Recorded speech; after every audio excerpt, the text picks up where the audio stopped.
Someone enviously reports that Shen Yuan has barely entered here and is already dating a second-year goddess. She's from the flight attendant class, and everyone calls him a lucky bastard. Another interlocutor adds that Shen Yuan is not just a freshman, but he has a whole monopoly, and almost all the freshmen are crazy about him. Shen Yuan bitterly acknowledges that his luxurious and extravagant lifestyle has come to an end due to the disaster. She ruined 3 of his family's travel companies and left them with $1 million debt. He says his old fake friends were leaving one after another. Everyone avoided him like a plague.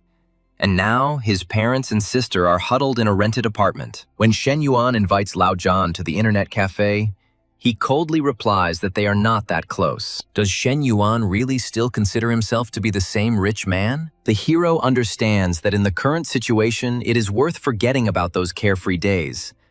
And this was the case until something new came along. Zhou Wangting told Shen Yuan that they should stop communicating and not cross paths again. She said she hoped he would find a girl who would understand him completely. Shen Yuan desperately asks her how she can just leave him after 3 years of being together, and if she even has a heart. Vanton replies that he himself knows what feelings they had for each other, and asks her not to call her Tin anymore, because it sounds terribly ridiculous. The girl breaks down and asks what else he needs. She adds that it would be better if they never saw each other, and says that she will go first. Wang Ting demands that Shen Yuan have at least a shred of dignity, reminding her that in 3 years she has only received a couple of ugly bags from him. Shen Yuan timidly asks about the designer bags he gave her, and offers to return them if she no longer uses them. Suddenly, a male voice is heard from the car, inviting Vanteen to get into the car. However, the girl did not hear him.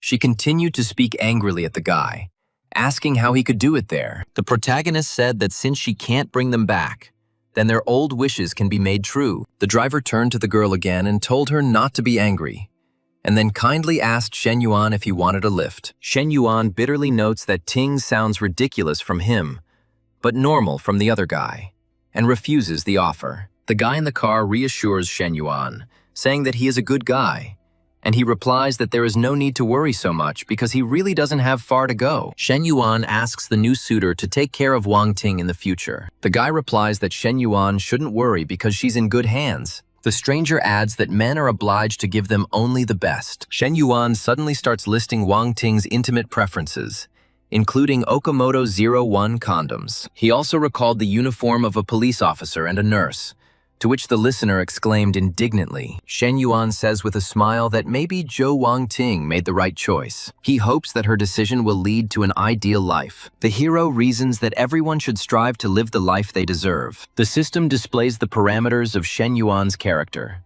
Age 21, height 182 centimeters, weight 72 kilograms. Shen Yuan is shocked to see the rules. To get a triple refund, you need to spend your personal savings. He tries to pull himself together and convince himself that this is just a breakup and nothing to worry about. Professor Mi tells him that he is a guy and should behave like one. She advises remembering the phrase that once they break up, it's final. Shen Yuan notices the numbers above the professor's head and realizes that the system is real, after which his spirit is revived. He encouraged himself by saying that this was not the end, and Professor Mi asked sympathetically if he was okay. Professor Mi reminded him that she had a real advantage and asked if he had already thought about a scholarship. She asked to send the documents as quickly as possible so that she could help him. Shen Yuan replied that a couple thousand yuan was a drop in the ocean compared to his family's debt. It would be better to give the scholarship to someone who needs it more. After which, Professor Mi said that since he said so, she would not insist. He exclaims that this is not the end, and Professor Mi sympathetically invites him to seek help in the future. Shen Yuan decides to treat the professor to milk tea and spends 6 yuan on it. The system credits him with 18 yuan cashback, and his balance increases to 99 yuan. He realizes that this is his chance to pay off all his family's debts and become richer than ever. However, he immediately notes with bitterness that he only has 99 yuan in his account. And that's real pennies. Shen Yuan counted his funds. The gold bars amounted to 8,000 yuan, loans 20,000, money from business 21,285 yuan, plus another 99 yuan in the account. The total amount was 49,684 yuan. He noticed a bag from this year's spring collection that cost 39,800 yuan. The hero decided to say that it was a fake so that Professor Lee would take it with a clear conscience. He understood that in Professor Lee's eyes, he was just a student from a bankrupt family. He should act carefully to give her an expensive item. An hour passed and he was still wondering if Professor Lee had a boyfriend. The protagonist took the bag, deciding to head to the professor right now. After some time, the guy was already standing at the girl's door, timidly knocking on it. Professor Lee asked Shen Yuan in surprise what he was doing here. Shen Yuan apologized for disturbing him and noticed that the professor was cooking. He began his speech by saying that she had taken such good care of him during his 3 years in college. He had taken it for granted before, but today he realized how valuable her support really was. He said that he wanted to give her a gift as a token of gratitude and asked her to accept it. Professor Lee exclaimed that the bag looked very expensive and refused, saying that she was his teacher and it was her job to help students. She thought that now her refusal to accept the gift would be tantamount to rejecting him, and she could not offend him that much. In the end, she agreed to accept the bag, but set the condition that on his birthday or another holiday, she would pay him back in kind. After which, she asked Shen Yuan if he had eaten and told him to stay for dinner. Shen Yuan thought that as long as the professor's partner didn't have any objections, everything should be fine. After all, he needs to maintain a loyalty system in order to start earning good money. For a bag worth 39,800 yuan, he received a threefold cashback of 119,400 yuan. Professor Lee called him to dinner and asked what he was thinking about. Shen Yuan was surprised that dinner was only for two and asked what about her boyfriend. Professor Lee was surprised in response and said that she didn't have a boyfriend, asked the guy for help, and the hero began to untie her apron. He declared that he would fix everything now. Li Meng's younger sister entered the room and indignantly shouted, "What the hell is he doing?" The girl, frightened, assured that they had not done anything like that. The elder sister introduced her younger sister to Shen Yuan and asked why she was so late today and whether she would have dinner. Li Meng timidly greeted her.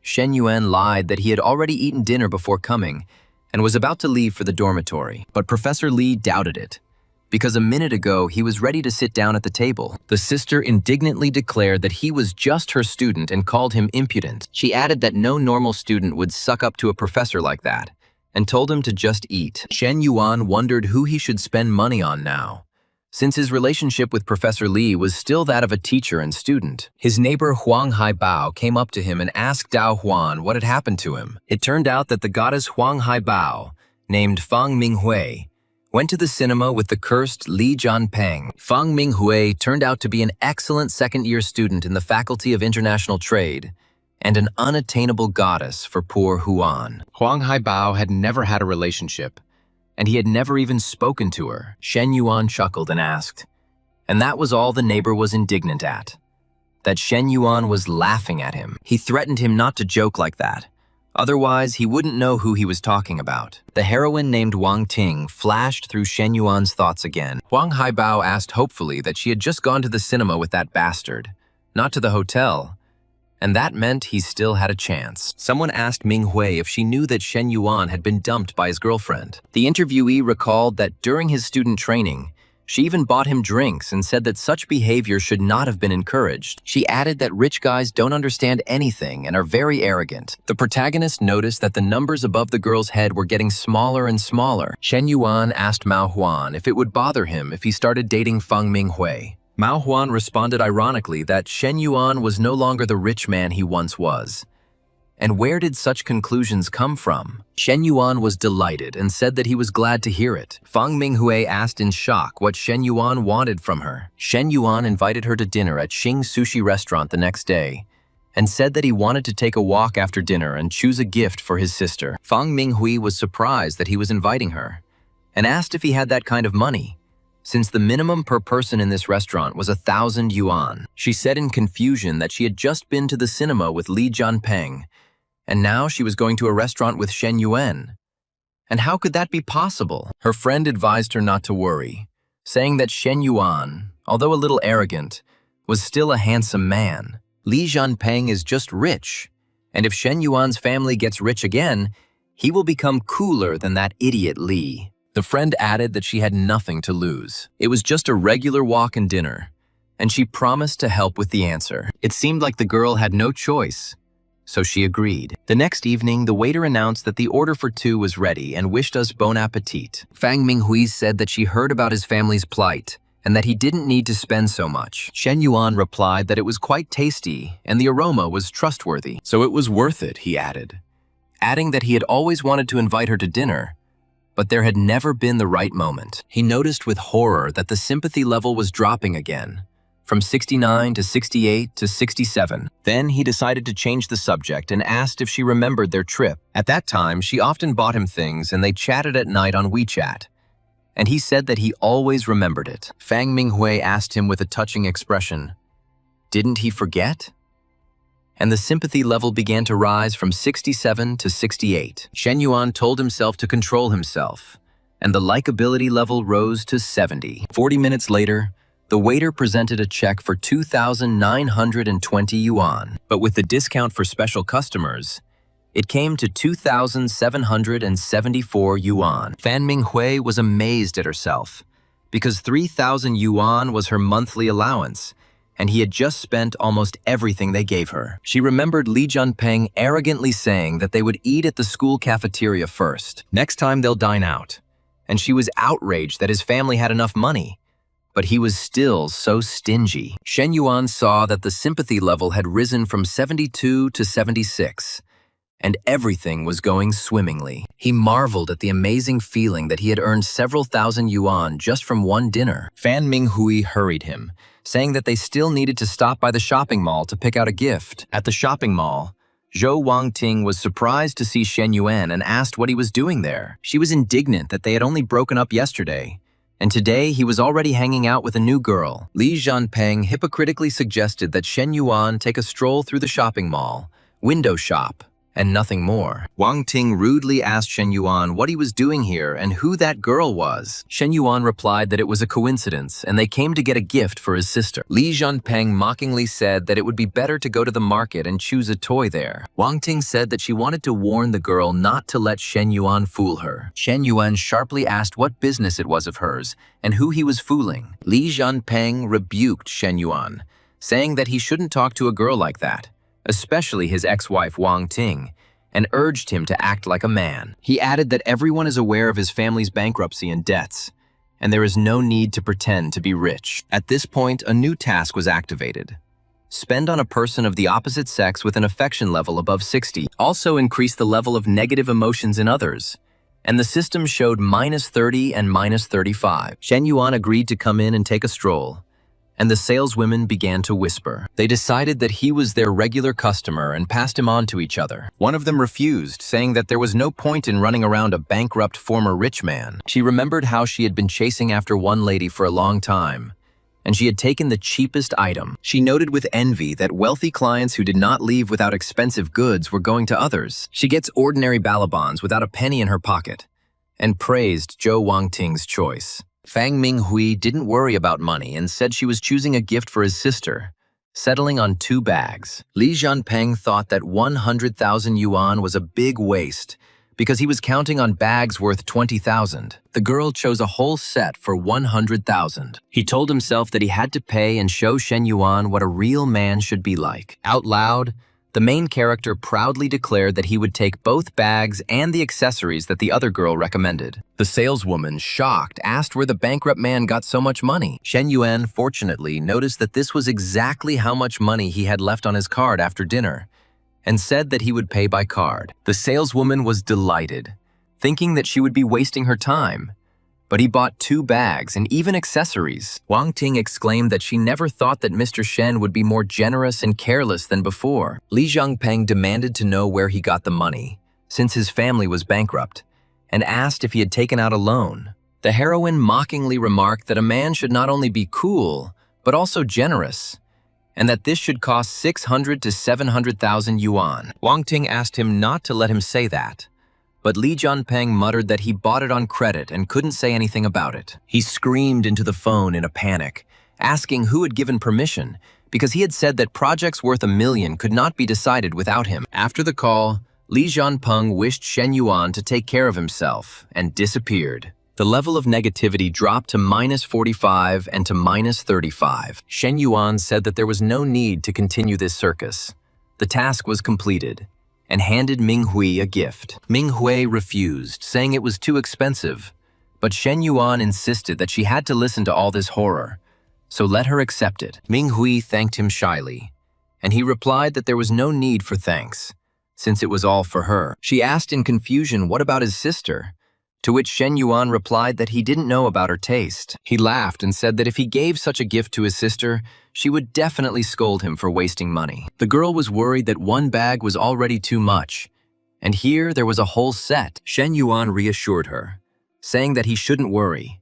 This was just the beginning, and they had a long time ahead of them. The system congratulated me on completing the most challenging task, announcing that 15 points tripled the amount spent. Shen Yuan realized that Minghui was now his money tree, and decided to take good care of her so that her affection level would never drop again. He suggested to Minghui that they go back since it was already late, and thought that even if he really wanted to, he shouldn't force her to have sex. Returning to the dorm, the neighbors said with surprise that they did not expect him to get ahead of them. They demanded to be treated to dinner, but not in a cheap restaurant. They started discussing loudly so that Shen Yuan could hear them, and suggested inviting the whole group and having a real party. The protagonist's neighbor called Li Jianpeng a damn upstart who wants to brag about it after watching a movie with Minghui. The guy reassured him, saying that his glory was numbered and he would not meet with Fan Minghui. The neighbor didn't believe it, reminding them that they had both gone to the cinema and it was unknown what had happened between them. She didn't agree to go on a date with Shen Yuan today,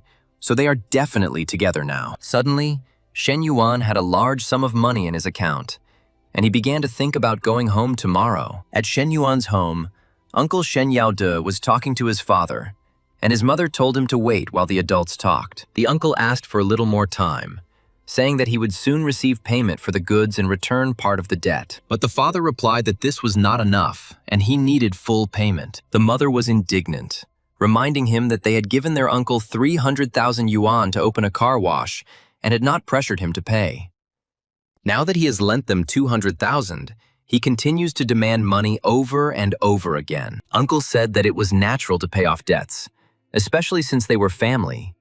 But if they weren't related, they would have found out how debts were collected. He started threatening them in response. And then the mother called them ungrateful. The father told his wife not to talk nonsense, advising her to sell her gold jewelry, promising to buy new ones when she had money. The woman stopped this discord and said that first they needed to sort out the debts. At this point, the system activated the task to pay off family debts. The amount paid will be returned to the character in double amount. Shen Yuan was glad that this task came at the perfect time, but added that even without it, he planned to help the family with their debts today. The mother showed all the jewelry that her father had once given her, and said that she had not sold it despite the difficulties, and offered to sell it now. Father noticed that 2 gold rings were lost during the move, and Shen Yuan remembered. He went into his mother's room and took those rings. He ran to his parents and shouted that he had money, but his father didn't believe him and said that it was not the time for jokes. Mother advised me to spend the money in the cafeteria and not to be stupid. But Shen Yuan showed them a transfer of 200,000 yuan. The parents were in shock, and the mother cried with happiness, saying that her son had saved them. Shen Yuan suggested that they pay off the debt first and get rid of this problem.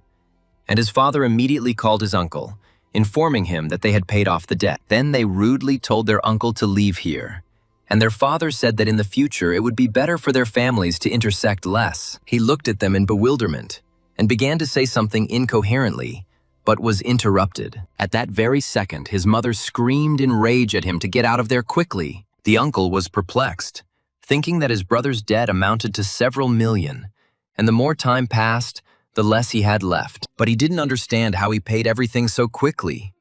He wondered if they had really opened a new business with a good profit and would prosper again. The system sent the reward, and 400,000 yuan was credited to Shen Yuan's account. Then came another million yuan, and the remainder was 2,186,356 yuan. Shen Yuan realized that without taking into account the million for the car, his earnings exceeded $1 million. He did not expect that, upon returning home, he would not only help his parents in difficult times, but also receive such a huge reward. However, he realized that he was still very far from paying off the debt in full, and decided that even if he gave all the money to his father, it would still not be enough. After calculating, he realized that all he could give them now was 200,000 yuan. He asked his father if he should give him the 200,000 that remained in the account right now, but the father replied that it was better to leave them for now, since the other debts were not so urgent. His father changed his mind and asked for 50,000 yuan for now,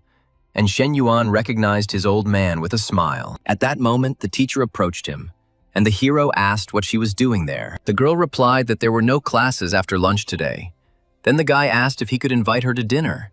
He wanted to pay her back for last time. Shen Yuan greeted Li Meng, but he thought to himself that the professor's sister was like a sworn enemy to him, and it was better not to get involved with her. He remembered his college business and told the professor that he would be busy in the evening, so dinner would have to be postponed. Li Meng told her sister that she told her that this guy had impure intentions. Professor Li replied that it was just a normal dinner, and even if he was up to something, she wouldn't be so easy to deal with. Shen Yuan remembered the rides with Zhou Wangting with the air conditioning on, and even just remembering that made him feel so relaxed. He thought he had some savings to buy a car, and it would be disrespectful not to take advantage of such a gift from the system. Shen Yuan asked Ming Hui if she was free tonight to go out and look at the cars. Ming Hui happily agreed, saying that she had no classes. Her neighbor excitedly shouted that they were already going for a ride in the car.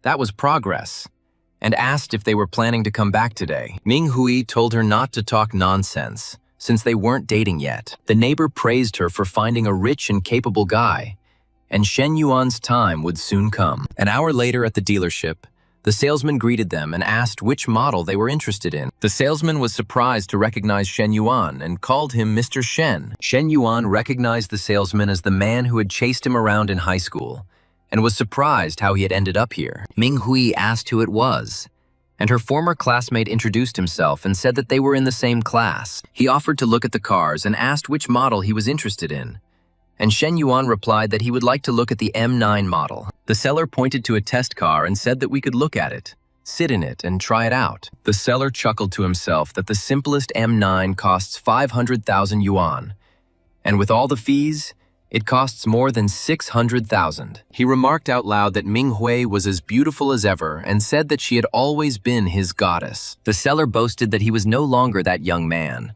but now an elite seller, earning more than 10,000 a month. He has a car worth 200,000, and smart girls these days choose guys like him. He invited Ming Hui to chat tonight, but Shen Yuan interrupted him and asked him to arrange a test drive. The seller was indignant that he was trying to ask Ming Hui out on a date, and Shen Yuan was interrupting him.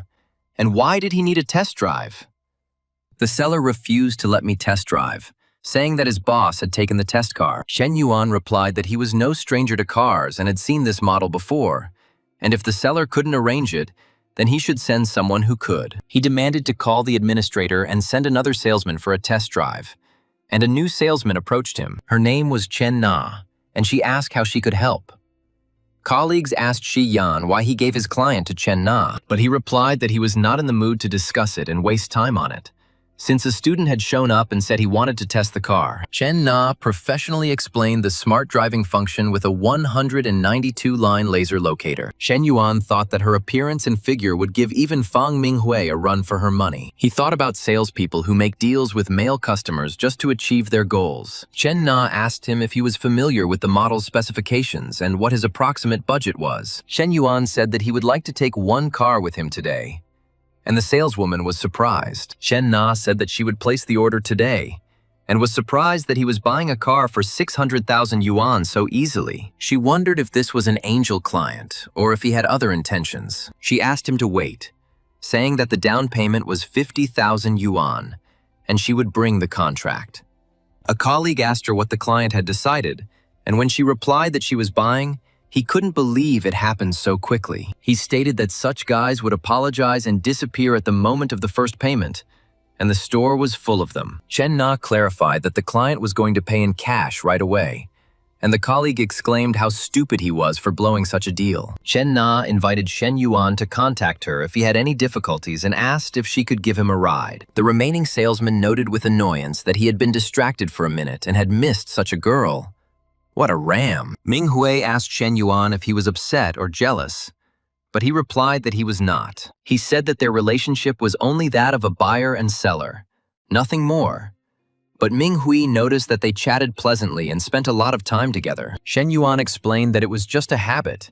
He often thought of something when he was talking to someone. Ming Hui asked him not to do that again next time, and thought to herself that they were not dating. However, she felt a pang of jealousy, and that his style of spending large sums of money really did attract girls. She said that next time this wouldn't happen, and suggested that they eat first and then go to the mall to buy a gift. Ming Hui thought that it was wrong to let Shen Yuan spend money like that, in case he thought she was too greedy. Shen Yuan thought it was normal for a girl to have several bags, preferably different ones for each day of the week. Besides, the expenses on girls pay off threefold, and the more the better. He asked Ming Hui if she wanted something hot or cold to drink, and she became embarrassed. She replied that she wanted something cold, and Shen Yuan was surprised by her expression and wondered what she had just thought of. He remembered that the last time he had been with Zhou Wangting was 2 months ago, and he thought it would be a good idea to empty everything. 3 hours later,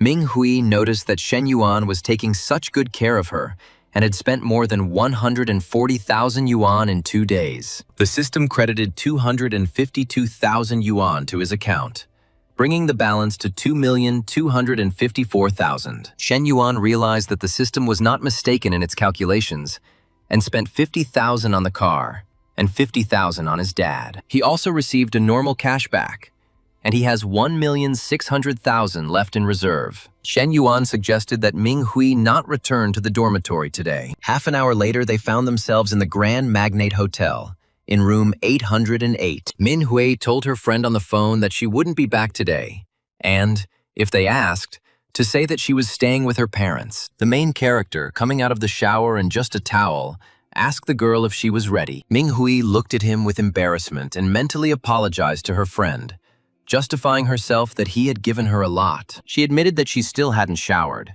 but Shen Yuan said he liked her smell. The main character hovered over the girl, and she asked him to be gentle. Half an hour later, she was surprised to notice that it wasn't as scary as her friend had said. Shen Yuan admitted that he had no idea that Ming Hui was so good in bed. He was very pleased, but he was completely exhausted and needed to do some exercise.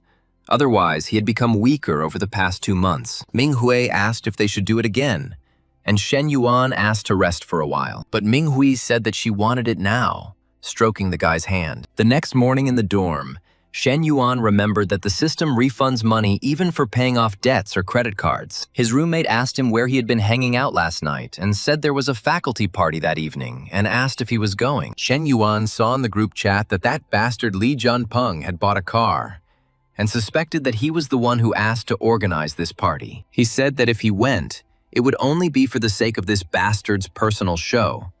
But if he refused, he would lose 2,000 yuan. Li Yuhan wrote to him that it had been an eternity since their last meeting and invited him to have dinner and drinks together that evening. At the private Dragon Lounge and Nanjing restaurant, Li Guangyao asked who else they were waiting for while starving. Someone replied that all the big brothers had already gathered, to which Li Guangyao remarked that important people were never late. Li Yuhan asked for patience a little longer, saying that there were fruits and snacks on the table, and Shen Yuan would be there soon. One of those present doubted whether it was worth inviting Shen Yuan, since he was from a bankrupt family and no longer part of their circle. Li Yuhan sharply replied that he was the one paying the bill today, not the other person, and Shen Yuan was his friend for life. Li Guangyao called someone a bore and complained that he didn't agree to be his boyfriend but still continued to grope him. He was delighted, imagining who he had sold his soul to if he had such a gorgeous girlfriend, especially in the obligatory skirt and white blouse, which no man can resist. The main character apologized for being late,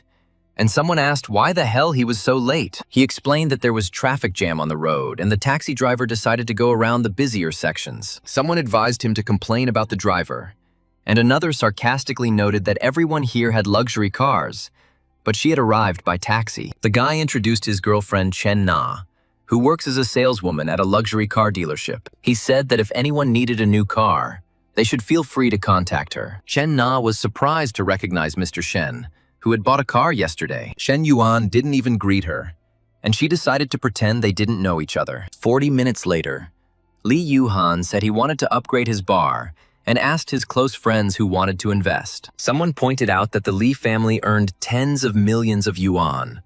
And did he really need those 700,000? It may be that his previous businesses failed one after another, and his father now refuses to invest. Another said that he could not possibly participate in something like this, because in order to save up 700,000, he would need to save for at least 2 years. Li Yuhan thought bitterly to himself that these guys always used his card to pay for food, drinks, or other bills. One of them said he doesn't think there's a need for investment right now unless it's a liquidity issue. He offered to invest a few thousand in the bar, and after he made some money, he would return the money to them. Another recalled that they were all familiar with such investments and Li Xiao's business. Everything was a failure. Li Yuhan replied that he wanted to cooperate and do business with everyone, to make money. But if everything leads to borrowing money, then what's the point? He said that he underestimated these brothers, especially Li Guangyao, who just sat there. Li Guangyao suggested just drinking and having fun. Shen Yuan told Li Yuhan that he saw their faces after his family went bankrupt. He asked how he could continue to rely on them, since they were all parasites who simply squandered their parents' money, nothing more. He said that if they want to have fun, let them have fun. And he went, and added that if these 700,000, someone started making fun of Shen Yuan, and Li Yuhan told him to move away and cool his head, because Li Xiao is not in the mood to listen to his nonsense. He replied that he was older and had more experience, and there were things that should only be done according to one's abilities. Li Guangyao added that he could remind Shen Yuan how he got there, and offered to pay for his taxi fare there and back. Chen Na thought to herself that Mr. Shen wanted to invest 700,000. And why did everyone think he was just talking nonsense? After all, he just bought a car for 600,000 yuan yesterday. Isn't it normal for such a person to invest money in his friend's business? The hero said that he had already transferred 700,000. Let him check. Li Guangyao asked what happened, and was shown the translation from Shen Yuan. He couldn't believe his eyes when he saw how many zeros there were, and asked to count them. And he counted 5 zeros. Actually 700,000. Chen Na looked at all this and thought that everything had changed so much in a second. One of the guests said that he had urgent business at home and was leaving, but I'd see him next time. Another stopped him and asked what had happened, but he replied that they should not ask and added that it was time for him to go too. He objected that they hadn't even called and noted with irritation that his cousin had no sense of tact at all. But there was no point in arguing. He asked why Li Xiao's expression had changed so abruptly, and he himself asked to show him what was there. Another said that he also had things to do, and he went, and the others followed him. The one who remained didn't understand why everyone was leaving, but the girl answered him that it was time for them to go too. The guy objected. How did she know that they were checking the translation, since she didn't even see what was written there? Chen Na explained that Shen Yuan had bought a car from her yesterday and paid in cash, and she had a copy of the contract on her phone. The interlocutor said that he did not want to pressure her, but she should have immediately said that he was rich, since she knew about it, and added that it was her fault. Chen Na coldly replied that today she finally realized what kind of person he was, what a waste of time he was for her, and suggested that they not meet again. Li Yuhan told Shen Yuan that if he had known that he was so rich, he would not have organized this party. It was a waste of money. Shen Yuan replied that he now knew that these guys couldn't be trusted. They were good for partying, but relying on them was a lost cause. For the next half hour, the two discussed the bar's layout and internal workings, and Li Yuhan said that it seemed like his studies had paid off. An hour later, Chen Na informed Shen Yuan that his car was about to arrive at the dealership, and he could pick it up on Friday and pay the remaining amount. Shen Yuan wrote to tell her not to rush, and asked if she was free in the evening because he had some questions about the typewriter. The next day, Chen Na arrived early for the meeting and wondered if maybe she was here too early and Mr. Shen had not arrived yet. The general manager of the car dealership, Len Xianyang, saw her and thought that he had never had the opportunity to communicate with her in the store. He sent his colleagues away to get a bite to eat, saying that he had business to attend to there. The colleagues noticed that Mr. Len was busy and that they would go first, and asked each other if he had a chance with Chen Na. One of them replied that he didn't think so. She didn't look like that kind of person. But the other objected that what girl would come here to dine alone? He guessed that perhaps Chen Na had come here specifically so that the manager could see her. Len Xianyang approached Chen Na and asked if she would mind if he sat down, but she replied that she already had an appointment. He called her baby and asked if she was still playing hard to get, and suggested that the three of them eat together since he was her boss. Chen Na asked him to keep his distance, saying that he already had a family and that it was not worth doing that. Lin Xianyong replied that if it was a family matter, there was a simple solution: divorce.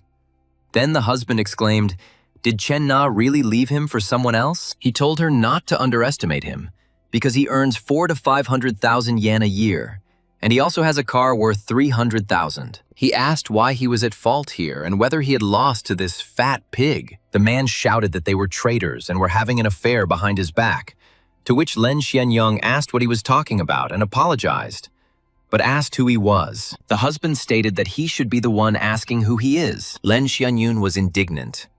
Where did this dog come from with his fists? The main character asked in surprise what was going on here, and realized that he had been caught cheating, although he could have been in the fat man's place. Shen Yuan told Chen Na that they had better leave here and ignore them. Chen Na admitted that she had only dated Xie Haiji for 2 weeks, but at that dinner she realized what a rotten person he was and dumped him right then and there. Shen Yuan replied that it was good that she realized this early on, and there shouldn't be any problems now.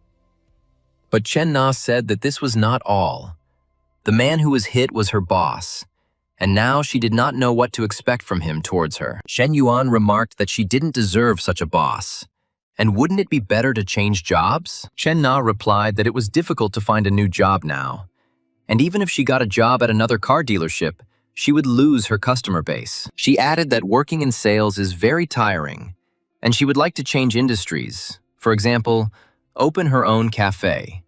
Shen Yuan asked if she wanted to receive an investment, and thought that in addition to the 700,000 yuan for Li Yuhan, he also had cash back. Chen Na was delighted and said that she would then immediately quit and work for her investor without a doubt, but she privately doubted whether he was serious. Shen Yuan seriously said that she should quit, and he would invest 300,000 yuan in opening her cafe and she would work for him. Chen Na asked him if he was joking, and he replied that he was dead serious, and asked if something was wrong and if she wanted to work for him. He added that once the cafe opens, he will pay 12,000 yuan a month plus various bonuses. If the cafe works well for 3 months, he will buy her a new car for 200,000. Chen Na was surprised by the offer because there was no pressure, and in 3 months she would get a new car and an annual salary of 300,000. She suspected that Shen Yuan was planning to keep her to himself, and said that he shouldn't do that for her sake. She added that despite the tempting offer, she does not want to become a canary in a cage,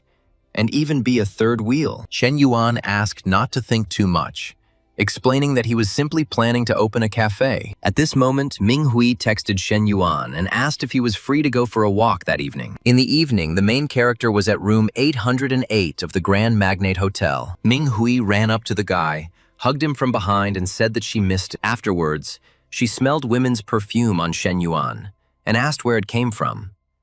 Shen Yuan explained that he was at the dealership today regarding his car and wanted to resolve a couple of issues, which is probably why he smelled. Ming Hui demanded that he keep his distance from those consultants next time, and he promised. He thought to himself that it was not about cheating, but about the system's goal of spending as much money as possible on the opposite sex and receiving funds. Ming Hui said she would shower first, and they exchanged pleasantries. The hero admitted that he liked her natural scent. She replied that then they were even, and she also liked the way he smelled. Shen Yuan said that she really excited him, and they continued. Ming Hui admitted that she really liked him and said she wanted more. After 2 hours, Shen Yuan asked to stop, saying that he really needed to take a shower because he was sweating profusely and was all sticky. He thought that her libido was higher than Zhou's. She was happy, and he was exhausted. He was surprised how Hui's sympathy increased after such activities.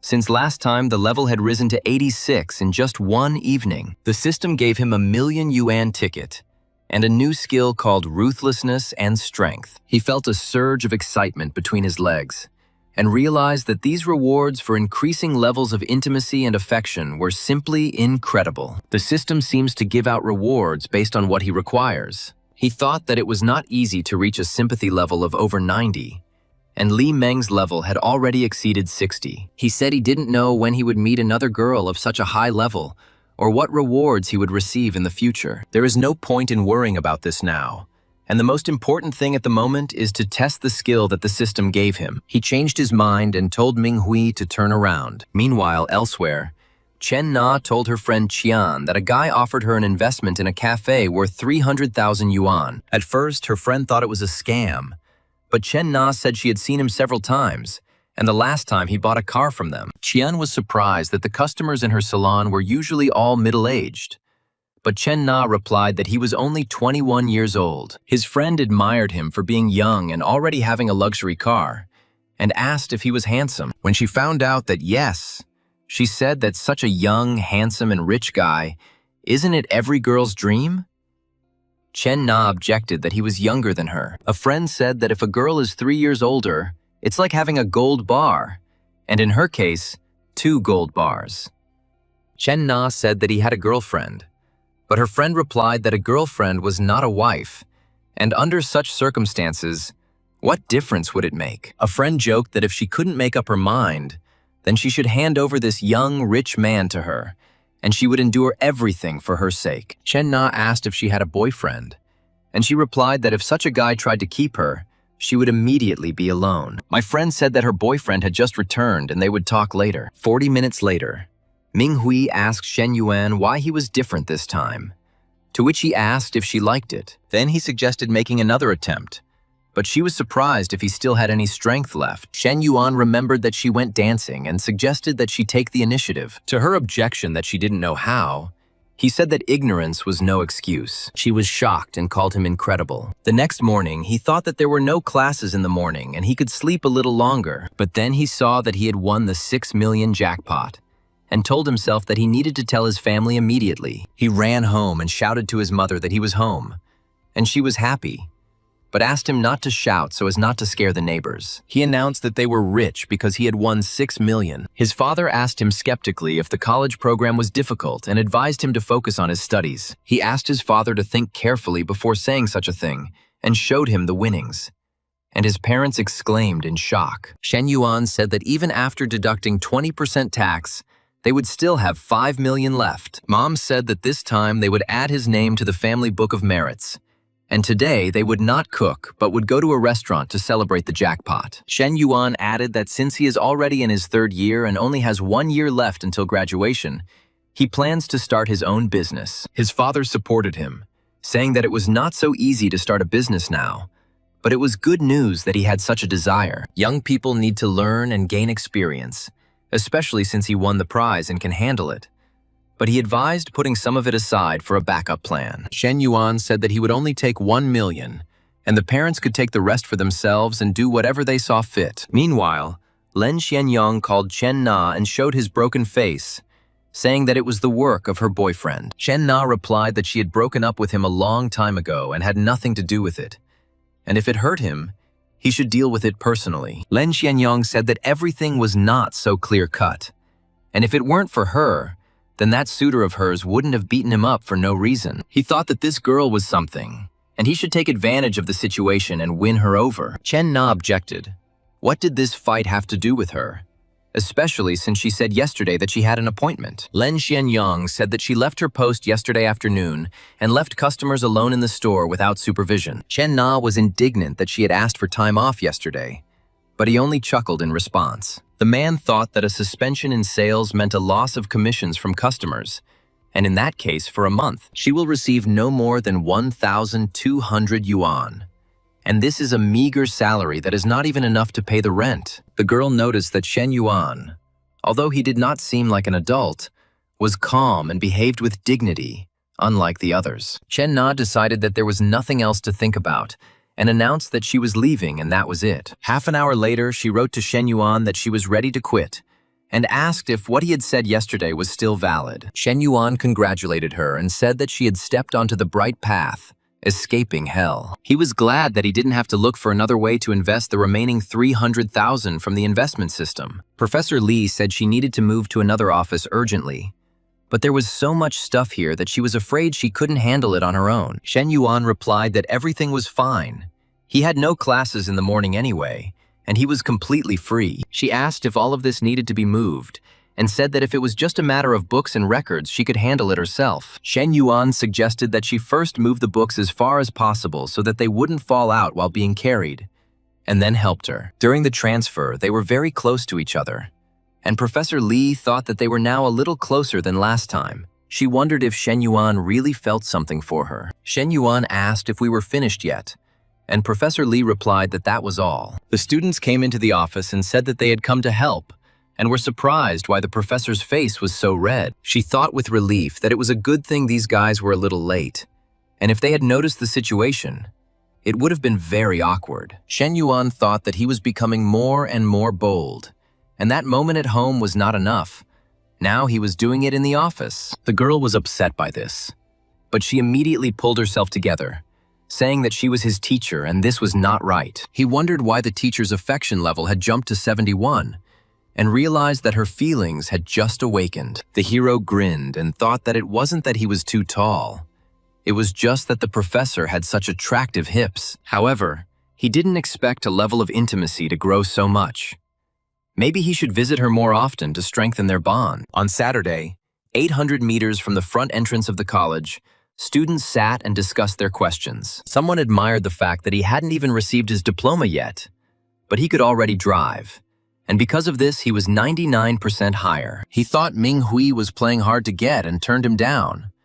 But other girls were lining up for him because of his merits and skills. Someone noticed that some people don't care about a BBA and asked what kind of families they come from. Another admired that this girl is insanely beautiful, and her legs are made for playing with for years on end. Even if he loses 10 years of his life, it is a small price to pay for such beauty. The crowd watched the leading model of the car in amazement, and someone asked if this divine girl had been waiting for this blockhead. Shen Yuan said that the cafe owner had just texted him and she would be there any minute. The guys were surprised to see him, asking if it wasn't his car, since they all knew about his family's bankruptcy. The guy walked into the cafe and Chen Na called him over. Another guy looked at them and was outraged that this beauty was waiting for such a blockhead. Chen Na asked the hero how he could drive this brand of car, and he replied that it was good. Li Zhanpeng remarked to his interlocutor that Shen Yuan's group was behaving strangely. The cafe owner introduced herself and apologized for the delay, saying that she was picking up her son. She invited them to sit down and talk,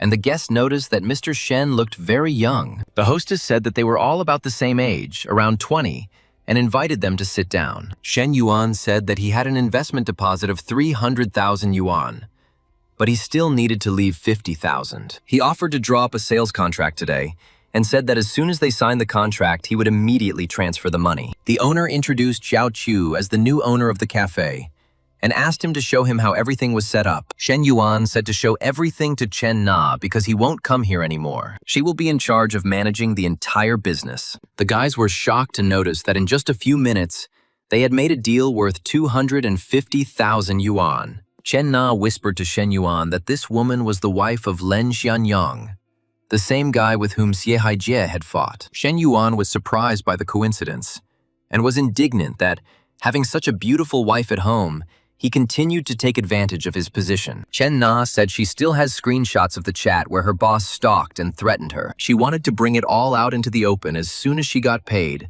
so the whole industry could know what kind of person he was. Then she asked if she should tell Miss Lin everything, but she was afraid that it would hurt her. Shen Yuan said he didn't think it would be appropriate, and explained that once the evidence came out, her boss would immediately understand. We need to think about what a man over 40 years old, unemployed, but with a wife and child to support will do. He asked her to let him deal with it and promised that he would handle it without harming her. Shen Yuan thanked Chen Na and said that he had just transferred 250,000 yuan to Miss Lin. She has 50,000, of which 24,000 is her salary for 2 months, and the rest is for startup capital for the business. He was surprised that this time the exclusive fund had increased tenfold. Miss Lin said that she had received the payment and it was a pleasure to deal with him. Shen Yuan thought that Miss Ling's hand was so soft as if there were no bones, but at the same time very fleshy.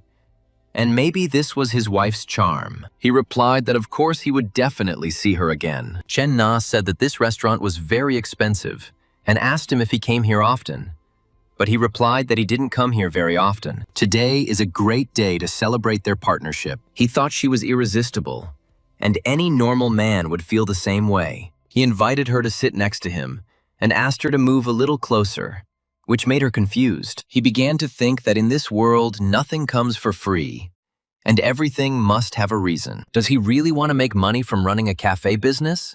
Since proper bookkeeping is already an achievement in itself, she warned them that the waiter would come up to them now and that they should stop. But he replied that the food was not served so quickly here, so there was no need to worry. She asked them to stop, saying that someone was coming, at which point the waiter announced that their order was ready. The waiter brought the restaurant's signature dish, and Shen Yuan suggested trying it. The girl noticed that Shen Yuan was indeed handsome, but his only flaw was that he was a real crook. Even around a beautiful girl, he behaves a little distantly. He regretted that he was now on his own and advised not to dwell on it. 40 minutes later, the waiter presented a check for 2,652 yuan with a code for the transfer. Shen Yuan saw that even though the meal cost 2,562 yuan, the system had transferred it to him in triple amount. Chen Na said that she wanted to go back to the cafe to talk to Xiao Qiu and find out more about the situation there, since tomorrow was her first day at work. Shen Yuan said that it was already 8:30,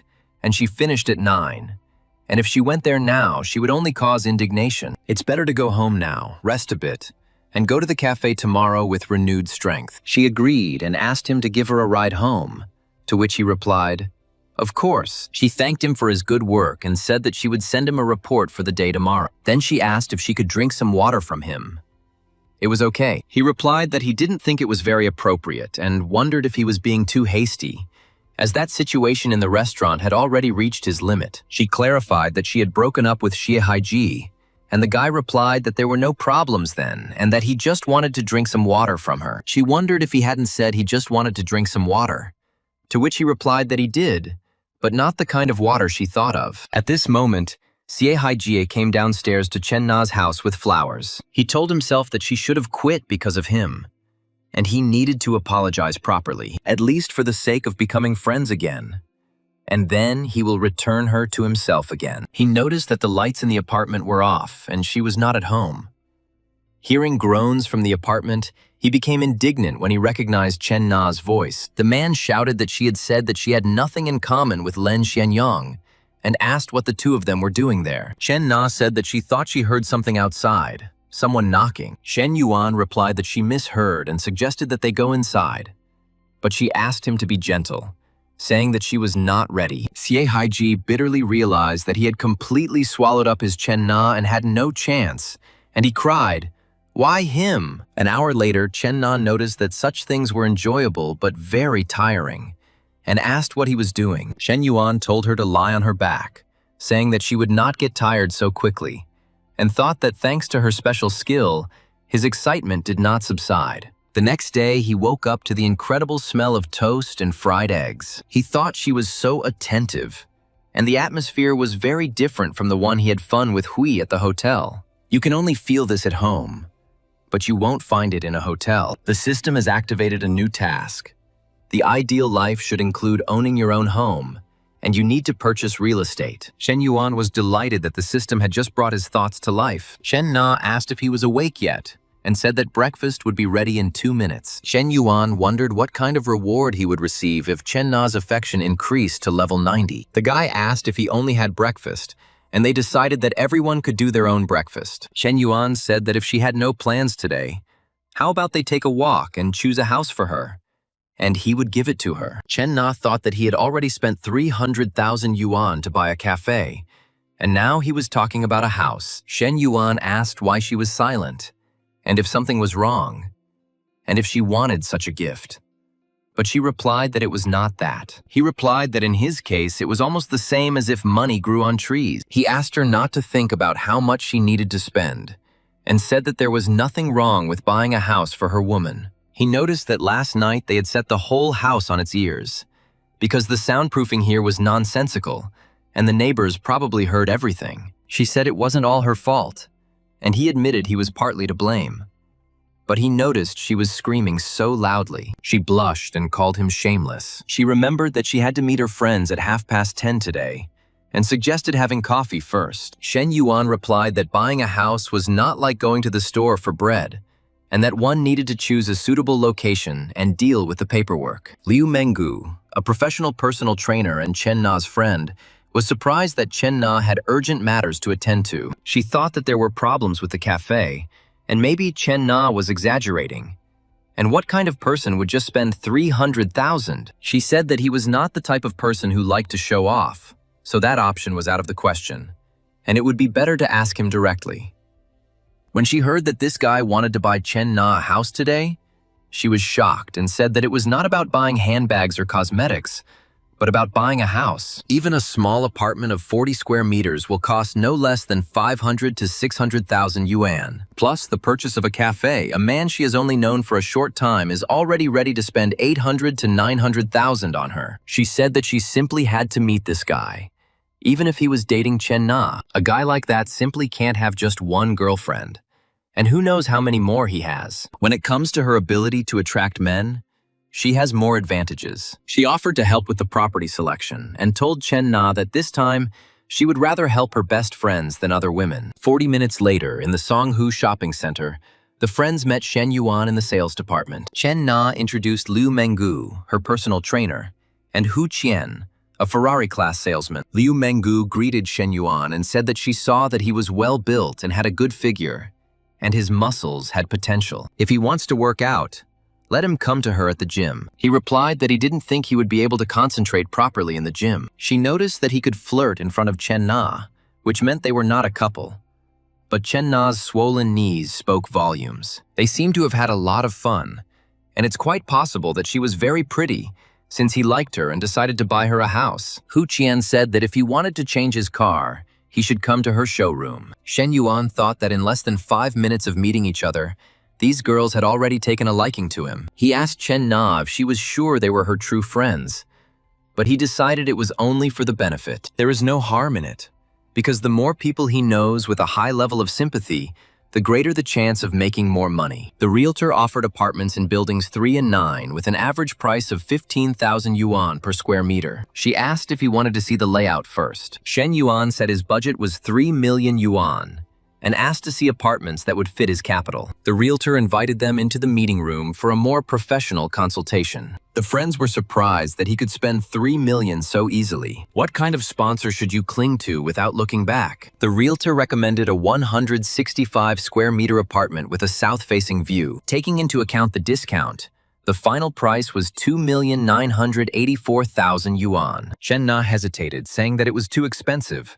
But Shen Yuan told her not to worry about it. He told me to forget about the price because it's much more comfortable to live in a big house. The friends admired the fact that the grandmother was asking her to save a little, but the guy insisted on the opposite and wanted the best for her. This Shen Yuan is a true sponsor, loyal and generous, and there is only one like him in a million. Shen Yuan offered to negotiate a discount and said that he knew they had the ability to bargain. The realtor asked if he wanted to make his choice today, and promised to ask for a larger discount. Shen Yuan replied that he didn't need such a discount and suggested that it would be better to exchange it for 2 parking spaces. The friends thought to themselves that they absolutely had to get this man, and noted that they didn't have to say it out loud. They added that if something actually worked out with her, it would be wonderful. But now is not the time to get distracted, and you need to focus on the home purchase transaction. Half an hour later, the realtor announced that, taking into account all possible discounts, the total purchase price would be 2,900,000. His friends were amazed that he could so easily buy a house worth 3 million for Chen Na and register it in her name. 14,900,000 yuan were credited to Shen Yuan's account,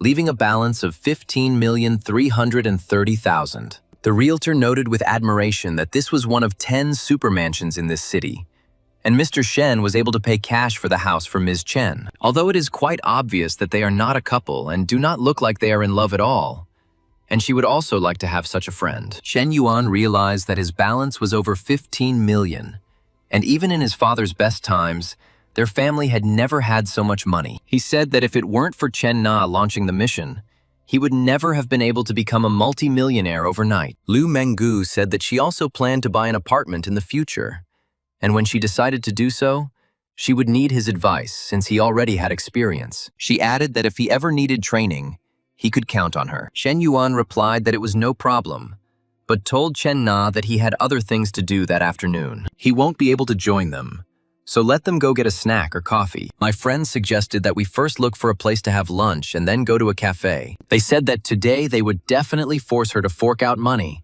because she was worth a whole 3 million, and they were dying of envy. Meanwhile, in the college cafeteria, Professor Lee was talking on the phone and said that the report would be ready by tomorrow. She has already looked into a science and technology university, an agricultural university, and even a business school. She declined the invitation for tomorrow evening, saying she would be busy, and apologized to Secretary Liu. Shen Yuan asked if something was wrong, Professor, and she explained that their college was planning to create a startup base for students. She said the administration plans to provide entrepreneurial support to students by offering financial assistance. Shen Yuan asked what conditions the college could offer these companies. The professor replied that all they really had to offer was talent. At the same time, contracts are concluded for the annual referral of the best graduates. Shen Yuan noticed how worried the professor was and thought that he still needed to take profit into account. For a project to be considered profitable, the student success rate must reach 33%. But in their college, it barely makes up 20%. Shen Yuan thought about it, and the professor asked if he was interested, to which he replied that there was such a thing, but not particularly. The system has activated the task of earning prestige points by investing in student projects. Shen Yuan was surprised that this could also launch a mission. And since he didn't need to worry about profit, this base was simply ideal. He told himself that he was an investor, and it was up to him to decide who should invest and how much. And wouldn't it be great to invest money in shops? He asked the professor who exactly evaluates the students receiving investments: the educational institution or the investors themselves? The professor replied that in theory, the college should evaluate students, but they don't have investors right now, so they still have room for negotiations. Shen Yuan said he wanted to become their investor, but with one condition. He would be the one who would select the students to fund. The professor didn't believe him and told him not to joke like that, because his family was considered bankrupt, and he even applied for a scholarship. She asked where he got so much money, and Shen Yuan replied that he had invested in it before, when the family business was thriving. He showed her the balance on the account, and the professor counted more than 15 million. She said it was too unrealistic because one of her students was a multimillionaire. Shen Yuan told the professor to come with him and promised that they would travel the world in the future. He will make sure she lives in luxury. The professor called it nonsense, but asked if he was sure he was ready to finance this project. She added that she understands that student startups rarely make a profit, but it doesn't matter. He still wants to contribute to the development of the college. The professor was struck by his seriousness and thought about him, but she pulled herself together. She told herself that this was her student and asked what she was thinking about here. She said that she would talk about it with the Secretary of State later, but now she had to go and let him have lunch, take his time, and they would talk later. Chen Na invited Shen Yuan to try the coffee she had made herself, and he replied that at first glance, something seemed missing. Kong Xiaoyi, a classmate of the boy from the second group of international trade, thought that Yuan was no longer the rich boy. A friend noticed that she says this, but she is dating his roommate. Kong Xiaoyi replied that they should not bring up the topic and said that she had refused him several times.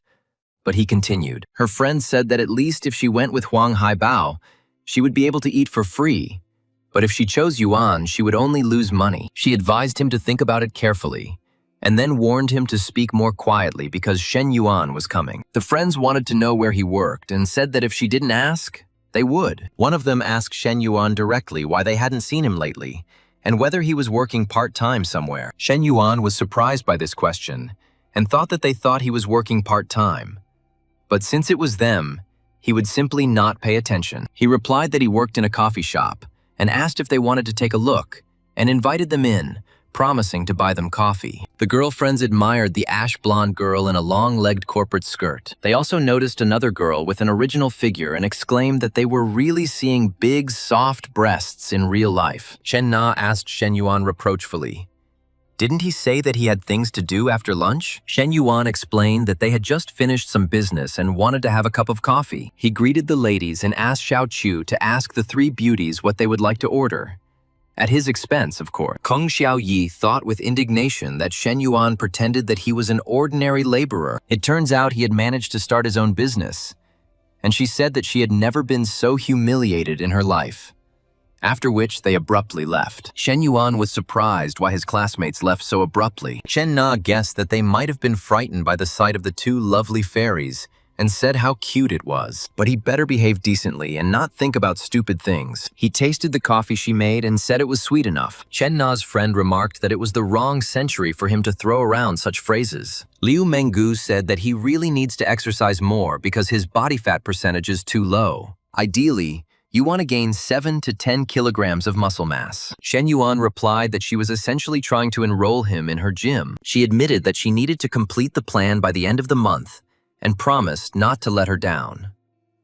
He said he would think about it, and she noted that it was already after 4 and she had to go. Since she has classes at 5, they will see each other next time. Shen Yuan said that she would know everything when she got to the top. The protagonist added that it would be good to improve her skills further. When the girl stood up, the guy thought she was very brave. The hero then took Chen Na by the hand, offering to go upstairs and undergo training. He started to pester Chen Na, but she said that it was not allowed here since Xiao was still here. But he replied that you can't talk to a man here.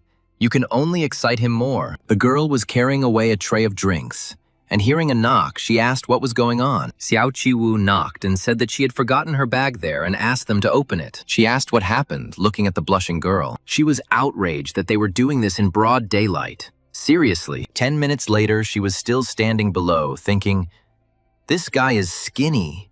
Where does he get so much energy from?" Then she ran away, saying that she would see him next time. Chen Na was afraid that she had definitely heard them. But Shen Yuan replied that for good teaching, an auditorium was necessary. Secretary Liu reported to the director that student Shen Yuan wanted to become a sponsor for their startup. The director asked if he had any money at all, and whether she had checked his accounts, to which the secretary replied that she had also doubted it at first. The director was shocked and asked if she was sure that this money did not belong to his parents and that he could definitely manage it. The secretary confirmed that the money belonged to him and he could decide for himself where to invest it. The director was delighted, saying that in this case they would not need to cooperate with third-party companies. He ordered Shen Yuan to be invited to his office, saying that he had to personally listen to his plans. The secretary suggested treating him with a little more respect since he was a student. The main character apologized and asked the girl to wait as he had received a call. Shen Yuan answered the professor's call. He greeted him and asked what happened. When Secretary Liu picked up the phone, he asked to be put on speakerphone. He said that he has been very busy lately checking out other investment projects. Let them arrange to meet when he has a free minute, and Professor Li will give him his phone number. Secretary Liu thought with disdain that some leader was showing him respect with the utmost esteem. This guy just has a little money and that's it. And he decided to forget about this project because there were no plans for any progress. Professor Mi suggested that they invite Shen Yuan out to dinner since he was willing to sponsor them. Shen Yuan thought that Na cared about him in literally every way. And what a good girl she was. Ming Hui texted him and asked what he was doing and if he wanted to go for a walk. He replied that he just wanted to go for a walk, but he thought she would invite him out for a drink. But she said she couldn't because it was that time of the month. He noticed that that was it. And it was no wonder Hui hadn't come to see him for the past few days. She said that if he wants to, he thinks there is nothing complicated about it. But he replied that her health was more important, and that she should not say such nonsense anymore, and that he would pick her up at the dorm. He asked her to be careful these days and said that he didn't mind waiting a little and let her take care of herself. Ming Hui said he was so cute and asked if she could ask what kind of relationship they had. Shen Yuan thought that she should have asked him about this because they had tried everything that not just couples, but almost spouses do. Of course she wants to hear who she is to him, and he was glad. Her sympathy and closeness towards him had just increased, and she really liked him. He replied that of course she was his girlfriend, and he was her boyfriend. And she asked again, "Is it true?" He said that it was because he doesn't call the others girls, but he calls them cuties, babies, sweethearts, darlings. She replied that since he was behaving so well, she would reward him in a couple of days. He said that there was no need to save his money, especially since she got to college on her own every day, and a car would be just right for her. But first, maybe they should just buy her a house and then they'll think about a car. Liu Menggu video called him and told him to come to the gym if he was free. He was surprised when he became skinny and asked if video calls were appropriate. She replied that only vulgar men considered this inappropriate, and let him admit it.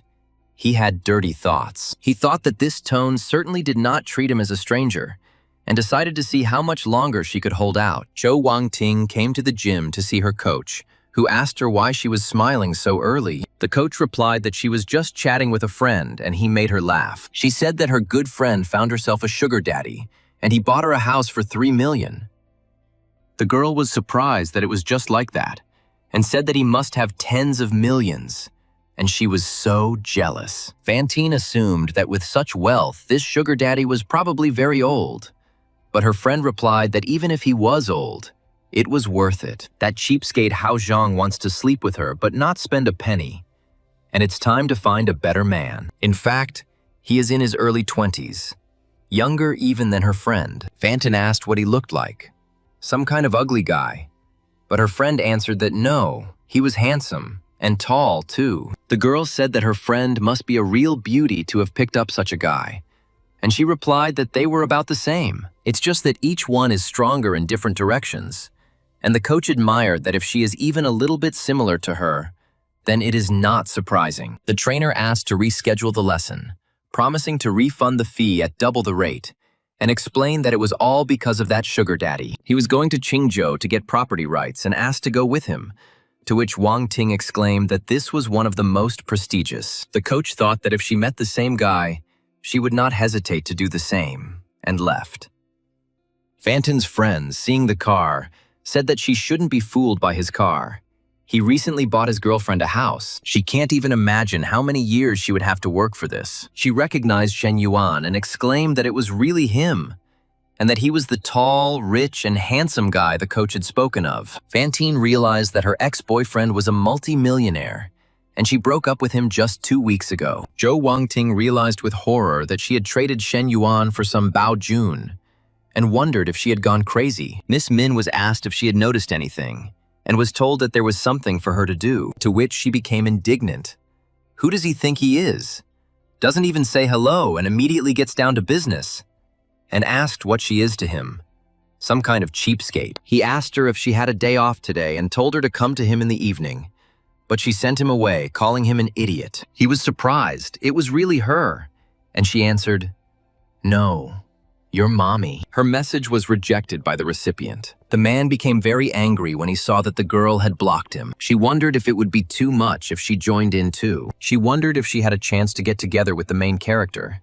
He had changed so much during this time. The coach got into Shen Yuan's car and told him that he had a cool car. With such a car, you can easily go on an off-road trip. She noticed that there was a hot girl sitting in his passenger seat, and there was no way he could be thinking about anything else. Shen Yuan replied that it sounded good and that he could try it sometime next time. She said he wasn't playing by the rules, and when he asked what she meant, she whispered something in his ear that made him freeze. He said he wanted to play ball, and they went to the real estate agency. Agent Guan Shufang greeted him and asked if he wanted to inspect the house first or look at the documents. Shen Yuan replied that he just wanted to sign the contract and then inspect the house. She understood him and thought to herself that Mr. Shen and this girl clearly did not look like a couple. But she noticed that her figure was simply unfair. She thought bitterly that such girls did not need any special skills or knowledge. It was enough to just have such an appearance. She added that it was a pity that ordinary girls like her had no chance with such guys, and the life of rich people really was like a dream. If only she could live here too. That's why she needs to lock Shen Yuan away. The agent reported that the area of the villa is 610 square meters. Together with the garden and various equipment, it reaches 2,000 square meters. And there is an empty area. The system declared that the ideal life is not just about owning real estate, but also about interior design. Shen Yuan was surprised if the system was serious, and said that it would be a waste of 20 million to renovate a house that cost just over 10 million. The agent replied that Star City has several top construction and repair companies with excellent reputations. Liu Menggu asked if she could record a video and post it on social media, and Shen Yuan allowed it, but asked that he not be included in the video. She said she bet influential people would start publishing excerpts and photos of it online. When he asked how many subscribers she had, She replied that she had just over 50,000. He asked if she had a lot of fans, and she replied that most of them were local, and asked if he wanted to see her videos. He said that if 50,000 men had seen them, then what difference did it make whether he saw them? To which she replied that he was not like them. He asked me to send him a link to my account later, saying that he was planning a video review of the bar, and if you wanted, we could film it together. She was delighted and said she would send the link now, and he asked Coach Lou if they should go back to the gym. She replied, where else should she go if not there? And maybe he had some ideas. And he said that he thought they were going to play ball. She was indignant and said, dream. All you men are the same. Yesterday in the same place he managed to hit on her friend. She continued to act so confidently and even dared to remember yesterday, although he hadn't even done anything to her yet. He said that if she cared about that girl so much, then why not take her place and let her decide for herself? She thought to herself that this was why she was leading him on. You need to get closer to him little by little every day, so that later he will long and persistently pursue her. She said goodbye and told him to drop by her room sometime. He suggested they throw hoops together sometime. Gym manager Huang Mingbo asked why she missed the workout. She thought that it seemed like Huang Mingbo now had something on her. After all, first he scolds her like a manager, and then he turns on as a good guy and enters into the situation. He thinks that's enough to win her over. And she said that he was laughing at her or something. Let him dream. He's not her type.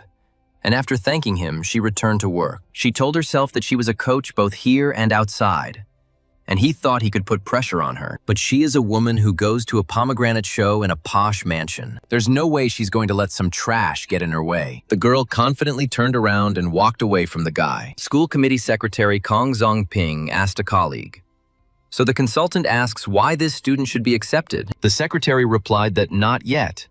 He asked to send materials for submitting an application, but he hasn't responded yet, and added that they are handling the matter. Meanwhile, in the male dormitory, one of the students complained that he had been chatting with Tian Yuping on WeChat for quite some time. He showed his friend the correspondence in which he solicitously asked if she wanted to have breakfast, wished her good night, and invited her to the mountains. A friend said that if he really sees everything this way, then what should he say? The main thing is that he is happy. He advised me to try learning how to flirt from Liu Cao, but the neighbor was outraged that Liu Cao was a complete virgin. He might know there, and he is the most experienced in their dorm. And he added that at least she answers his messages, and they agreed to meet. Doesn't that mean she's interested in him and asked him to tell her what he thinks? Shen Yuan encouraged him, saying that everything was exactly like that. And his neighbor was happy that since Shen Yuan said so, then everything was definitely working out. There was a knock on the door, and the neighbor became indignant at who was breaking in. Shen Yuan was surprised to see Secretary Kong, Secretary Lu, and the professor, and asked why they all came here. The secretary asked if Shen Yuan was there, and the neighbor invited them in. Classmate Li Zhanpeng wondered with horror if his brother had done something wrong for them all to come here. He assumed that they came to Shen Yuan, and since his family went bankrupt, he still buys cars and goes out with someone. Suddenly, he is doing something illegal, and added that otherwise, how can one explain where he got so much money? And something is clearly fishy. He said that Shen Yuan's source of income was unknown, and the arrival of the head office was quite expected. Secretary Kong politely asked Shen Yuan if he had time to have dinner with them that evening, and he happily agreed. They decided to go together and discuss everything about the entrepreneurial base, and the three of them left together with Shen Yuan. The neighbors noticed that looking at the three of them, it didn't look like they were here to investigate Shen Yuan's case. On the contrary, they came to greet him as if he were an official, and one of them said that it would be a bet that they were trying to save face. After all, when someone important is arrested, they still put a black hood on him. At the Nanjing restaurant, Secretary Kong asked Shen Yuan to explain his plan and requirements so that he could fully understand what he expected from the project. Shen Yuan said that his conditions must be met, and it would not result in any losses. He wants complete independence in this matter, which means that he himself will have to decide who will receive investments in his projects and how much. Secretary Lu was indignant that this was not how it worked, but Kong Zongping asked her to calm down. Shen Yuan replied that without funding, talk of success was just words, and he would actually be responsible for the operation of the base. After all, success depends on whether the students he supports can earn money. and he has a direct interest in that. He thought to himself that he was speaking from the heart, and the system's mission was to help him create new industries and a reputation. Secretary Kong replied that regarding his request, he would get back to him after holding a seminar with the leaders of the Education Bureau. With glasses clinking and wine flowing freely, the dinner finally ended, and Secretary Kong asked Professor Lee to take care of Yuan. She noticed that his new car was very spacious, and he replied that he was tired of driving sedans. Professor Lee answered a call from Li Meng, who said her shifts had been changed and she would not be able to help with the move. The professor replied that everything had already been discussed and not to worry. She was a little busy now and they would talk later. Shen Yuan asked if she was moving out, and she confirmed that she would be moving in a few days because the lease on that apartment was ending. He offered to help, but she refused, saying that he had just bought a new car and it was wrong to ask him to help her move. He replied that there was nothing special about it, and the machine was given for the purpose of being used to move things. So why not? Then he added that there was no need to bother himself. He still needed to buy a lot of things, but he insisted that he was her student. She thought that the cute Shen Yuan was quite thin and had sharp features. If you look at him not from the student's perspective, but from the perspective of the opposite sex, he is very attractive. She suddenly realized that he had hinted at it himself, and his offer to help her move was a sign that he really liked her. She remembered about the bag and asked if he remembered the bag he had given her earlier. The girl said that last time he said it was a high-quality fake, but judging by his financial situation, it must be luxury. She thought it was expected, but it was inappropriate. Firstly, she is older than him, and secondly, he is her student. But he told her that everything is fine. He said that there was no need to say anything like refusals. He would not give up in any case. She asked if he would sleep at his place today, and he replied that no, there was no room for him there, so he would go back to the dorm. Then she said that she would park the car here. He can come tomorrow and pick her up, and she gave him the keys. The guy kissed her on the cheek. The girl thought that the guy had become too bold, and a blush appeared on her face. Professor Lee reproachfully told him that he was a very bad student. Shen Yuan picked up the phone and heard that Miss Lin Yuchang had forgotten something in the cafe. She was almost there, but Xiao Qiu lived too far away and couldn't come quickly, so he was asked to open the door for her, and he agreed. Ms. Lin apologized and said that she had left her child's toys at the cafe and completely forgotten to pick them up last time. She said that these were all the toys that he had scattered around here while he was playing, and they were lying everywhere. Shen Yuan asked how old her baby was, and she replied that he was 3 years old and quite a cheeky boy. He was surprised to see 3 bottles of wine and wondered if it was possible that she had started drinking alone in cafes often. So I asked her if something had happened to her husband. She replied that it wasn't that she couldn't bear to be apart, but that she was just thinking about the days and nights they had together. Suddenly feeling uneasy about the situation, he realized that it was her husband. And if it weren't for the sadness in her heart, she wouldn't be sitting alone in the cafe. He suggested that if she wanted, she could come here often, but she replied that this was probably her last time here. He asked if she wanted to have a drink together, if that was okay with her. The guy said there was nothing wrong with it, and added that he felt depressed, and it had something to do with his family. He said that he knew her husband, Mr. Len Xianyang, who was also the general manager of the car dealership. The hero heard about his antics and that Chen Na was an employee of this store, and she had to quit because of her husband. She was afraid that there was something between Miss Chen and her husband, but he explained that no, he just pestered her a lot and she left. The girl said that it was good. Otherwise, he would have committed even more crimes, and admitted that she had recently planned to divorce him and had collected enough evidence of his infidelity. I also read a lot of correspondence where he threatened and tried to bribe his subordinate. She added that they had been married for 5 years and did not expect that he could turn out to be such a person. She thought it really made sense, and she used to think he was young and generous, but now it turns out he is much more mature. Shen Yuan exudes a charm that her husband does not have. She said there's an old saying that you can't judge a man by his looks, but being around a handsome man can make you feel better and thank him. He replied that it was no problem and they went, and she asked him to be careful and apologized. He wondered why Mrs. Lin was apologizing and that she smelled so good. The main character was surprised at what this kiss meant and decided that it was all because of the wine. She thought that for so many years she had remained a model wife, without overstepping the bounds of what was permitted. Shen Yuan called Chen Na and said that his dormitory was closed and asked if he could stay overnight at her place. 20 minutes later, she saw how much he had drunk, and he replied that he had no choice at the dinner with the class teachers. She told him to sit for 10 minutes and then take a shower. The girl said that she would make him some tea and help him sober up a bit, but he asked to just hug her first. She asked ironically, and he just hugged him, and he replied that he was just hugging her, and she knew his character. She thought that the first time he had come to her under the pretext of simply wanting to drink some water. Last time there was training, and this time it was even more absurd. Just a hug, and he joked, and I asked if he even had a character. He answered, was there really no trust between them anymore? And said that since he himself said about just hugs, he could use the second blanket. He thought that the first 2 times everything went without her enthusiasm, and it seemed to him that Chen Na had already resigned herself to it. He didn't expect that she was still very shy, but there were a lot of ways to fix that tonight. He sneezed and said the air conditioner was too cold, and when she went to turn it off, he said it wasn't necessary. Everything will be fine if they stay under the same blanket. She called his name, and he replied that he was no longer cold. The next day, the girl cooked breakfast and prepared the bed linen. Liu Menggu wrote to him and told him to come to the hall, adding that she was still waiting and waiting for him. He thought, why pull such tricks so early in the morning?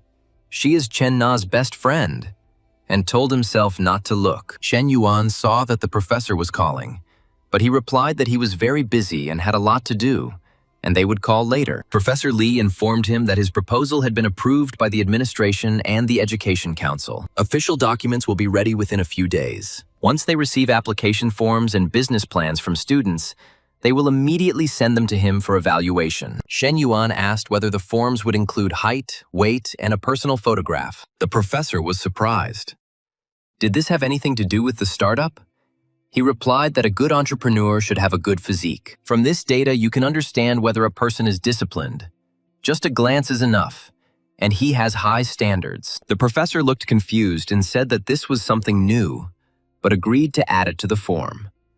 She added that Secretary Liu had also made arrangements with student council representatives, and they would contact him soon. He replied that it was fine, and that everything was fine on his end for now.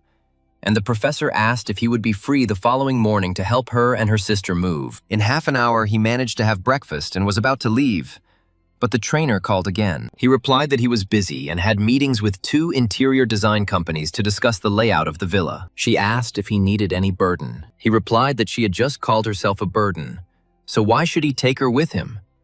But if she really wanted to go with him, she could join him. The guy thought she was great at creating an emotional atmosphere. He was waiting for her in the car, and some guy in a luxury SUV asked if he was waiting for a girl. He said it was a good car for chasing girls, but if he was aiming for high-class girls, that wasn't enough. When Liu Menggu approached, a guy named Fan invited her to lunch, but she replied that she had already made arrangements with a friend. She apologized and then told Shen Yuan that Fang was indeed very rich, but this is not his money, but his parents', and his share is actually a tiny fraction of the entire wealth, while Shen Yuan is a different breed. Fan offered to go with them, saying that the lunch was on him, but Liu Menggu objected. She said she didn't like to have lunch with people who drove SUVs and got into Shen Yuan's car, leaving him puzzled. In the car, Liu Menggu noticed that he was so quiet today and not like himself at all. She asked what he wanted her to say.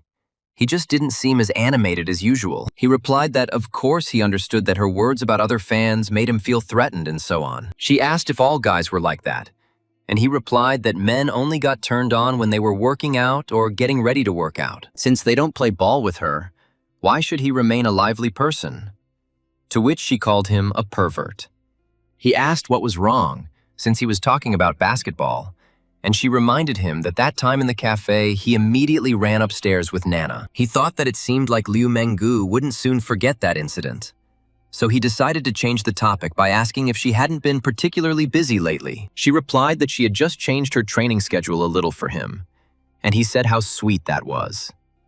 But now he feels guilty, and she offered to treat her to something tasty to make up for it. The hero replied that no problem, and he had a lot of different delicious food for her. The company's chief designer, Fu Zhengmei, presented them with 3 styles: European, light luxury, and modern Chinese. Liu Menggu exclaimed that all three options looked amazing and asked what his budget was. When the main character answered 20 million, she was shocked. The designer was surprised to himself that the villa cost more than 10 million, but he was spending 20 million just on renovations. 30 million is a mere trifle for him, which means he has at least 100 million in his account. Liu Menggu thought that it seemed like she had really underestimated him, and the two of them definitely needed to get closer as soon as possible. She suggested sticking with a modern Chinese style, adding what he had already mentioned. Shen Yuan said that once everything was finalized, they would contact again. But today, he also had a meeting with another company. The designer said it was a very smart decision and asked if he had time that evening. The designer assured him that their director sincerely wanted to get to know him better, and there was no pressure. And he agreed. Director Wan Renming was pleased that the dinner meeting could greatly help in signing the contract. This boy could not be allowed to go to another company, and asked if he was alone. He ordered Su Shubiai to join them. Liu Menggu said that he turned on the stove and it was so hot in here, but he replied that he didn't feel the heat at all. The hero asked if she was going to go back to work, or if she was planning to steal his food again. She said that she would stay with him today, eat, drink, and have fun, and let him be his little shadow. The guy replied that his shadow should follow the rules and follow him both day and night. And why should it be with him only during the day? She called him a pervert, but said that she didn't care, and she would not go anywhere and would be with him. Liu Menggu was asked on the phone what she was doing, and she replied that she was in the car. Her friend was surprised that she was in Mr. Fan's car, who drove a G-Class, but she said no. She was with Shen Yuan now. The friend was surprised when they made it in time, and Liu Menggu explained that everything was not so. She was just helping him with the renovation of the villa. He bought it for 10 million, and now he's planning to do renovations for another 20 million. The friend was shocked and asked if this was too much, adding that Chen Na was lucky. Not everyone can stumble upon such a gold mine, and the three of them decided to be poor together.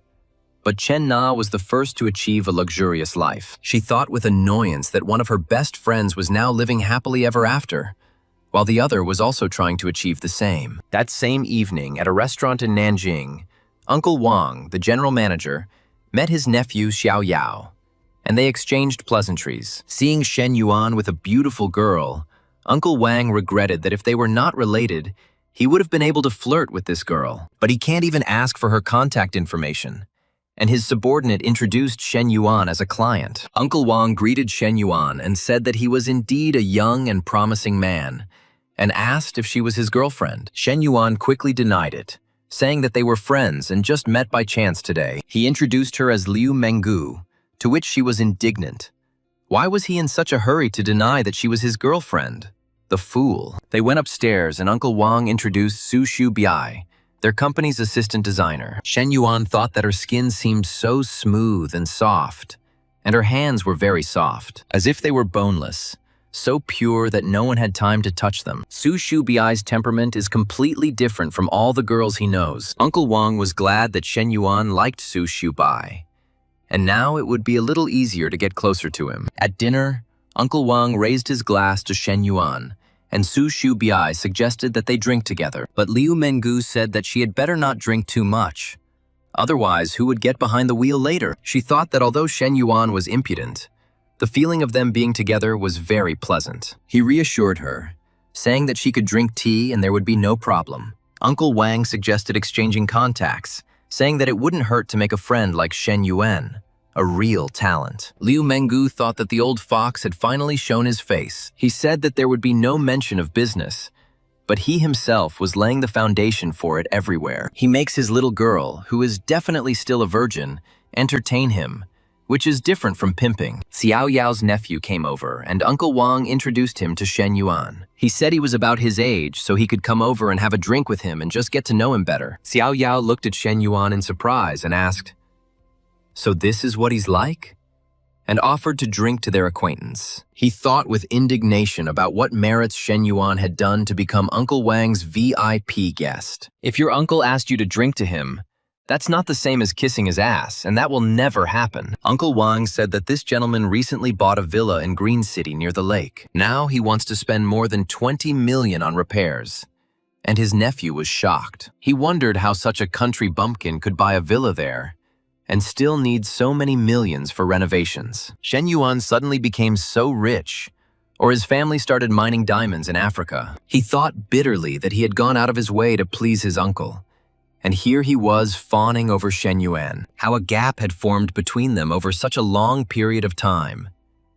And he decided that he would become a suck-up for anyone Uncle Van pointed out. He will simply follow his example. Xiao Yao congratulated Shen Yuan and called him Mr. 3 hours later, Uncle Wang suggested going to another bar or karaoke and asked Coach Liu if she would come with them. Liu Menggu thought that because of her strict diets and discipline, she never drank to the point of unconsciousness. Therefore, she decided that it would be better for her not to go to a second round, since it is beneficial to go to bed early and then get up early. But if she doesn't go, then Shen Yuan will be picked up by some other shrew, because the more girls there are, the less dessert there is. She noticed that, judging by Director Wang's behavior, he was planning to drink a box of cognac. After sending these two to the hotel, it was obvious that Su Xiubai liked the cognac, and after drinking alcohol, he would definitely not be able to restrain himself. Shen Yuan would start pestering Su Xiubai, saying that he would take responsibility,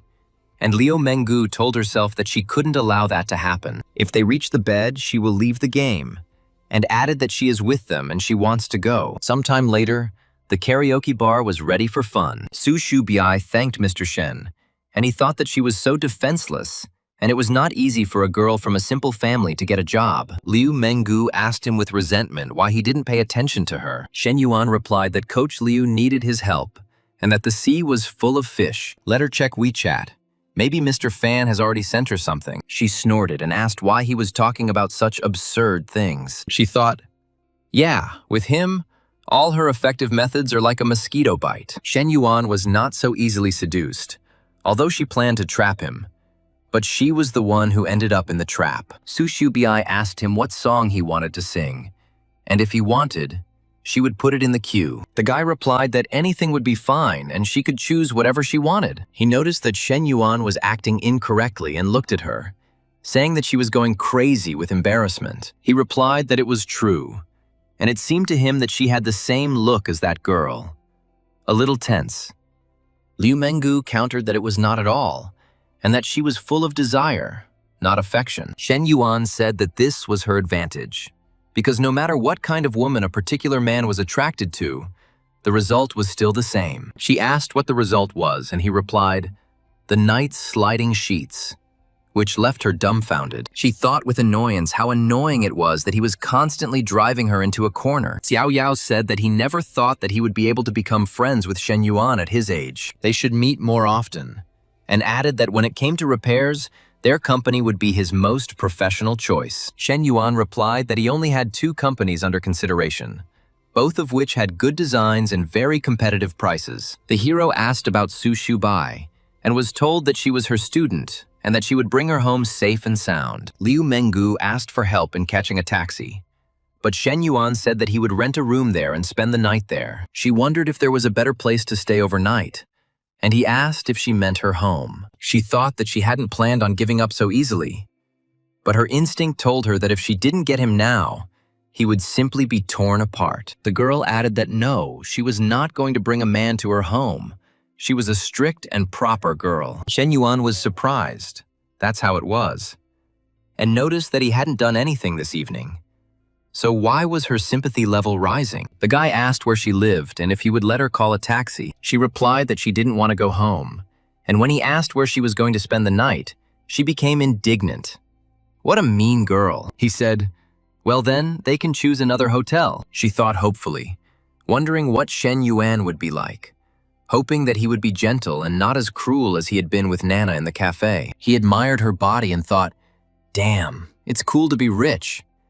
And they went to the most luxurious hotel in town. The hero asked for a luxury room for a month, costing 110,640 yuan. He said he would rent a room for a month, and that it was only 110,000, and asked for the first room on the 52nd floor. She admired the beautiful view, and he thought that Liu Menggu's affection had already exceeded level 80. She thought that now she felt like she was betraying Chen Na, but she sincerely hoped that everything would work out with Shen Yuan. He said that Coach Liu, now he only sees her, and maybe they will start their training already. She asked him to wait and said that she needed to take a shower first, but he replied that she could take a shower later. She was afraid that they could be seen, but he said that it was panoramic glass, and there were no buildings higher than this in the area. Even if someone sees it, so what? She called him so angry, and they did it all night, and he slept until noon. He didn't expect that the coach had such a sensitive body. At one point, it even seemed to him that she would become dehydrated. She said that he had been pestering her since early in the morning. They had only finished at 4 in the morning.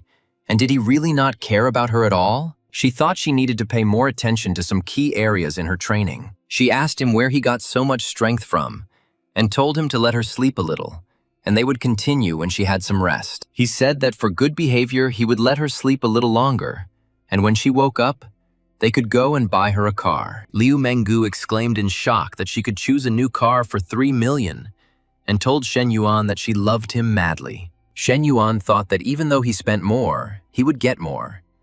But he only spent 3 million to buy a house for Chen Na. If he buys a car for Liu Menggu for the same price, I wonder what Chen Na will think. Menggu said that he even discussed it with Chen Na, but she prefers Maserati, and she was also looking at it. The hero asked if Chen Na liked Maserati. Liu Menggu asked if he wanted to buy her a car too. Shen Yuan replied that he wouldn't beat around the bush, but yes, he was considering that option. She noticed that Chen Na was indeed very lucky to have a huge house and a car worth more than 5 million. Her heart softened, and now she wants to be with him. To which her interlocutor said that she was going too far. After all, it was consensual.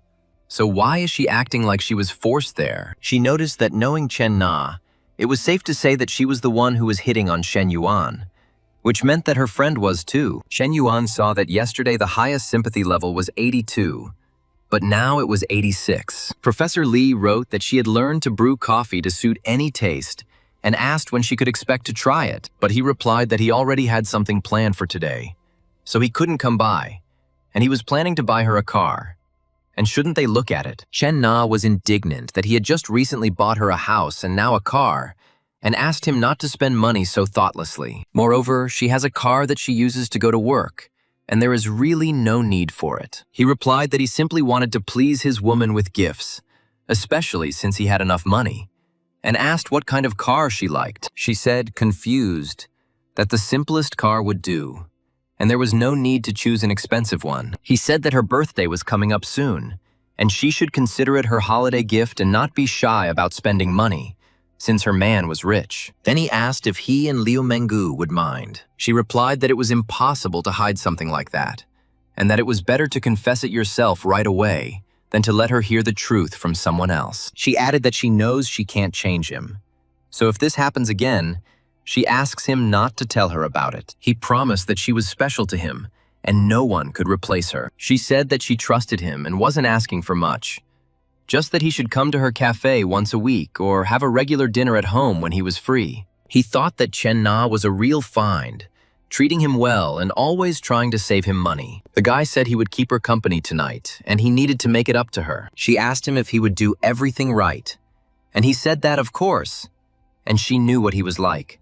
And she was embarrassed by his words. She said she was stopping chatting because she had work waiting for her. He thought that he was now really interested in how guys who have affairs with different women manage not to get caught, and how they do it. Professor Lee greeted him, saying that here he was, and Shen Yuan replied that he had come to help her. He suggested that he carry these boxes like this, and she exclaimed in surprise. She asked him how he liked the pink color when the underwear from the box was scattered all over the street, and then white, or maybe this one, when choosing clothes. The guy was delighted. If only this were real. The girl said that she would take one box and he could take the others. He noticed that they wouldn't be able to transport everything at once, and that everything would fit on the second trip, and told them to start over. Professor Lee agreed and asked to set the navigator to Dongshen. Shen Yuan said, "Okay, let's go."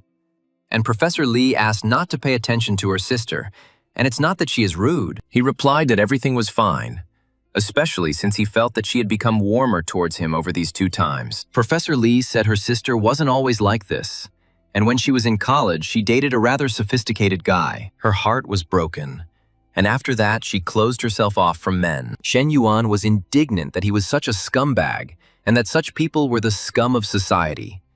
And Professor Lee asked, "But he, I hope, is not like that." He replied that of course not, and that he was a real man with a capital M. The hero asked what about her, and what her attitude towards men was. She replied that it was quite neutral, since she had not experienced what happened to her sister, so she did not reject them. Shen Yuan asked what he said. She immediately replied that nothing. And why was she so nervous? Professor Lee thought he was joking, and if he had been serious, she didn't even know how she would have reacted. In Li Xiao's new rented apartment, Professor Lee finally thanked him for his help. She offered to buy him dinner, but he replied that there was no need to have dinner to thank him. She asked in confusion, "Then what?" And he pulled her towards him. She called his name weakly, but Li Men knocked on the door, saying she had forgotten her keys. Professor Lee said in fear that she would open it now. Shen Yuan said it was wrong, but he would help. And when Li Meng entered, she asked why her sister was so red, whether she had tanned. Professor Lee replied that everything was fine. She just needed to rest a bit, and thought to herself that Shen Yuan was really shameless. It's good that she didn't understand anything. Otherwise, even jumping into the river wouldn't have been able to save him. Professor Lee reported that the student council had also provided an office for the assistant they had contracted. She sent the information on WeChat and told him to contact her when she returned to school, to which he replied that he understood and would not bother her. She wanted to spend more time with him, but she was afraid that Li Men would notice them, and her sister asked her what she really thought of Shen Yuan. Professor Lee pretended not to understand what he was talking about, but Li Meng told her not to pretend, and anyone would see his intentions. She added that if he were not her student, he would be fine, but she felt that he could not be trusted, and asked if that meant she was okay with it. As her sister, she can only advise him to keep his eyes open and find out if he really is a good guy. An hour later in the student cafeteria, the head of the college radio station, Shen Yuan, approached Fu Yingzi. The hero asked if she had been waiting long, and she replied that no, she had just arrived. The guy noticed that her voice was different from the one on the radio, and she explained that when recording or dubbing, they get into character depending on the situation. She suggested getting straight to the point, saying that the secretary had said that help would arrive in a few days, and he had said that he would also need her help with other matters. He wanted to ask her for help on the very first day, but their conversation was interrupted by a guy named Feng Jiagui, who brought oolong tea. She said that lately she has been trying to give up sugar and does not drink tea with milk, thanking him. He was indignant that he had walked 5 kilometers and then stood in line for 20 minutes and asked to accept it. However, she firmly refused. The surrounding students began to whisper about who this guy was. Could it be that Fu Yingzi and Shen Yuan are dating and they fought over a girl? Someone said that Shen Yuan and Fu Yingzi couldn't be together, and pointed out that Ming Hui had already gone with him twice. She said that she would see how far this girl could go and called out to Shen Yuan. Ming Hui approached him and asked if he was going to class. He replied that no, he was just discussing business with Fu Yingzi. And Ming Hui noticed that he had not been seen in class for a long time. He really wants to screw it all up, and she's making it clear that she's his girlfriend. Fu Yingzi said that she had business at the radio station and would go first, and they said goodbye. Passers-by watched in amazement as 2 girls fought over one guy. They noted that Fang Minghui was acting just like a wife against a mistress, and asked who this guy was. Shen Yuan explained that he was talking about the Student Entrepreneurship Development Center. The committee asked her to cooperate with them, and Min Hui said with relief that it was clear. She added that she would like to spend more time with him, since she had not seen him for 2 days. But she had classes soon and she would go. She said that, by the way, she wouldn't mind a cold drink today, and they said goodbye, and he thought that she really was a cutie. Coach Liu wrote to him that she had found a car for 2,880,000 yuan. He told her to send him the center's bill so she could transfer the money now, and she happily called him her darling and sent him hearts. She said that they were going for a walk today, and she brought 2 different outfits. She wished he could see them on her in person, but he replied that he had no idea what she was talking about and was already planning to meet Chen Na. Ming Hui also said that she wanted something cold. He thought about who he would spend the evening with out of these 3, and admitted that there were 3 options. At Li Xiao's house, the younger sister asked if they were having dinner at home today, and Professor Li replied that they were, and that she would go shopping for groceries now. Li Meng suggested inviting Shen Yuan to dinner, and Professor Li was surprised, but her sister explained that she just needed to write to him and invite him. Professor Li wondered what she was up to, and Li Meng thought to herself that just the thought of the bad guy's gaze made her want to bite him. She said that it was obvious that she was helping her sister check it out and what else it could be, and Professor Li agreed to write to him. Shen Yuan received the message and thought about what kind of peach blossom garden he encountered today. So many girls tried to pick him up that even the master of time management was shocked and decided to politely decline. Professor Li asked him to come in and make himself comfortable, saying that dinner would be a little later. He replied that he would not be shy and that she could go about her business. He thought that, as expected from a consultant, she quickly brought comfort to the room. He asked where Li Meng was, and Professor Li replied that she was in the shower, so he immediately headed to the kitchen. She protested, but he said it was okay and he would just keep her company in the kitchen. She said he was too close to talk. He objected that there was at least another half-meter between them and asked what he wanted to do, and he replied that nothing at all. She reminded him that her sister was also here, but he noticed that she was in the shower. Girls usually splash around there forever, so she's definitely not done yet. She begged him not to do it, but he didn't listen. And at that moment, Li Meng called out from the shower that she had finished washing and asked if dinner was ready. Shen Yuan reassured Professor Li that everything was fine and there was no need to panic, and she threatened him not to dare do such a thing again. He said she knew how he felt about her and loudly praised her food, saying Gordon Ramsay would definitely recognize her as his daughter. Li Meng told him to stop flattering. Her sister wouldn't fall for that, and asked how many girls he had had. He replied that there were 2, so what? And she said that it looked like an interrogation, but he only talked about 2 girls. One was in high school, the other was Zhou Wangting, and no one knows about the rest. Li Meng noticed that he had quite a few girlfriends, and her sister had never dated him before. Shen Yuan thought that just 2 girls was already a lot, and if she found out about Ming Hui, Chen Na, and Liu Menggu, she would definitely vomit blood. Li Meng asked him if he had any brothers or sisters, and he replied that he had a younger sister, who was 18 years old and in her 2nd year of high school. 10 minutes later, the interrogation finally ended, and Shen Yuan thought that Professor Li had told her about him. He felt that Li Meng's attitude towards him was gradually warming up, and he asked Professor Li if this was a good sign. She was outraged that he was trying to pull something like this right under Li Meng's nose, and did not value his nerves at all. Li Meng said that they could start eating while she went to wash the fruit, but in reality she wanted to leave quickly, afraid that Li Meng would notice them. Shen Yuan said that it was not necessary, since it was already late and she had a tiring day of cleaning, so she should rest, and he will leave after dinner, and there is no need to wash the fruit. The sister thought that something was wrong with the girl today.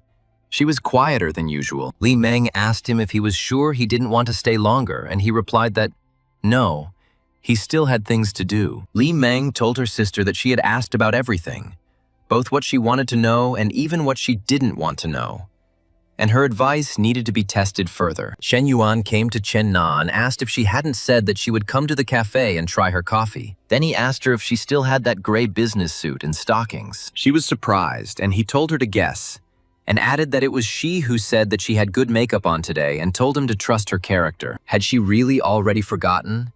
And he would make up for several million at once. And she replied that this was not the kind of compensation she had in mind. He said that someday she would understand, and they spent an hour and a half together. He noted with joy that the sympathy level had finally reached 90. The system has announced the completion of the mission to increase the secondary female character's affection level to 90%. He told Chen Na that she would have to try harder tonight, and she asked in fear what he was doing there. He replied that it was she who wanted to know why guys like to see girls in such clothes. And here is her answer. He said it was just not like usual, and he would surprise her even more in the future. And she hummed in agreement. He thought that Chen Na's current state was the best compliment for a man. If he could do even better this time, it would be great. But he doesn't know if he'll get a similar reward next time. He decided to see what was so interesting about the exclusive skill set, and saw that this skill card was exchangeable, including entry-level dancing, entry-level trading, entry-level appliance repair, and combat skills. He was indignant. What kind of nonsense is this? If repairing household appliances is still understandable, then what is a hairdresser anyway? He thought that if he had to choose, it would be a good idea to take fighting skills, because even though they live in a legal society, he has a lot of money and women. However, he wondered if Professor Lee's television were to break down, and with his skill in repairing household appliances, he could come to her. The guy would tell her that everything is ready, and if she has any problems in the future, she should not hesitate to call him. He offered to dry her off, saying that she was tired and sweaty and he would dry her whole body. He thought that it seemed like he had hacked his dad's system, and this reward was more generous than the previous one. This meant that the third reward would be even more generous, and he became curious about who would be next. Who would reach the 90th level of affection? Chen Na said that her father had a stroke due to drinking, and his blood pressure rose sharply. Shen Yuan asked if she was serious and if she had enough money, and offered to transfer it to her.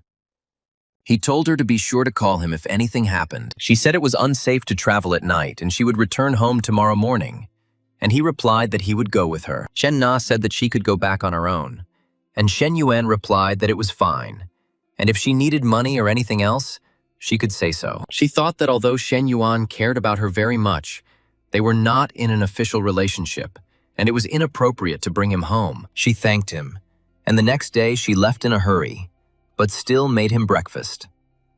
Shen Yuan thought that Chen Na was neither mercantile like Coach Liu, nor possessive like the beauty in his class. Fu Yingzi wrote to him early in the morning and said that the office had already been cleaned, and she had sent him some options for tables and chairs. Shen Yuan asked what they should do next, and she replied that they should stop following her.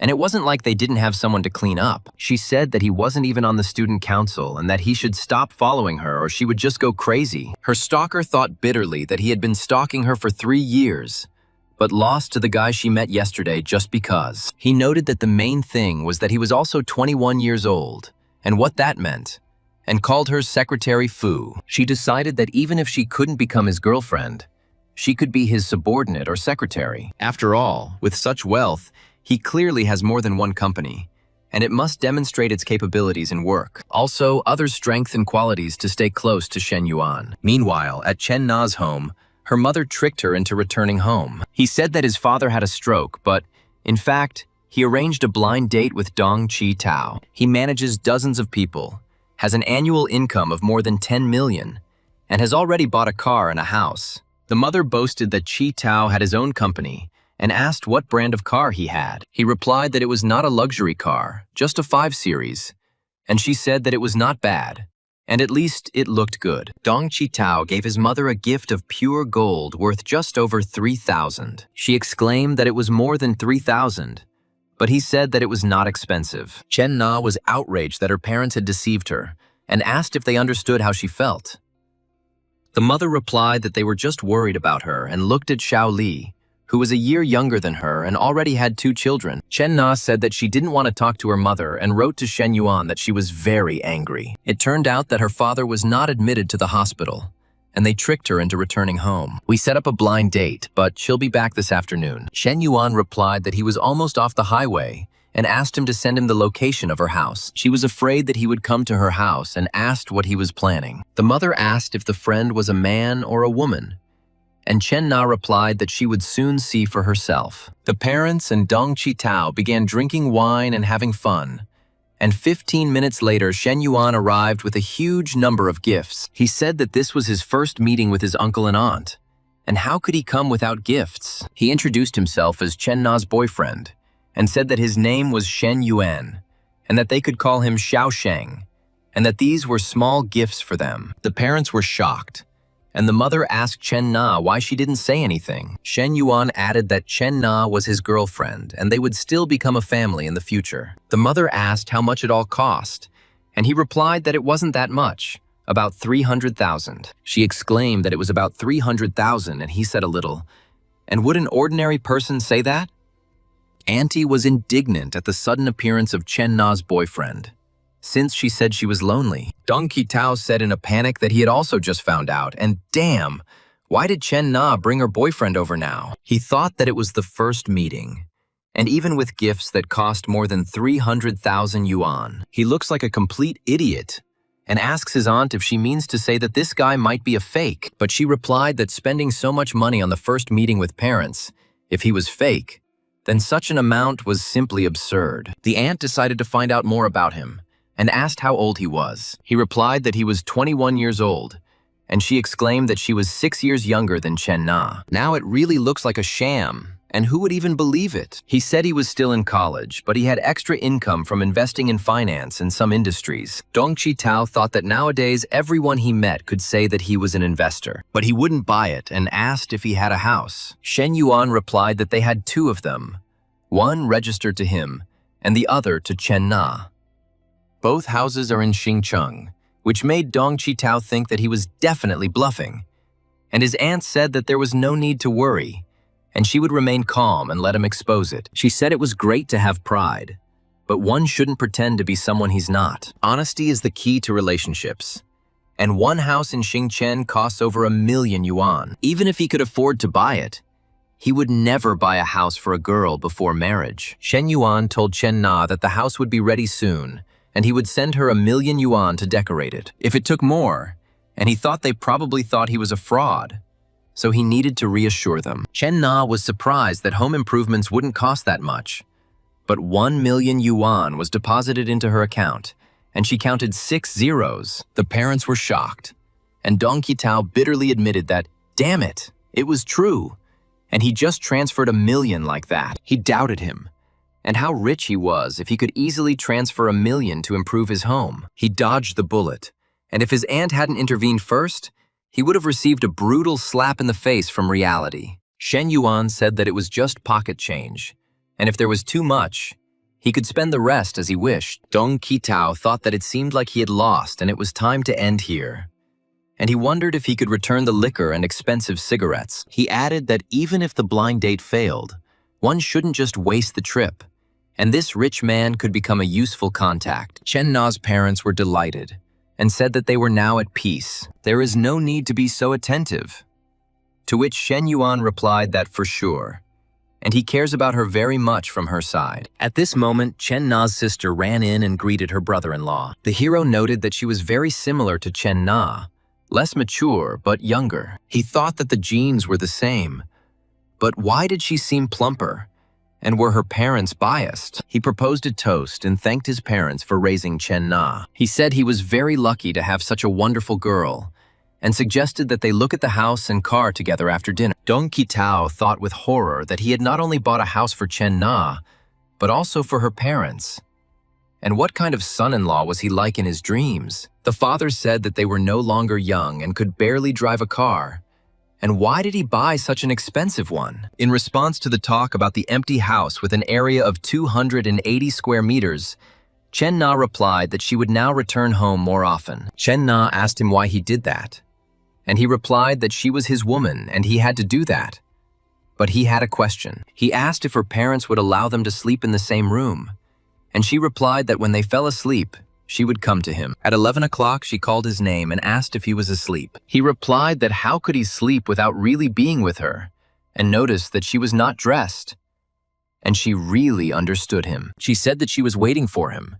The guys started having fun on the bed. At that moment, the girl's younger sister woke up. She heard groans coming from the room and decided to take a peek. What she saw confused her, and she stood in a stupor for a while. Then she decided that she couldn't spy any longer and ran to her room. An hour and a half later, Chen Na returned to her sister's room and hugged her. Xing Yu asked why she was still awake, and Chen Na replied that she wanted to sleep while hugging her, and wished her sweet dreams. She thought that this girl had really grown up. The next day, Shen Yuan, who had already returned to the university, was looking at the decoration of the office together with Fu Yingzi. When asked if anything needed to be changed, he replied that everything was fine. Fu Yingzi showed him the first part of the entrepreneurship applications and business plans submitted by her classmates and collected in the committee that morning. He was outraged. What nonsense! And now even photos for ID are edited so heavily. He said he wouldn't look at the photo and would focus on the business plan. But he saw ideas like opening a cafe on campus. He said that even though he was using 10 million from the system for this startup incubator project, he couldn't act recklessly. The hero thought that by increasing the favor of girls, he now receives more rewards. But he cannot do this all his life. Is he really going to be hanging around on the beach even at 80 years old, working hard to satisfy some little sister in a bikini? He said he didn't want to end up as some old pervert who only knew how to pretend. With a campus business incubator and cafe, he should gain real business experience. He decided that as soon as the conditions were right, he should enter the business circle and make a big company out of a small one. He told Fu Yingzi that he seemed to have overestimated the students and he didn't need all these unrealistic proposals that didn't take the market into account. Everything needs to be carefully replanned. And this may be due to the fact that the sample is too small. He asked if the university and the youth league committee could improve the promotion, and she said yes. She said that the radio station she is responsible for will start playing commercials in the morning and evening starting tomorrow. They will display it simultaneously on the university's web account, official account, and Kane account. He thought that from the moment he had a system, he would only enjoy spending and earning money. He felt joy for the first time when he ordered Fu Yingzi to work. And indeed, money controls not only houses, cars, and women, but also power. At the fitness center, manager Huang Mingbo scolded Liu Menggu for being late and said that she didn't seem to need the job. She replied that she had sent him a message asking for time off and had warned her clients. He was outraged that she even had the nerve to talk about it. And did he approve of her taking a day off? She retorted, why didn't he take a closer look at her message where she asked for a day off if he would have lunch with her? He said that in short, he did not approve of this, and she was absent from work, and asked if she knew how much money would be deducted for absenteeism. The girl replied that if he deducted everything he wanted, she would no longer work for him and would quit. Others were surprised that she was actually quitting, and noticed that all the clients she had attracted during this time were working out at their gym. If she quits, how will she make a living? The manager was surprised to see her car and asked if she had found herself a sugar daddy. Liu Menggu wrote to Shen Yuan that she had lost her job and her boss had fired her, and asked if he could console her. Shen Yuan said that was wonderful, and wouldn't it be perfect for Coach Liu to become his exclusive personal trainer? She asked what the reward was for being him, and he said there was a reward, and after a while he would take her to training. She replied that okay, then she would wait for him in an exclusive form. She said that she loved him and asked him why he came so late and thought he still had time. The guy thought that this girl was so impudent and daring he would show her. Shen Yuan said that since he didn't want him to come in, then he would leave. She fearfully asked him not to leave, and he asked if it wasn't she who didn't want to let him in. She said she just wanted to set the right mood and asked him not to leave, and he replied that then she should beg him. She asked why her intentions were not sincere, and he said that he felt a little sincerity and added that he would not leave for their sake. Liu Menggu called Shen Yuan daddy and asked if he would punish her for her disobedience. He asked her to repeat what she called him, and she said, "Daddy," again. He replied that he really liked the sound of it. Today, her daddy will turn up the heat. And they continued. They had fun for an hour, and Liu Menggu said that money aside, Shen Yuan was already quite attractive. He said that didn't she want to become his personal trainer? And he was ready to continue and not to relax. She wondered how he could be ready for the next round so quickly since it was impossible. And they had fun for another hour. She told him not to make things up because she heard everything in the cafeteria. Can his strength be compared to the current one? And he said that 50% of the strength, but he definitely wanted to use all 120%. And the difference from last time was too big. He discovered that he had developed a brutal skill called the divine technique of endless and relentless work. Coach Liu said that with such a height, it was impossible for him to weigh only 70 kilograms, and he suggested that they work out the next morning. She laughed and said that he finally realized that he was skinny, and he threatened that if she said that again, he would make it so that she wouldn't be able to stand up. She admitted she was wrong and said she wouldn't do it again.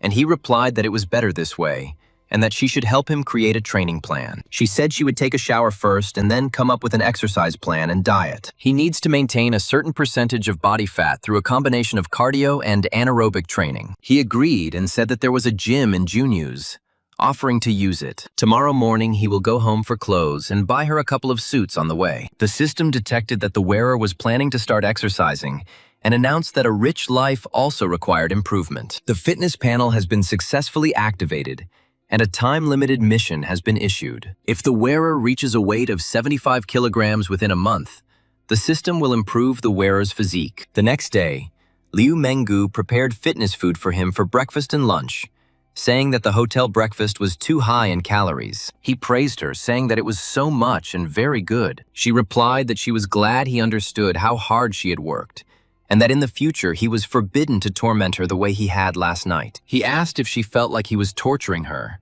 and if she didn't feel anything else. She said, okay, he won, and let him eat quickly and they will go to training. At the gym, men admired Liu Menggu's amazing body and said that she had an absolutely amazing body. They asked each other to stop staring at her, otherwise they would get an erection. One of them was outraged that such a weakling, who didn't have a single muscle, could get such a cool girl. It's a huge loss, and why shouldn't he consider it? Hao Zhang noticed Shen Yuan and thought that it was him, and who was that girl next to him? Wasn't he shopping for bags with another hottie last time at the mall?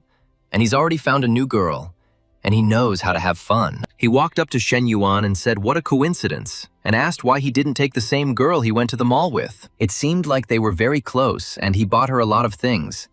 And he tried to question him and make her angry, but Shen Yuan and Liu Menggu remained unperturbed. And Hao Zhang said that enough was enough.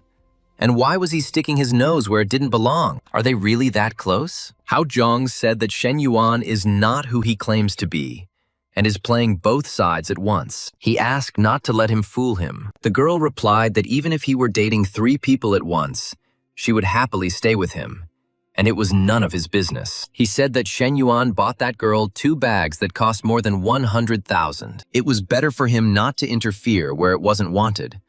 But she replied that it was his money. He can spend it however he wants, as long as it makes him happy. If he is happy, then she is happy too. And added that Shen Yuan bought her a car worth more than 2 million yuan. Hao Zhang asked in confusion what was the matter. And this girl knows that he is cheating on her, but is still happy. And what kind of relationship do they have? Liu Menggu asked him to move away, saying that his face was distracting from the training. She called him a terrible freak. And Shen Yuan explained that Coach Liu was his personal trainer and assistant. She understands her place very well, so why should she worry about such things? Next time, if he wants to cause trouble, it's better to find out everything in advance. She said it was time to continue and praised him after 2 hours. She said he did a great job and the movements were very precise. However, they will still have to increase the intensity tomorrow. He replied that he increases the intensity at night, and she during the day. Is this revenge? But she said that today he was getting acquainted with the movements and exercise machines. Naturally, after this, you need to add weight. Once the muscles have relaxed enough, the girl suggested that they quickly go back and take a shower. He said there was another place that needed to relax, and she reproachfully called him a hooligan and asked. After they showered together, the coach asked him if he would be returning to university that evening. He said that his evening was already scheduled, so he invited her to stay there for the night. But the girl objected that the spacious room made her feel uncomfortable when alone. He didn't argue and asked her to repeat the address, and she called him daddy again, after which the affection score increased. Hu Zhang continued to watch Shen Yuan and walked towards him together with Fu Yingzi. She apologized for the fact that he had insisted on his own way, and followed her after the meeting in the cafeteria. He added that the girl asked him to stop, but he ignored her requests. Shen Yuan and Fu Yingzi remained in the room alone, closing the door tightly and drawing the blinds. Hao Zhang was indignant, not understanding what they were doing there, or why there were blinds in the study room. He thought bitterly of his Fu Yingzi, refusing to believe what was happening. The protagonist started a conversation and inquired about the company's progress. Fu Yingzi reported that she had already placed banners and posts on the official account, on the web account, and on the Clown account. The views were good, but the new business development plan will take more time. She expressed a desire to launch another advertising wave to further increase her popularity. Shen Yuan ordered that his name be associated with the business database, so that exchange students would know of his financial involvement. He suggested publishing several posts about how an unknown person had invested 10 million into the university's startup base. This funding was provided by a student of their own university, and also about the existence of a super handsome rich man, but without disclosing his identity. The young man promised to gradually build up public interest so that he could appear in person when anticipation peaks. He thought that although he didn't understand Shen Yuan's desire to be the center of attention, it wasn't his concern. She admitted that she had initially really hoped for a romantic relationship with him, But now it seemed like he already had a partner. Fu Yingzi explained that internships would start next semester, and it was difficult for students at a private university to find jobs. So she thought that if she followed him, she could earn more than in a regular job. He noted to himself that the girl turned out to be quite reserved, as befits a student. If she had said she wanted him, they could have just let things go. Then I asked how much she meant, and she timidly said 8,000 yuan. He noted that graduates in her specialty earn around 3,000 to 4,000 a month, and the proposed amount is already 2 to 3 times higher. Hu Zhang, on the outside, was indignant at his prolonged absence, calling this eccentric someone who was bringing down men's pride. The protagonist suggested dealing with this problem once and for all. The girl looked at him in confusion, but the guy, not at all embarrassed, left a mark on her neck. When they came out, he turned to Fu Yingzi and asked what was happening. She told him not to look for her anymore because she already had a boyfriend. When her shocked interlocutor asked when they started dating, she declared that it had just happened. From that very minute, he refused to believe what he heard and cried out in despair that this simply could not be. Shen Yuan remarked that he thought that was enough and promised that he would not bother her anymore. If that's all, then he will go about his business. Fu Yingzi called out to him, and he thought that she would be quite suitable for the role of secretary. However, he is not ready to manage an entire company now, and even if he has money, without real skills, he will be perceived as an upstart. Therefore, he needs to activate all knowledge modules and increase his level. He decided to start with this very thing.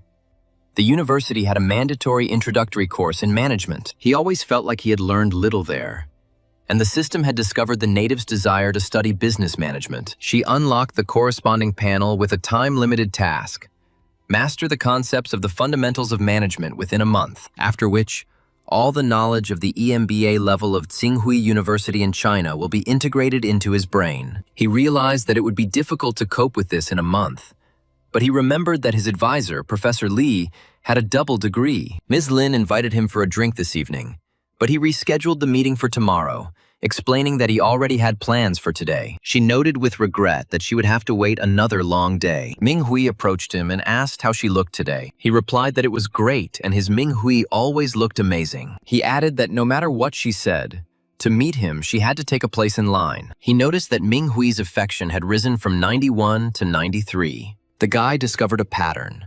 The higher this indicator becomes, the more difficult it is to raise it, but the rewards also become more generous, just like leveling up in the game. After which he said that he would help her buy a house. If she is free this weekend, they can look at suitable options. The next morning, students on campus were discussing promotional materials for the new startup incubator. They expressed surprise that the student actually invested 10 million. One of them noticed that all the local rich kids spend their money on entertainment, and none of them are capable of investing like Entron. She really wants to tell everyone the truth, but keeping it all to herself turns out to be terribly uncomfortable. Another advised her to restrain herself because Shen Yuan had told her not to reveal anything for now, and she didn't understand why he was keeping silent. What kind of showing off in the shadows is this? But she still admitted that her friend was lucky to hook up with such a rich man. Ming Hui's friends asked him if he needed another maid or assistant, and one of them said she didn't want to work hard anymore. Yu Pin and her friend discussed the rumors and said that they didn't seem like idiots. Who would believe internet gossip? 10 million, if someone actually invested it, would mean at least 100 million in net assets. If there was such a rich man at their university, she would pounce on him herself. One of them said that these were just dreams, and why would such a person even look in her direction? She added that if someone had really spent that kind of money, they would have bragged about it non-stop and would never have kept quiet. Otherwise, what's the point?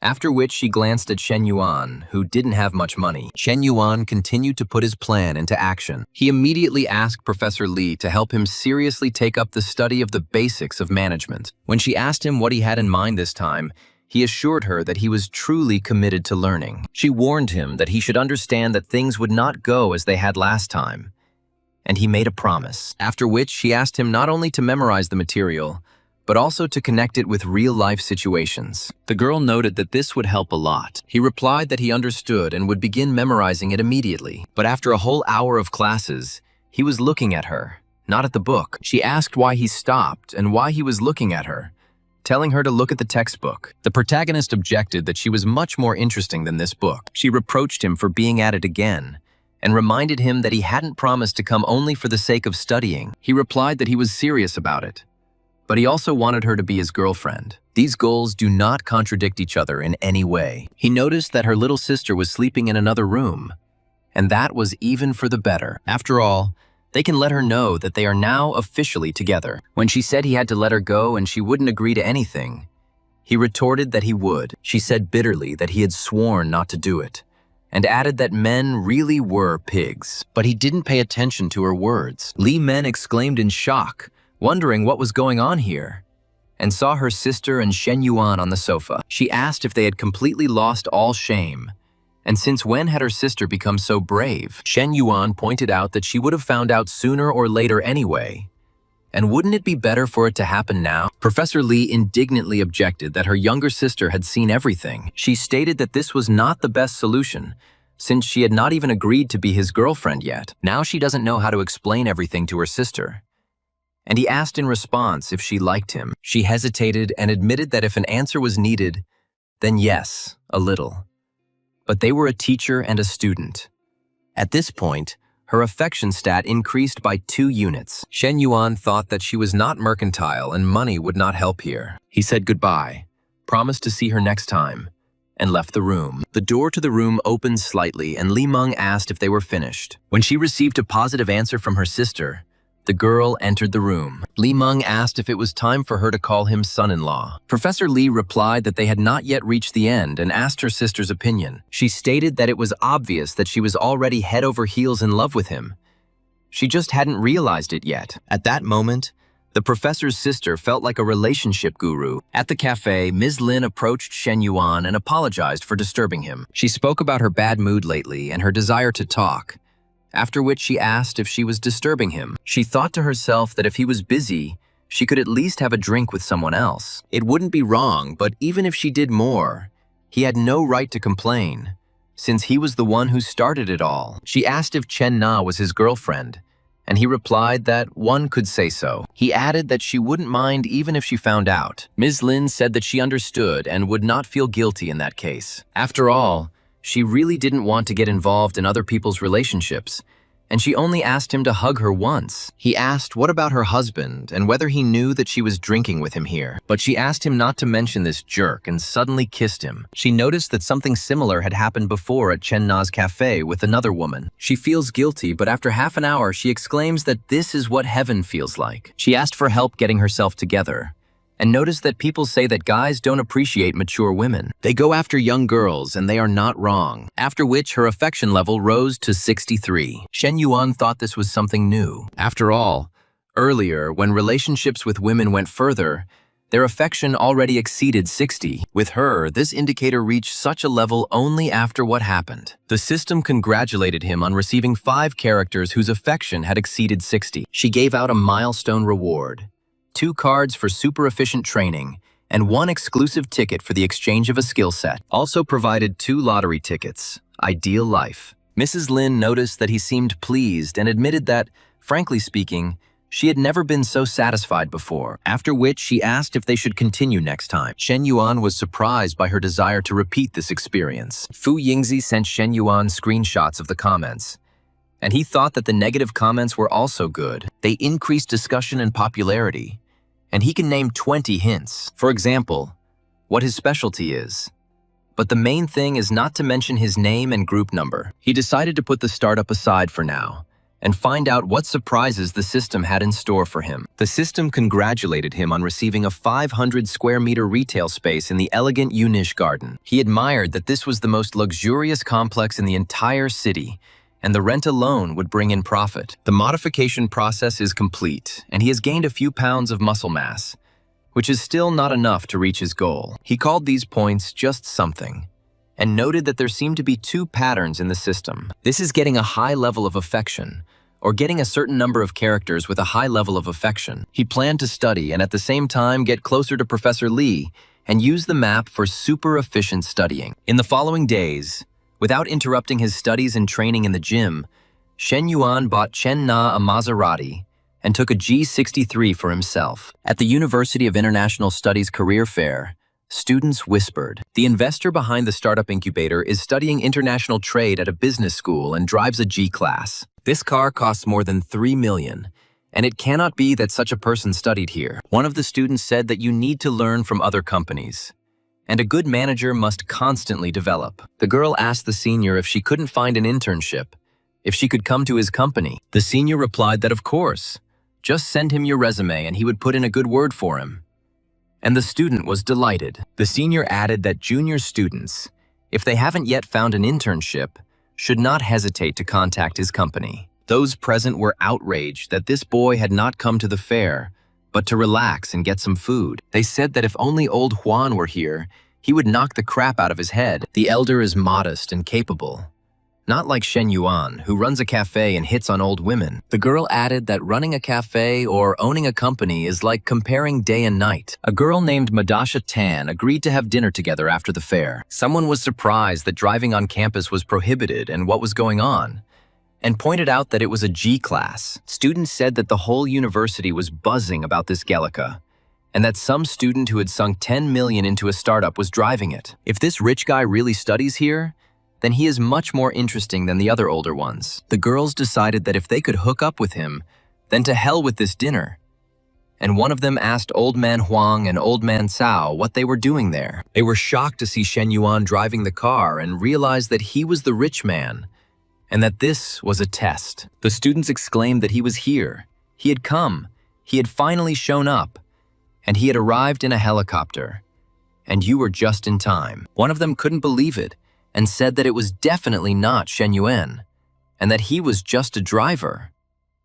Another asked him what he was sniffing around and looking suspicious about, and told him to get out of the way because they were getting into the car. One of them was puzzled as to how he could be rich, and the other asked what the joke was and where he got so much money. The girl decided to forget about everything else, and from now on, her goal is Shen Yuan. Someone asked if they apologized, would he forgive them? And the news that Shen Yuan was the owner of Gelix spread throughout the campus. The students said that if it were a 60-year-old billionaire, the girls would have doubts. But Shen Yuan is only 21 years old, tall and handsome. What more could you want? And one of them found his WeChat. She was asked if she had a boyfriend or not, and she replied, "So what?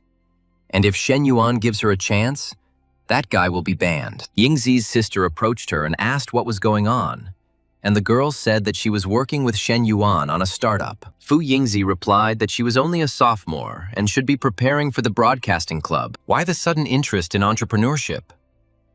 The girl countered that the job market isn't unlimited and that preparation is needed in advance. Fu Yingzi admitted that she almost believed her interlocutor for a second.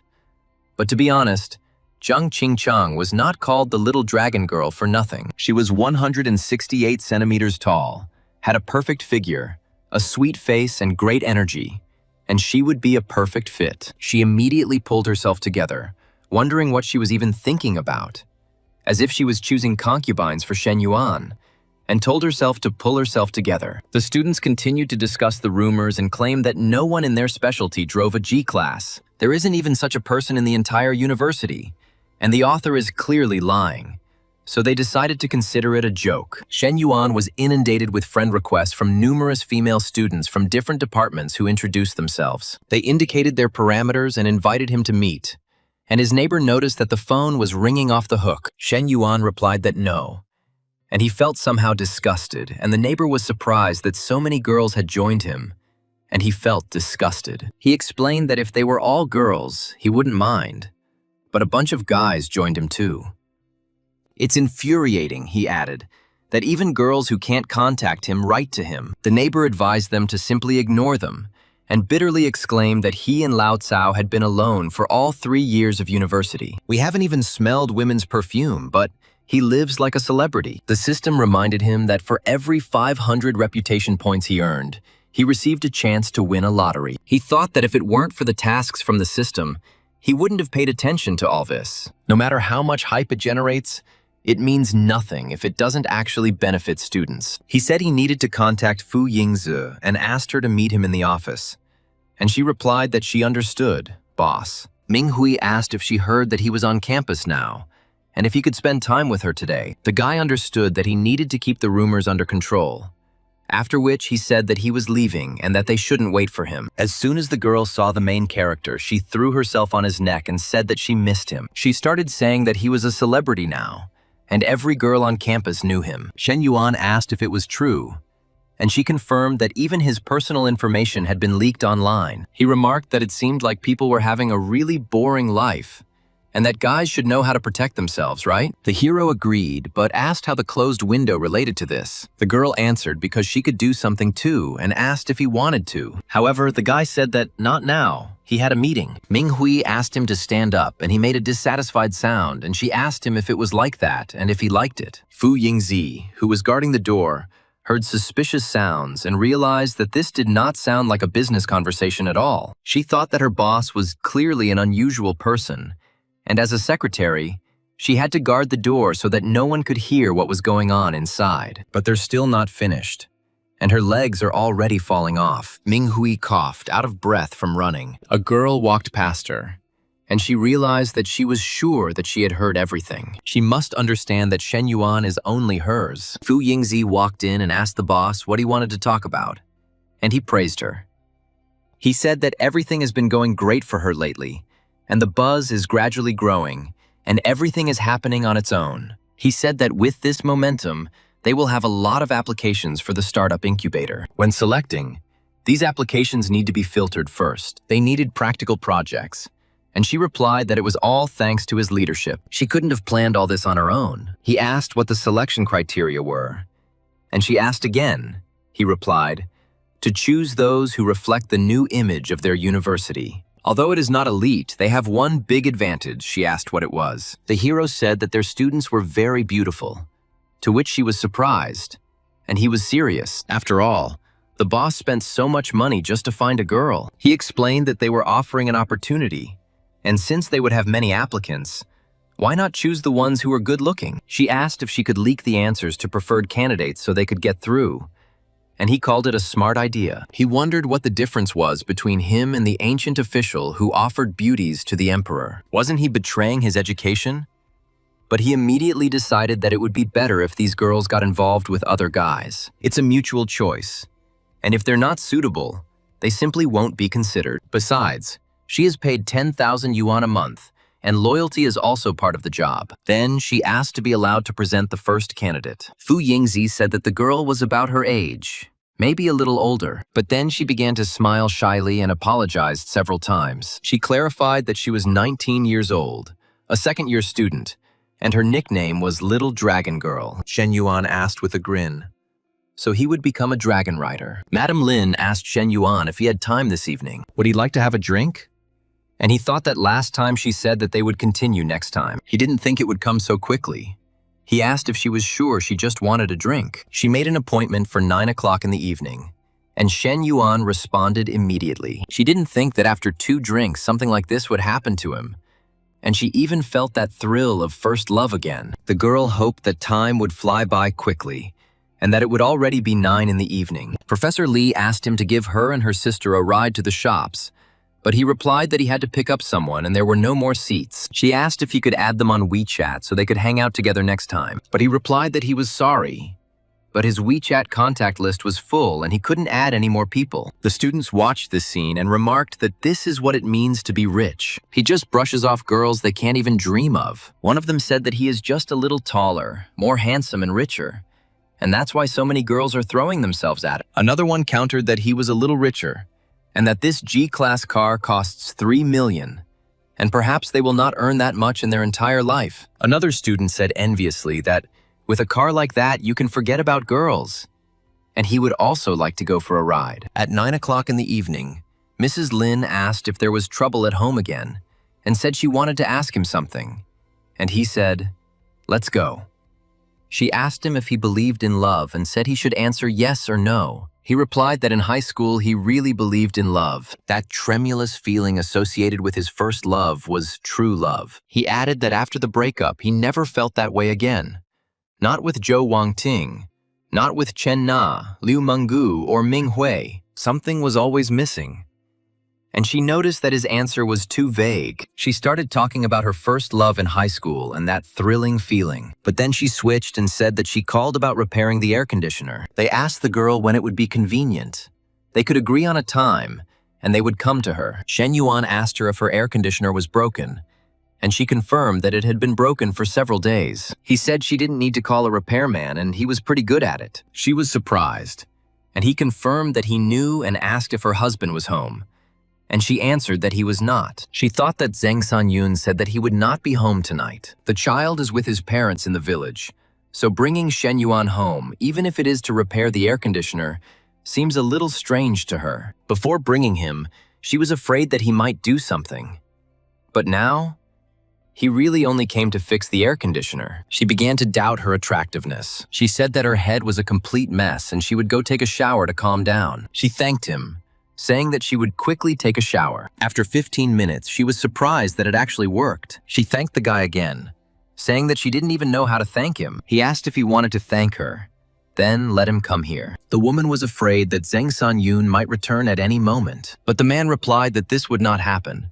And then she asked why. He stated that from now on, if something broke in the house, she should contact him. He will fix not only things, but also her heart and her body. She gave herself completely to this moment and thought that, in comparison to it, her relationship with her husband was a waste of time. The husband himself turned out to be pathetic and worthless. A passerby remarked with disgust that it was disgusting. It was her husband. He added that this woman behaved so arrogantly during their meeting for drinks, and even refused him for the sake of big money. The girl realized with horror that the sound was coming from behind the door. She realized that Zheng Sanyun had unexpectedly returned home. Mrs. Lin panicked, thinking that if her husband found out the truth, she would lose all her advantages in the divorce and division of property. He might lose everything. But Shen Yuan calmly said that he would close the door himself. Zheng Sanyun asked irritably why there was no one in the house and the air conditioner was left on. Does she really think electricity is worthless? He called her a useless fool who does nothing all day. She can't even cope with simple household chores and can't pour him a glass of water. The man was outraged to find that the door was locked from the inside and decided that she was still upset about his late return. Although it is a shame given his position, he is simply obliged to participate in various events. He declared that since she was not letting him in, that was fine, and at least today he would not have to perform his marital duty, which was even better. Mrs. Lin breathed a sigh of relief and they continued. But she asked him to be quiet so that her husband would not hear through the wall. However, the guy replied that he was already fast asleep and wouldn't notice anything, and that she should relax because it would be even more exciting that way. Zheng Sanyun's snoring was so loud that Shen Yuan unconsciously began to move in time. The next morning, Zheng Sanyun woke up with a severe headache, thinking that the bar had sold counterfeit alcohol the night before. He was surprised to see breakfast on the table, which his wife had not cooked for 2 years. The man asked what had come over her. He immediately doubted why she had suddenly become so caring. The husband realized that something had definitely happened, and that she was hiding something behind his back. The man began to search the room, but did not find any hair on the bed. There were no suspicious stains and no napkins in the trash can. There were no signs of contraception either. So I decided that maybe he was just imagining things. The girl invited her to have breakfast. The man said that it seemed to him as if in a dream he heard a strange knock on the wall. So he asked her if she had heard anything like that. But she replied that she had not, and that he had probably just imagined it, and that she herself had slept very soundly. The man agreed that he must have imagined it, and asked if she had said that the air conditioner was broken, because now it seems to be working properly. And she replied that the sound he heard was just from the repair. Meanwhile, at the cafe, Li Ying's best friend asked Zhou Wangting what was going on with her, as she hadn't slept for 2 nights. Fan Tien replied that her ex was now living a better life than ever, and she felt like she would simply die of envy. When her friend asked who she was talking about, she named Shen Yuan. Li Ying wondered how he could become so rich and whether he had sold the car after the family went bankrupt. But Van Tien said that her friend couldn't even imagine what he had become after the breakup. She said that he bought some woman a house for 3 million and gave his fitness trainer a Porsche worth 2 million. Li Ying asked if this was serious and how Wang Ting could be sure of such expenses, and she replied that the woman was her personal trainer. She admitted that she was out of her mind then, since she traded such a man for a miserable life. Now he has become so rich that she cannot sleep at night. But her friend advised her to just find someone else. After all, with her appearance, this won't be difficult, especially since she works in aviation and meets millionaires every day. Wang Ting replied that she no longer considered men with a net worth of less than 100 million, and that she wanted to bring Shen Yuan back. Li Ying reminded him that he blocked her everywhere and she couldn't even find him at the university. She advised me to live my own life and lower my standards a little. Van Tien refused, saying she couldn't lower the bar and that it broke her heart because all this was supposed to be hers. She demanded that her friend help her find him. Li Ying desperately asked someone to give her the number of a mental hospital. At the Junyue Hotel, Coach Lu stands and looks into the distance. She was surprised that, despite the diet and exercise plan she had developed, his progress in gaining weight and muscle was faster than expected. He replied that he was simply not like everyone else. The girl said that she understood and he could go, and she would wait for his call. She thought that by preparing food and clothes for him every morning, she finally felt needed.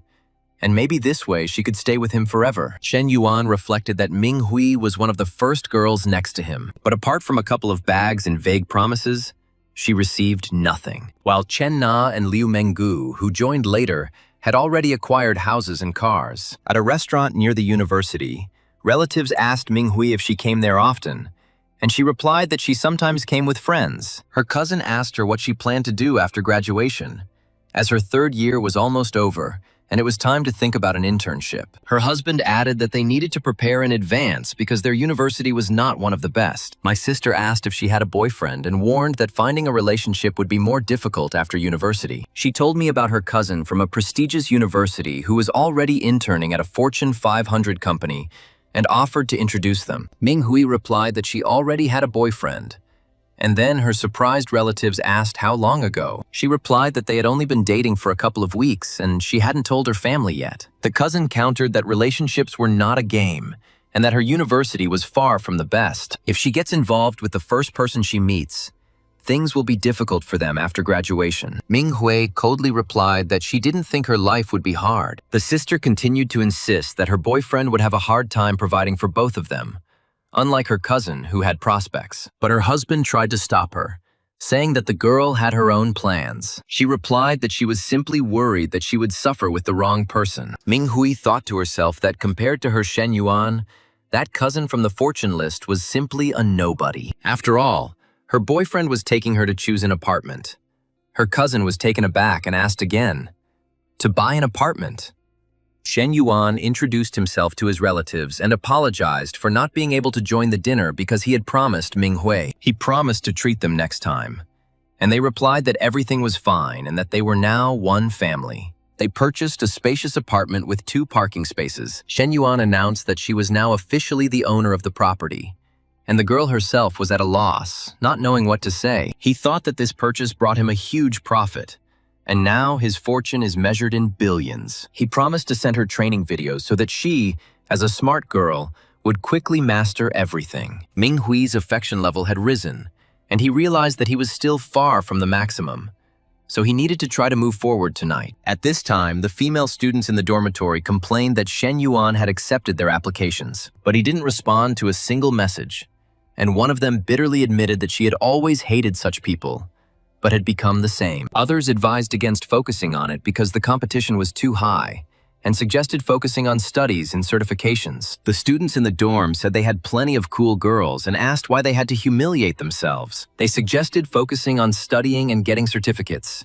and going to the library. One of them asked, to the library, and slipped away again to draw up a business plan, and let him not make a drama out of it. Another admitted that no matter what girl falls for a billionaire like him, it's not her place to judge because she's the same and will work on a business plan.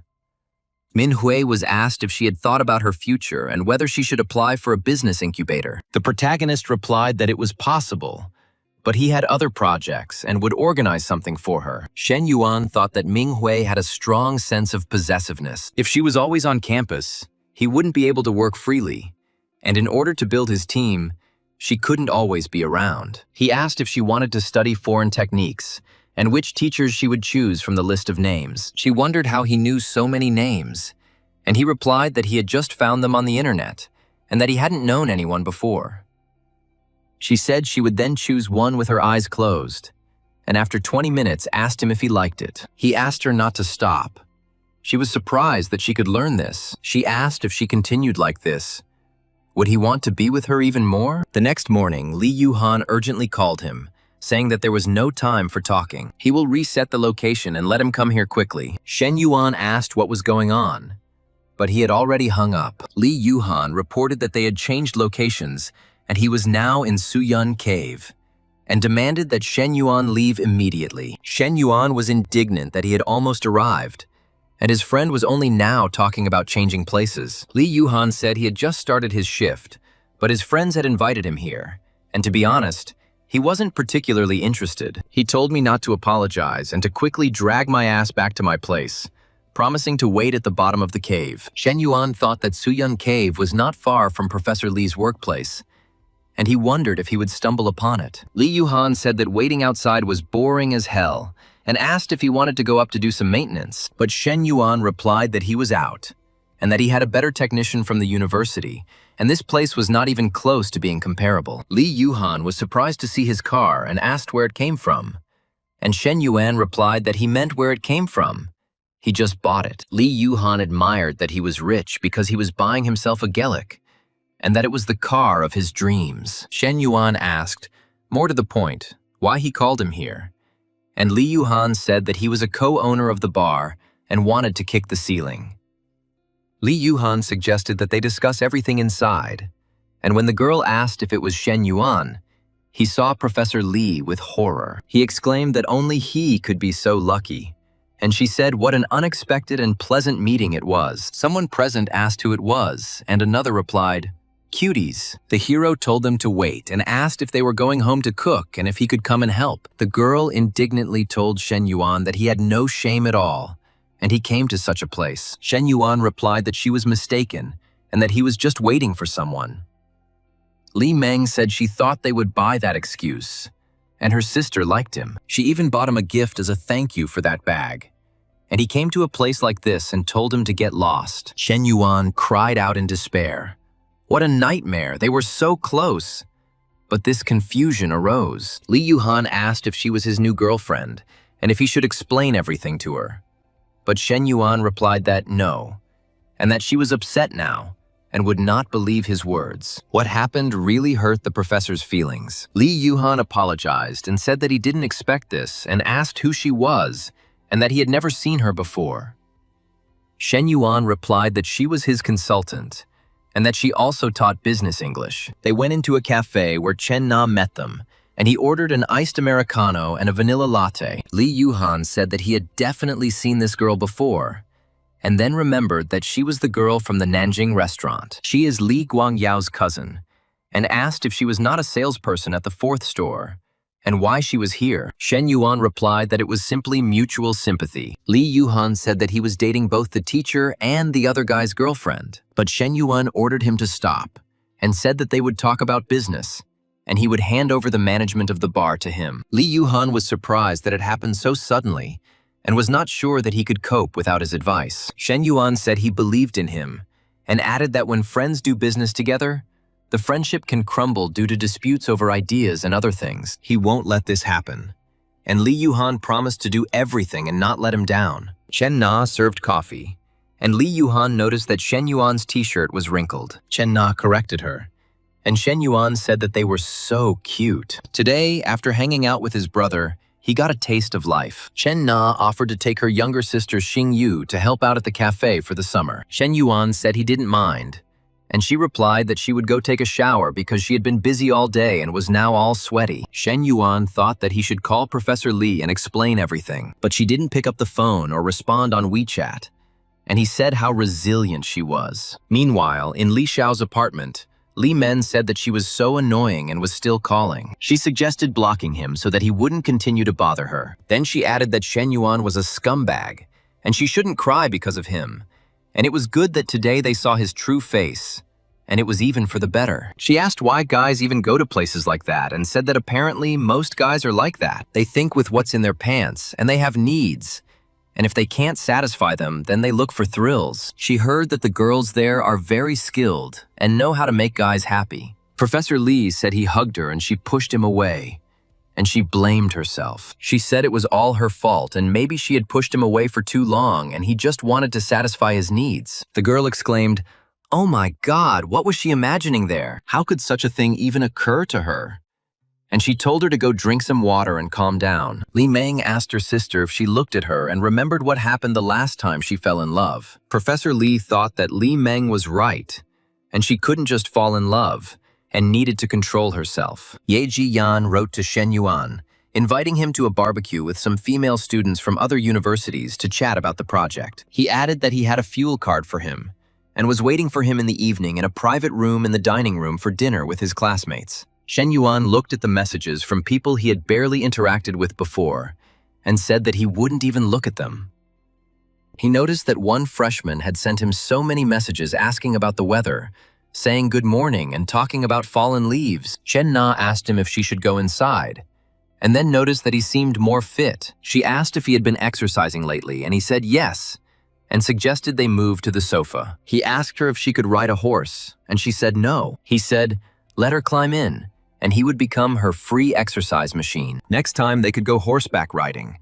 And she asked if the horseback riding he was talking about wasn't the same thing he wanted to do now. He confirmed it and suggested that I sit on it and try it myself if I didn't believe him. He praised her, saying that she definitely had the talent to become a horsewoman. The next day, students crowded into the office of the university's Youth League Committee with startup applications and commercial proposals. Fu Yingzi was surprised that almost no one had applied for the startup grant before, and asked why there were suddenly so many female students. During training, the main character received a call from the secretary's little girl. She reported that she had received the first applications, 653 in total. When Shen Yuan asked about the ratio of boys to girls, she replied that there were 628 girls and 25 boys. Shen Yuan told her to take care of the selection. So she asked if that meant she had to reject all the guys. He replied that no, and if any of the guys had a good business proposal, they could send it to him. He thought that if there were only beauties, wouldn't it just be an ordinary idol group? Professor Lee asked him why he never responded to her, and he said it was his subordinate from the university. He asked if he was jealous again, but she replied that no, she was just asking. And he advised her not to imagine anything unnecessary, and that they had a strictly business relationship. The system has detected that the owner has a third girl with a favorability level above 90, and the task is completed. The reward would be given out soon, and Shen Yuan was delighted that his dear Lulu had brought an unexpected bonus with simple words. He thought that every time the NPC's favor level reached 90, the rewards from the system were incredibly generous. He received a 5mm diameter increase, 30 million exclusive fund of respect for parents. He felt a warmth in his lower abdomen, and the sensations were so distinct, he called his dear Lu to come to him for a second. When she asked what was wrong, he said there was no time to explain and called her to go upstairs. She got scared and said something was wrong, and he asked what it was, and she said he seemed different, or she was just imagining it. Do exercises really help with this too? And he asked. Or maybe it was she who changed. She asked him to be more gentle next time, otherwise she wouldn't be able to stand it, and he promised to prepare her well. The effect was simply amazing, and he said it was worth it. He told Coach Lu to take a rest because he had to go and something happened. The hero thought that this new weapon was not only something his dear Lu, but also his dear Chen Na and his dear Ming Hui would have to adapt to. A whole day had passed since that misunderstanding, but Professor Li had not answered her phone or messages. Shen Yuan realized that if this continued, the misunderstanding between them would only worsen. He thought he needed to prove his innocence, and she should give him a chance to explain himself. He came to her door and introduced himself as the neighbor downstairs, saying that she was flooding him. When the door opened, she said it was him, and would fool her again. But he asked to be let in. Shen Yuan said he thought they needed to talk, and she misunderstood yesterday. But she objected that she had misunderstood, and he had gone to such a place without telling her that he had done nothing there. She said that she didn't believe him and didn't want to listen to any more excuses and told him to leave. And he explained that the guy from yesterday was his childhood friend. He asked him to meet to discuss something, and when he was almost there, he suddenly changed the location to that club. Professor Lee thought that his words sounded very convincing, and both the reason and the evidence were very compelling. He said, how could he even go to such a place for fun? And she completely misunderstood him. Her favorability level, which had dropped to 61, began to rise. She apologized and said she hadn't thought things would be that way. And he didn't expect the consultant's favor to be restored. The guy said it was okay since they had sorted everything out, and he was a little thirsty and asked if he could have some water. She asked suspiciously if he was at it again and wanted to pull this trick on her again. After all, his previous misdeeds were still fresh in his memory, and he replied that he really wanted to drink. She asked if it was true, and he replied that it was an honest pioneer's story, and she said that then he should wait a little. After a few tens of seconds, she handed him water, keeping her distance. He wondered why she was acting like he was a wild animal and whether he had lost all trust, and that was how the consultant saw him now. Someone passing by remarked that the young man should not be in such a hurry, and that perfection does not tolerate haste. The hero turned to the lady, saying that only the impatient would eat hot food, while the dull-witted would eat other people's leftovers. The guy thought that in the end, this trip was not in vain, and he managed not only to dispel the misunderstanding, but Lee also agreed to become closer. Su Wei called via video and said, Mr. Shen, the plumbing and electrical work is complete and ready for handover. She asked when he could come, and he replied that he was free now and would be there soon, and that she should wait for him. Half an hour later, she answered sheepishly that no, not really. He asked why she was so excited and he wasn't going to eat her, and asked her to show him everything here. He thought that when it came to her knowledge, she instantly became collected. That's what a professional is. And she reported that waterproofing, plumbing, electrical work, and backfilling with underfloor heating were all done. The next step is to choose the style of floor tiles, and the patio design is also made according to its requirements. He said it was very good, and he felt calm because she was in control of the work.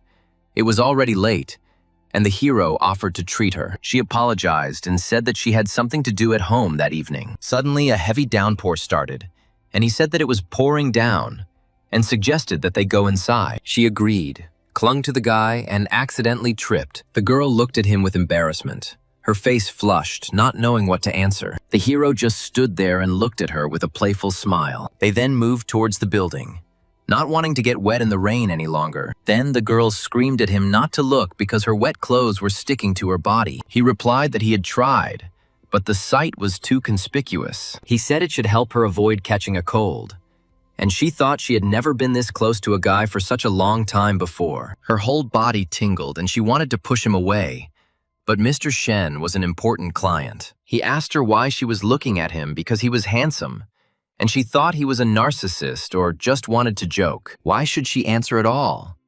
And the teachers never taught her this. The protagonist wondered if she was too innocent, since she couldn't stand even the slightest teasing. Half an hour later, the rain stopped, and Shen Yuan offered to take her home. She agreed, thanking the protagonist in advance. 40 minutes later, the girl pointed to her house, thanked them for giving her a ride and being so generous. The guy asked if he could come in for a while. The man thought he knew about her family's plight, but he didn't think it was that bad. She replied that he could come in, but she had to help the family with the cooking, so she wouldn't have time to entertain him. The neighbors noticed his car and whispered that this Geländewagen was worth about 3 million, and that he was probably Su Shu Wei's boyfriend. One of the women was glad that the girl had finally settled into a good life and would no longer live in poverty.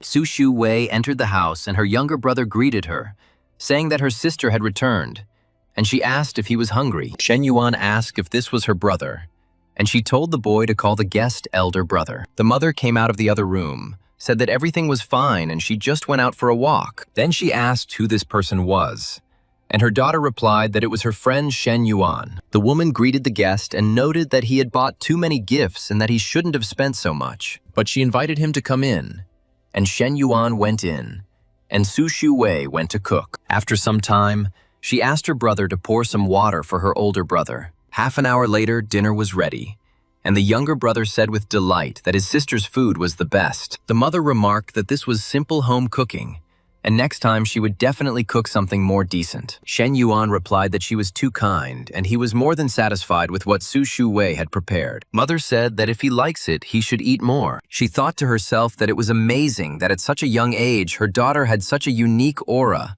and had already become a pillar of support for the family. After dinner, Shen Yuan got up and was about to leave. But Su Shu Wei asked him to wait, saying that he had bought too many things. She wanted to return the money to him, but he asked her to give him her phone number for a second and transferred 50,000 yuan to her. The man thought that this money meant nothing to him, but it could temporarily improve the life of her family. But he wasn't sure if she would be able to accept them calmly, since he didn't see any signs of affection above her head. The hero decided that if she refused, he would deal with it later. And he was tormented by a vague feeling that what was lost was returning. Fu Yingzi reported that the list had been sorted, and 12 out of 653 applications had been selected, of which 11 were girls and 1 was a guy. And digital files and photographs of the girls were sent to him by email. He praised her for her excellent work and promised a bonus within a month. The neighbors asked the mother if the guy who came was Su Shu Wei's boyfriend, but she replied that she didn't know. The daughter didn't tell her anything.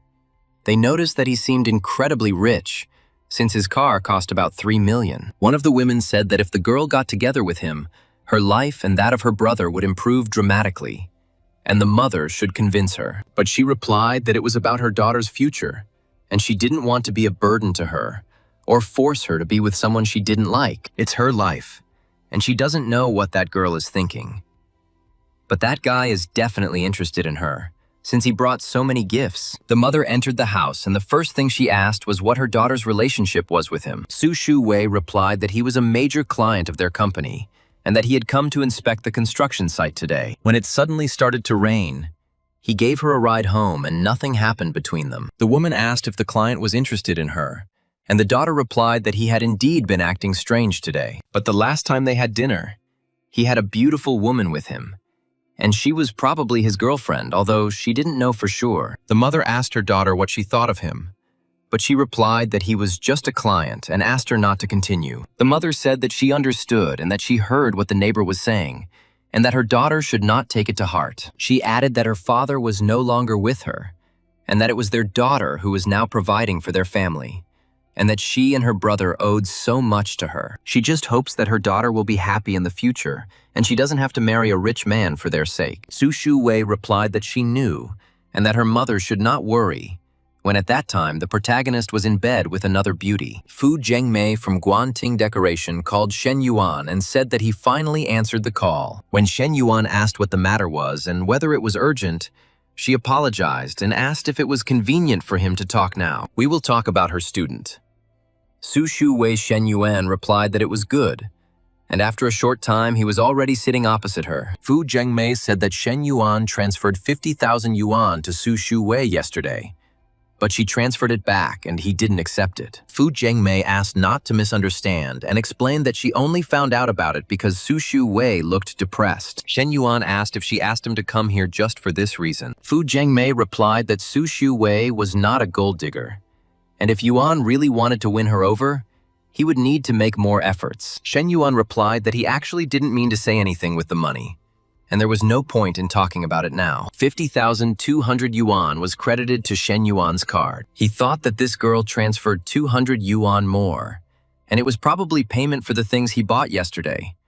How stubborn she was. Fu Zhengmei thought that it would be great if Su Shu Wei got together with Shen Yuan. Madame Lin asked Shen Yuan if he was free that evening and would like to have a drink at a cafe. Shen Yuan replied that he was free, and suggested that they simply go to her home. Madame Lin was afraid that her husband might come back, but Shen Yuan said, "Isn't it better this way?" And she agreed. Shen Yuan said that he had not eaten anything and would need energy to fix the air conditioner. Mrs. Lin replied that she would cook him dinner. He asked what she would cook, and she replied that by 6 o'clock in the evening. Mrs. Lin made a soup with pork kidneys and eucommia bark. Shen Yuan thought that she had even specially prepared such ingredients. And as he thought, mature women knew more. The hero asked if she had ever cooked such soup for her husband.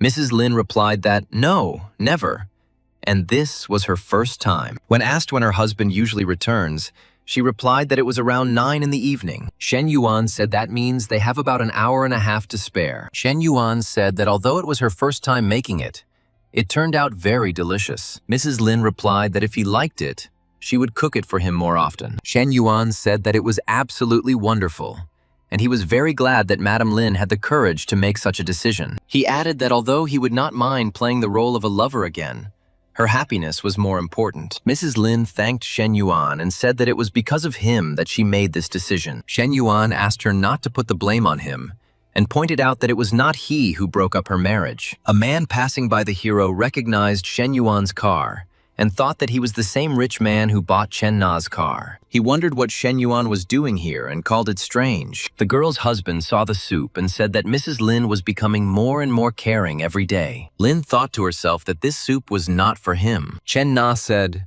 "Well, it's hot. And why didn't she turn on the air conditioner?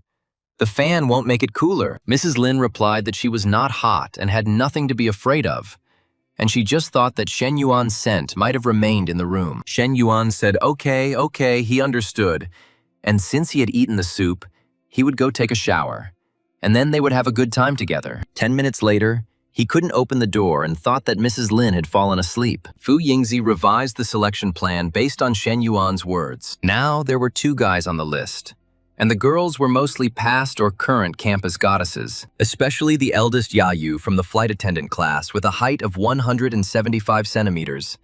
Everyone from seniors to freshmen were delighted. There was also Aisha, whom everyone called Little Dilraba, plus Jiang Man from the Star City cosplay scene. The student who made the list was outraged that these girls were the best beauties of their university. He thought that Shen Yuan was inspired by entrepreneurship. How naive he was. He asked why Shen Yuan included him in the list of participants, and whether he was a eunuch. Fu Yingzi stood there and thought that now all that was left was to wait for the boss's next move. Mo Zhenwan greeted Shen Yuan and said that he was glad to finally meet a fellow countryman. He was surprised that the class president needed help starting a business. Mo Zhenwan added that he came from an ordinary family, and therefore had to seize every opportunity to rise up. Shen Yuan asked, did he remember that person's name was Mo something? Mo Zhenwang reminded him that his name was Mo Zhenwang. Shen Yuan explained the reason why both candidates passed the pre-selection. Their business plan turned out to be down to earth and not just empty words. He added that opening a store in a school required practicality and the ability to take into account the daily needs of students. Shen Yuan remembered that one of them wanted to open a fried food shop and the other a fruit shop. One of the students confirmed that he wanted to open a fried food shop. Shen Yuan noticed that there was no such store at the university, so he would fill the empty niche. He also noted that the space provided by the startup incubator was located directly below the women's dormitory. Hearing this, both students truly felt like they had been chosen. Shen Yuan praised the secretary for his excellent work and said that he had not had high hopes, but he had managed to find a few gems. One of the girls asked the younger one if she had forgotten anything, since the interviews had already ended. She replied that she would like to discuss something with Mr. Shen, and the secretary asked the boss what to do. The girl asked the elder if she could find out if she had been refused, she complained.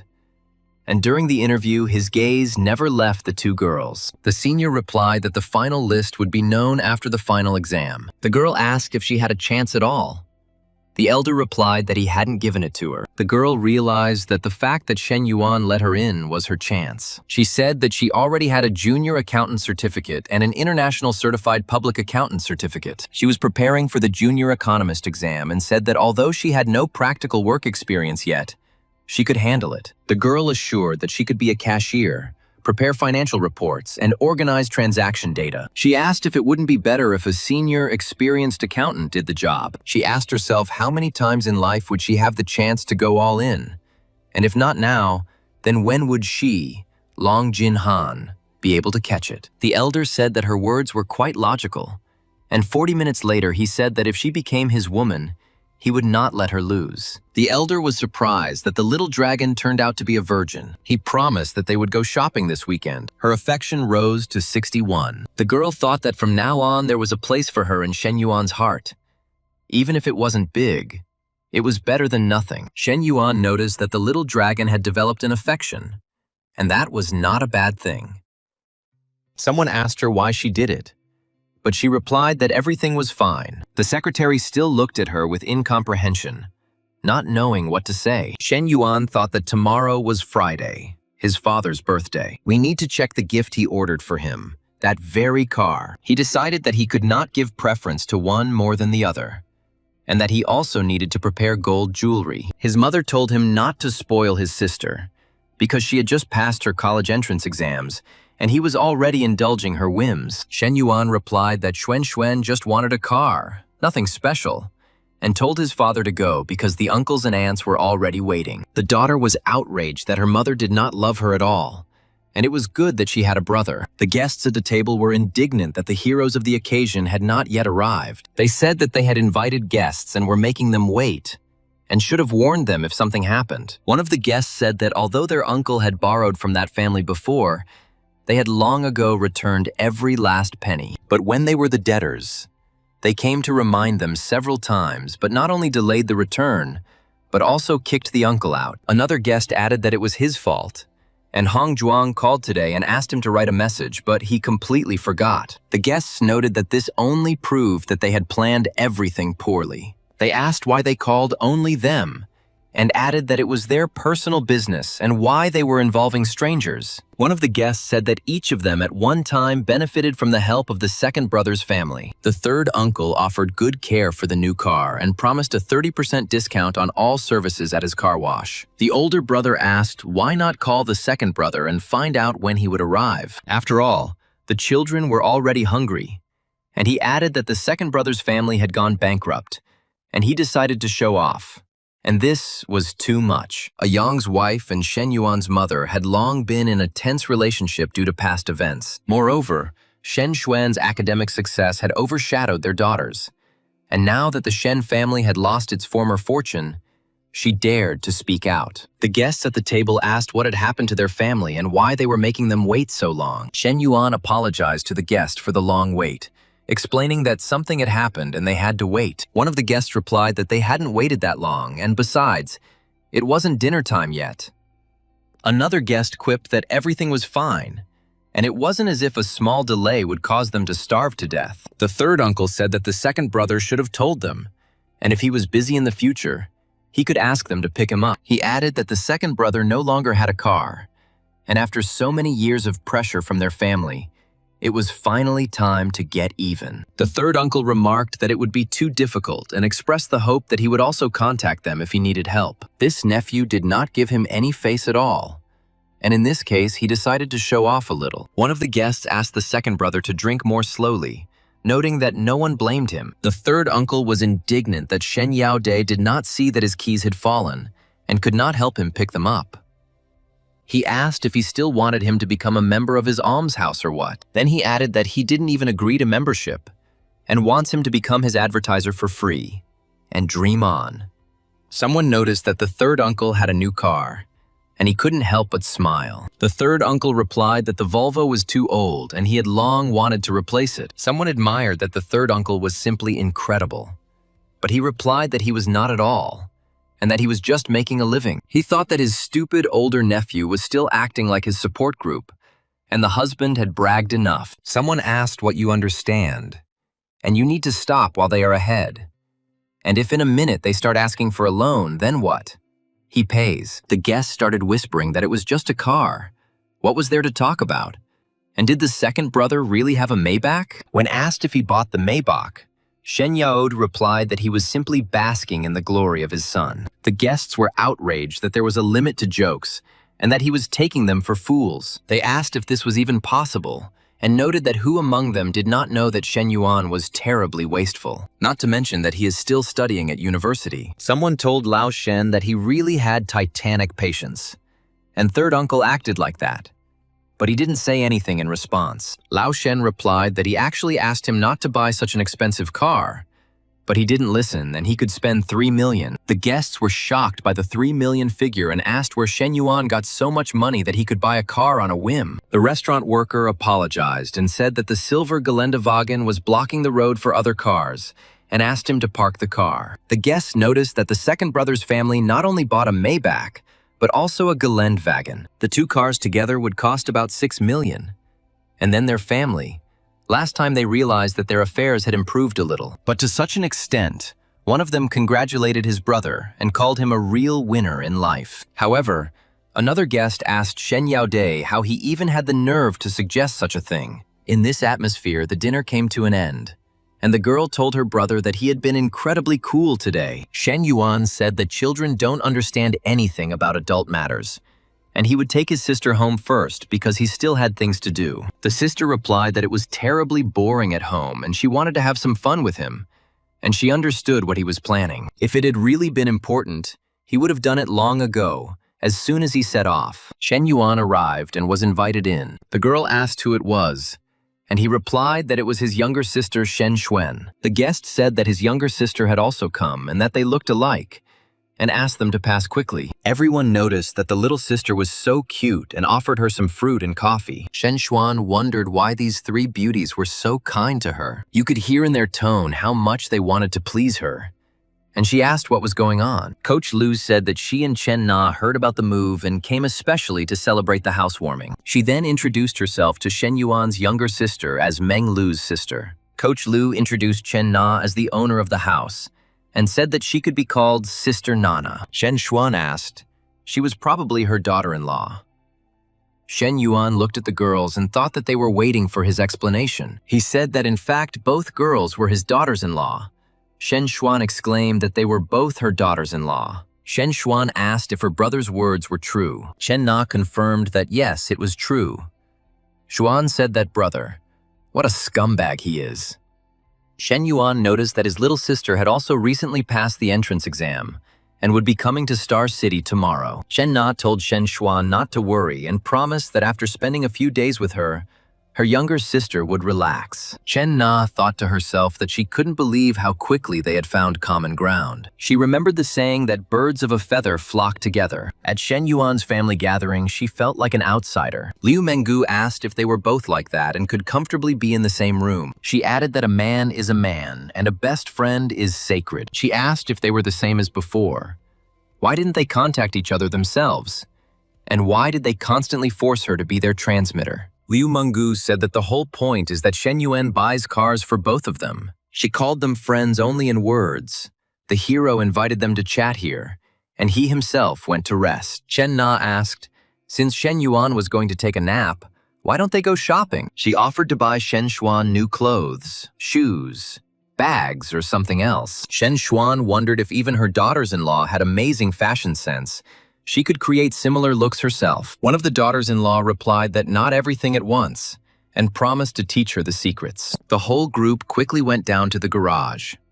One of the girls said that she forgot her purse upstairs and asked to wait a little. After 10 minutes of waiting, she asked me not to wait for her and to order a taxi because she needed to sort out something. The observer wondered what business she might have had at Chen Na's house, and that she had sent her sister-in-law out shopping. Shen Yuan felt something pressing on his face and wondered if it must be Coach Liu and if she had gone crazy. Liu Menggu said that the girls had gone shopping, and now there were only the two of them left in the house. When Shen Yuan asked why she didn't go with them, she replied that she wanted to stay and keep him company. Shen Yuan remarked that he thought she was simply pulling off a secret maneuver, but she replied that she didn't understand what he was talking about. Liu Menggu said that she missed him so much. Shen Yuan noticed that she was addressing him incorrectly again. An hour and a half later, Shen Xuan texted her brother that Sister Qianqian had left first because she had other plans. She added that she and Chen Na had almost finished shopping and asked when he would arrive. Shen Yuan told her to wait a little while and said he would be there soon. The man saw an amazing car and thought about it. He remembered that this guy had come to him 3 months ago to cash out his loan. The guy cashed out everything he could and his credit cards to buy an LV bag at IFC. When I left, I even thanked him. He thought that this is how that guy found himself rich sisters. He added that it is good to be young and beautiful. He understood that it would be cool to find a rich lady a little older and take good care of her. Shen Yuan asked why she bought so many things. Shen Xuan replied that she didn't want to either. It's just that her daughter-in-law is too energetic. Chen Na added that Xuan Xuan would soon be going to university, and naturally she needed new clothes and bags. In addition, Chen Na even bought small gifts for Shen Yuan's parents and expressed her hope that they would like them. Shen Yuan thought that Chen Na was usually reluctant to spend the 5 million he gave her for pocket money. He then asked how much of his daughter-in-law's money she had spent. Shen Xuan replied that she thought it was about 400,000. Shen Yuan said that after all, she was the princess of their Shang family, and how could she smile like that to just hundreds of thousands? Shen Xuan asked if she wanted her mother to break her legs. And didn't he know that her mother was strict? Then she laughed and said she was just kidding, brother, and she knew what to say, but asked how he was going to thank her for it. Shen Yuan said, "Hasn't she already received gifts worth 400,000 yuan?" The mother asked why she bought so much stuff. Because she said she was just going for a walk. The girl replied to her mother that her daughter-in-law had bought these gifts for her and her father. The mother was surprised to learn about her daughter-in-law and asked her son if he had started dating anyone and what the girl's character was like. Shen Yuan replied that they had been dating for some time, and he had not said anything before because the timing was not right. Shen Xuan told her mother that her daughter-in-law had a wonderful personality and was so gentle and considerate. Shen Yuan thought that it was good that he had a younger sister, and when they were together, he would have opened up long ago. Shen Yuan told Chen Na that he needed to pick up Xin Yu tomorrow, so he would sleep here today. Chen Na replied that it was fine, and she had just learned something new and was waiting for him to try it. Shen Yuan said that after her words, he completely lost his desire to sleep and asked her to wait for him for a second. The girl asked him if he felt it when she dropped to her knees. The guy replied that he not only felt it, he was on the verge of losing control. The next day, the mother said that her son-in-law had announced his intention to hire an assistant for his sister, so there wouldn't be much left for her to do. The mother asked what kind of helper she was talking about and said that there was no need to waste money and that they could do the washing and cooking themselves. She asked Xin Yu to be reasonable and not help her sister anymore. Chen Na told her mother that Xin Yu would go early to get used to it, and nothing would happen around her and Shen Yuan. The mother was surprised that her son-in-law had a new car again, similar to a Geländewagen worth 2 to 3 million. The protagonist asked Xin Yu if she did well on the entrance exams and where she was accepted. Xin Yu replied that it was Star City. The guy said it was good because there would always be someone in Star City to look after Xin Yu. Besides, her sister left a room for her. Xin Yu thought that since there would be a room in her sister's house, it would mean that she would be able to do it again in the future. But out loud, she said she thought it was a bad idea, afraid she would disturb them. Shen Yuan answered with what exactly, and said that her sister was often bored at home alone, and she should keep her company. Xin Yu thought that her son-in-law was not much older than her, and he always spoke so softly to her. Thanks to him, her parents and her own ideas quickly began to change and changed completely. The hero told Chen Na to take Xin Yu and go have some fun because he still had things to do, and asked her not to wait for him for dinner. Chen Na replied that she knew and he could go about his business. Half an hour later, outside Li Men's house, her ex-boyfriend begged her to give him another chance. Shen Yuan thought that it was Li Men's ex-boyfriend. And now it became clear why Li Men had such a strong dislike for men. The stream of insults he received from Li Meng at the entrance of the club last time was all because of this guy. Shen Yuan decided to help Li Meng, and although he didn't expect her to feel indebted to him, his mentor would understand his good intentions. The ex-boyfriend was outraged by the way Shen Yuan parked and said that he couldn't leave. He called Shen Yuan hot-tempered and said that he took up 2 parking spaces himself and was also rude. He asked what was wrong with parking here. And so, what if he blocked it since it wasn't his problem? The ex-boyfriend said that Shen Yuan blocked his car but acted so arrogantly. He then asked if Shen Yuan was the former Li Men and who he was. The ex-boyfriend asked if Shen Yuan was Li Men's boyfriend. He said that now it was clear why she refused to meet him. Shen Yuan thought this guy was funny.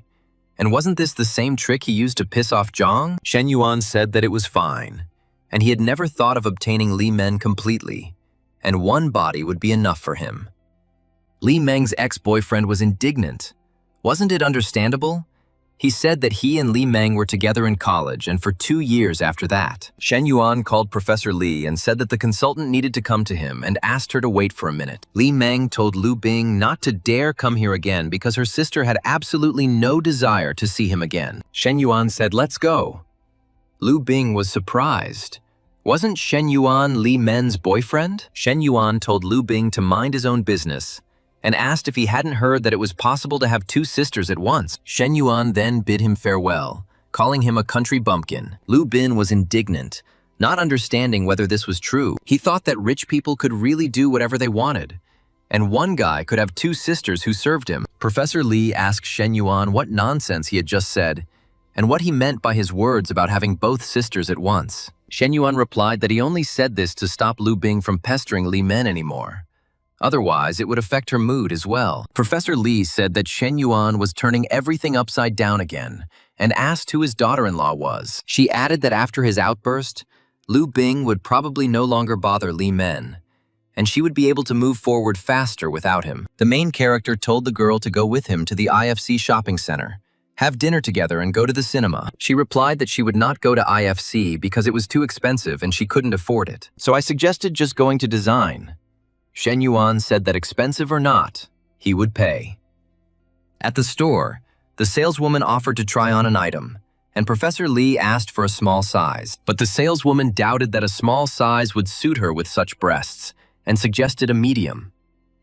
Shen Yuan asked, how about this option? The saleswoman pointed to the fitting room and said that if she needed anything, she could call. Shen Yuan asked Professor Lee what happened. Shen Yuan replied to her to relax and said that he would just help with the lighting and go out. She hurried him. Shen Yuan thought the view from behind was simply breathtaking. Professor Lee asked for help with lighting. Shen Yuan said that he understood that she was worried, but there was no need to rush him because if he broke the clasp, they would have to pay. The girl asked to stop. They could hear from outside. The guy said, a small question.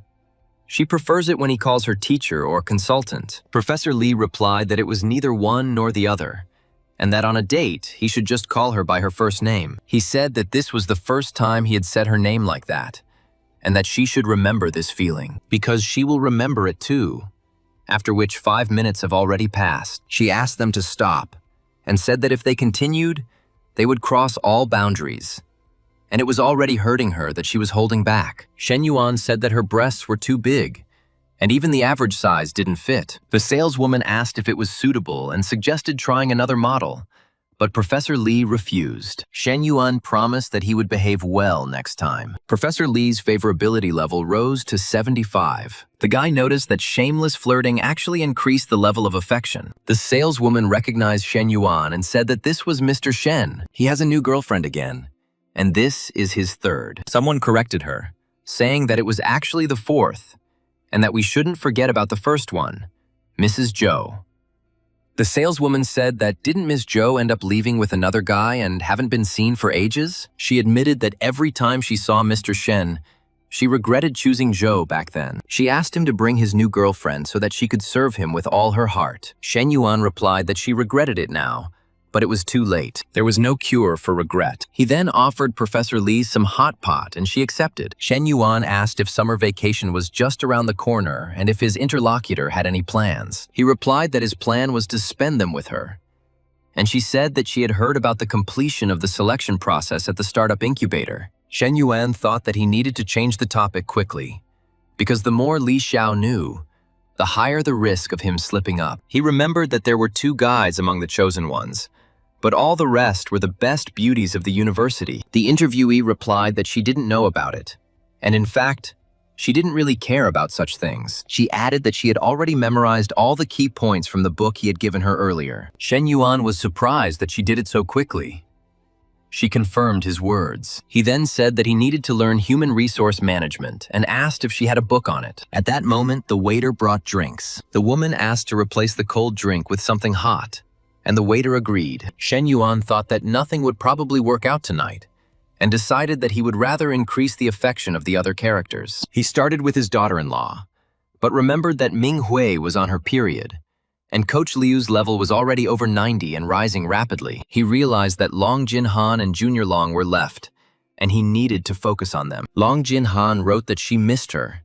Shen Yuan replied that he was having dinner and would pick her up later. Professor Lee said that he was busy, and his food had already been digested, so he should eat first and then continue. Shen Yuan replied that something had happened and that he would take her home after dinner and pick up the materials another day. She agreed, noting that real business should come first. An hour later, Long Jinhan thought that after what had happened earlier, it was no longer difficult for her to bear this burden. She regretted that if there had been even a drop of sincerity between them, she would have asked him to be more gentle with her today and not treat her so rudely.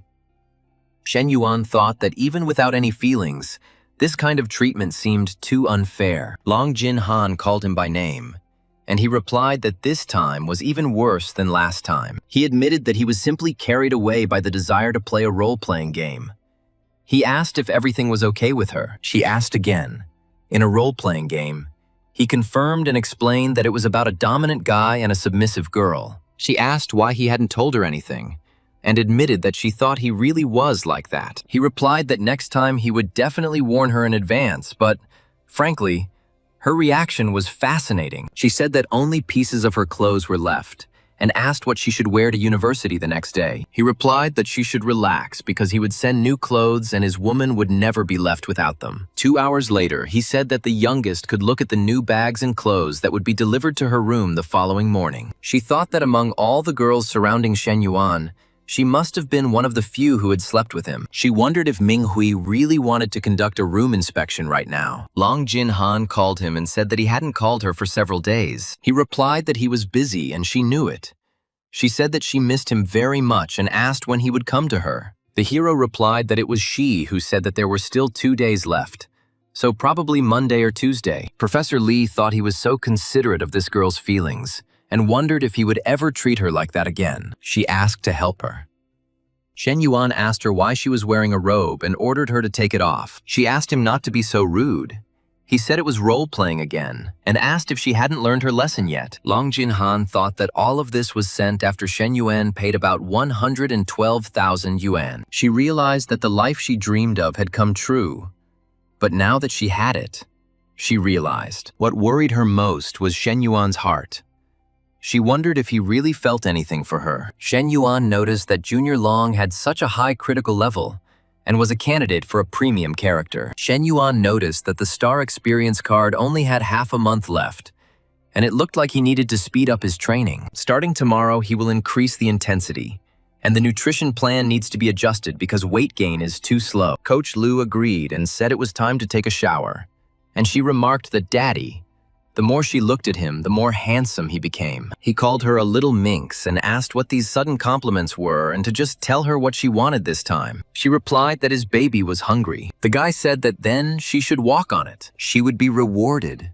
She moaned contentedly in response. The next day, the hero attended the signing ceremony of the entrepreneurship project in the small assembly hall. Professor Lee remarked that this was the first time she had seen him in such original clothes, and it was completely different from how he usually looked. The girl asked Professor Lee if she really had such an amazing class and such a rich and handsome student. She added that she heard that many girls from the university had their eye on him, and he had already found someone. And they told her that maybe not. When they noticed that she had blushed, she hesitated and was asked if she had a crush on her own student. But she replied that of course not, and asked me not to talk nonsense. Director Su thanked student Shen for such generous support of 10 million yuan. Shen Yuan replied that he was being too kind, and after all, he grew up here, and it was only natural that he would want to give something back. Shen Yuan added that in addition to this project, the university will later launch other initiatives. The director told the journalists to focus on filming Shen Yuan and write more articles about him. He reminded them that they need to shape its image as the pride of the university. The director added that Shen Yuan was only involved in the business base and ordered that he be made an example. He said to award him the title of Model Student of the Year and also to nominate him for the nomination of the 10 best students of the university. The secretary countered that Shen Yuan had terrible grades and had barely attended classes this semester, so he was unlikely to fail the tests. The director replied that it was not a problem and that these awards were not only based on grades, but that abilities were also important. A trainee reporter from Xingcheng TV introduced herself and said that they were preparing a special broadcast for the end of this month. She wanted to invite him to participate. Shen Yuan replied that she should leave his contact information first. Shen Yuan thought that his supervisor was here, and if she misunderstood, things could turn out badly. He decided to avoid any suspicion and suggested discussing the details on WeChat. He needed to go. When the reporter invited him to dinner, he said no.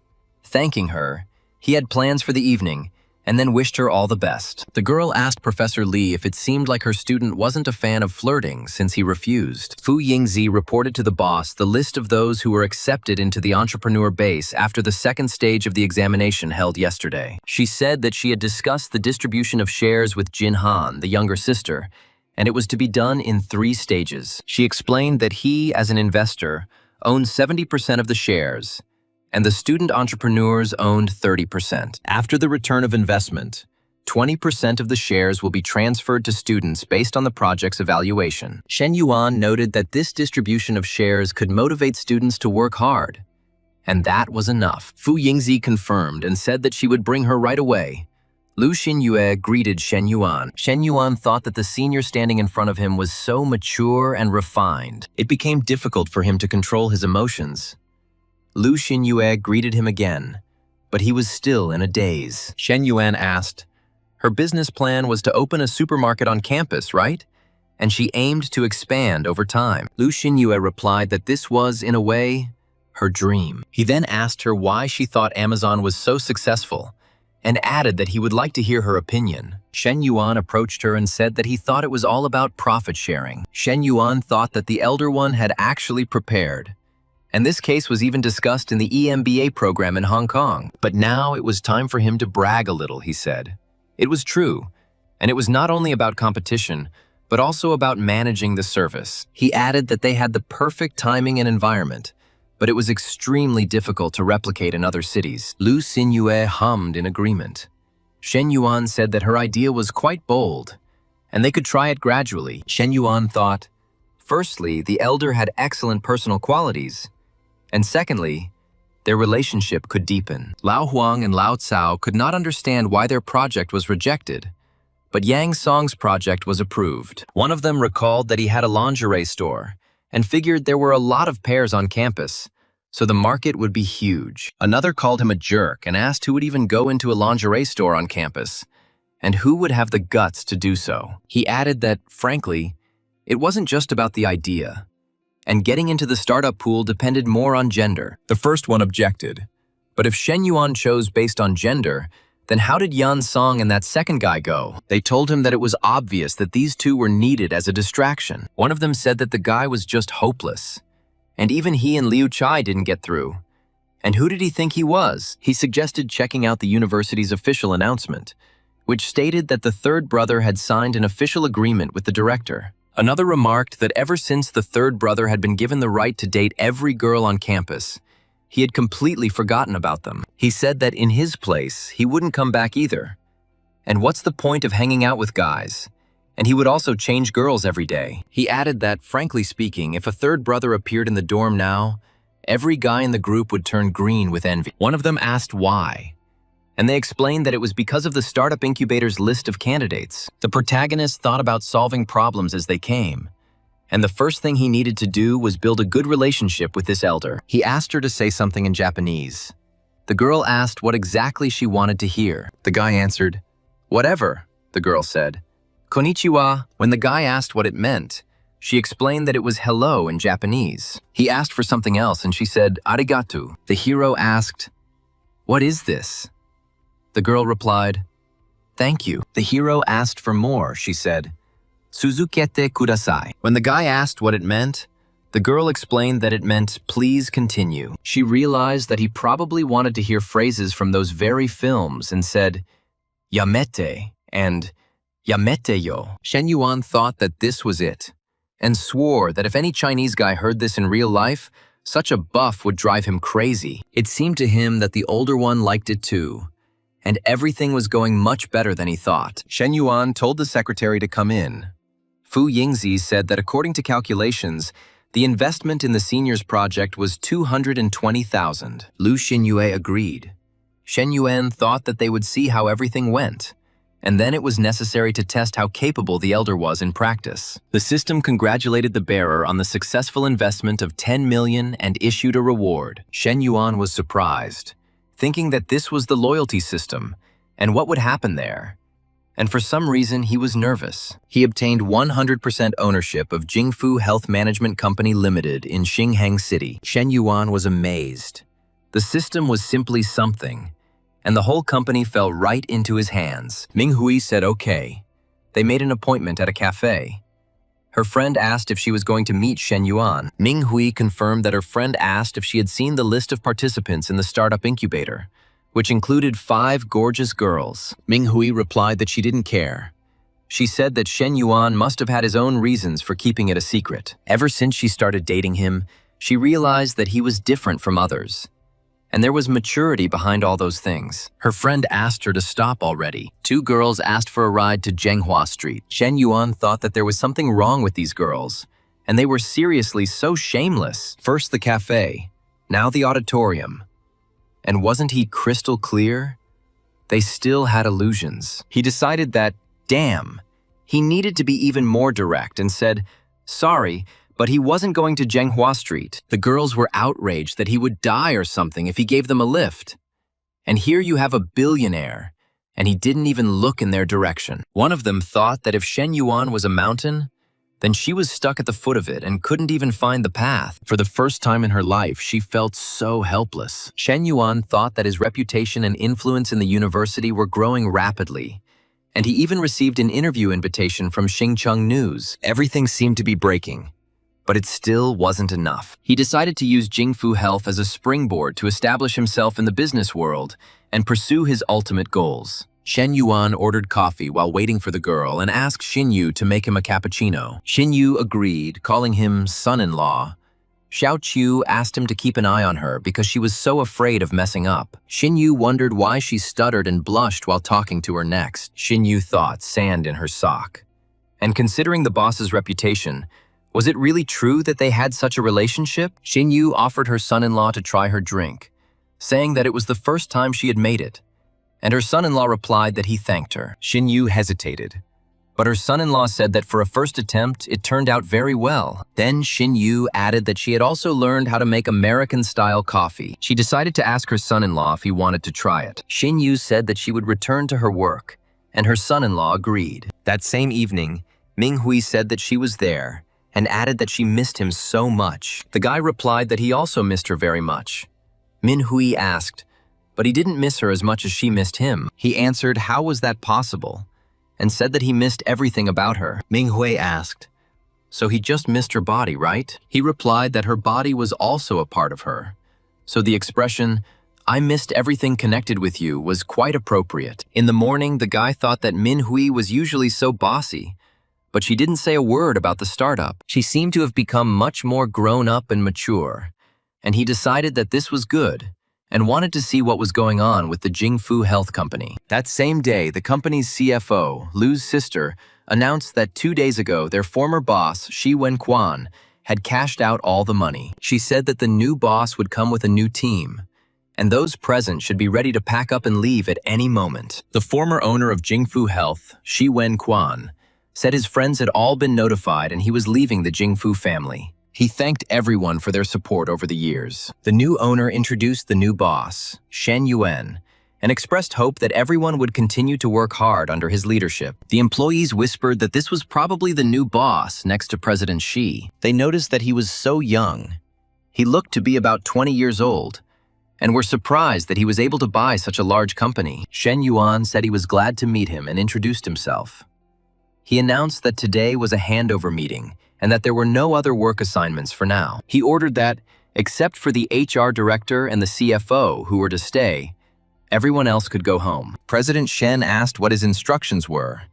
Shen Yuan asked to send him the reports by mail. He then called his secretary and said that the project to create a startup base was almost completed and the work could be entrusted to Jin Han. He told her to come to work at his company, Jingfu Health, tomorrow. Fu Yingzi was surprised and exclaimed, Mother of God, Shen Yuan also had another business, and he turned out to be a true master of stealth. She said that there was still half a month left before the summer holidays, and she had classes every day. Shen Yuan replied that she simply didn't fail the exams, and her internship started in October, so she could start earlier. Fu Yingzi asked for time to prepare and send the company's address, promising that she would be on time tomorrow. Shen Yuan looked at the financial reports and personnel reports. He saw that the 2 fitness centers and yoga studios were quite profitable. Even a medical center with poorer performance can reach the break-even point. He noted that the company's problem was overstaffing and excessively high monthly online marketing costs. When Shen Yuan called, no one answered,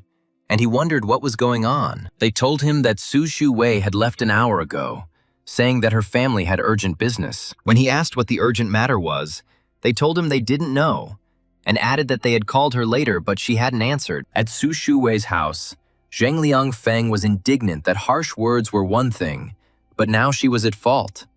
But she acted as if she was right. She asked what she had done wrong and remarked that who in the house doesn't have leaks, and that a leak is already a crime. They told her that there was a leak in her house, but she didn't even go down to tell anyone or deal with it. When Su Shu Wei's younger brother came and told her, she even scolded him and was asked how she should behave in general. Zheng Liangfeng replied that this child knocked on the door without even saying hello, completely without manners.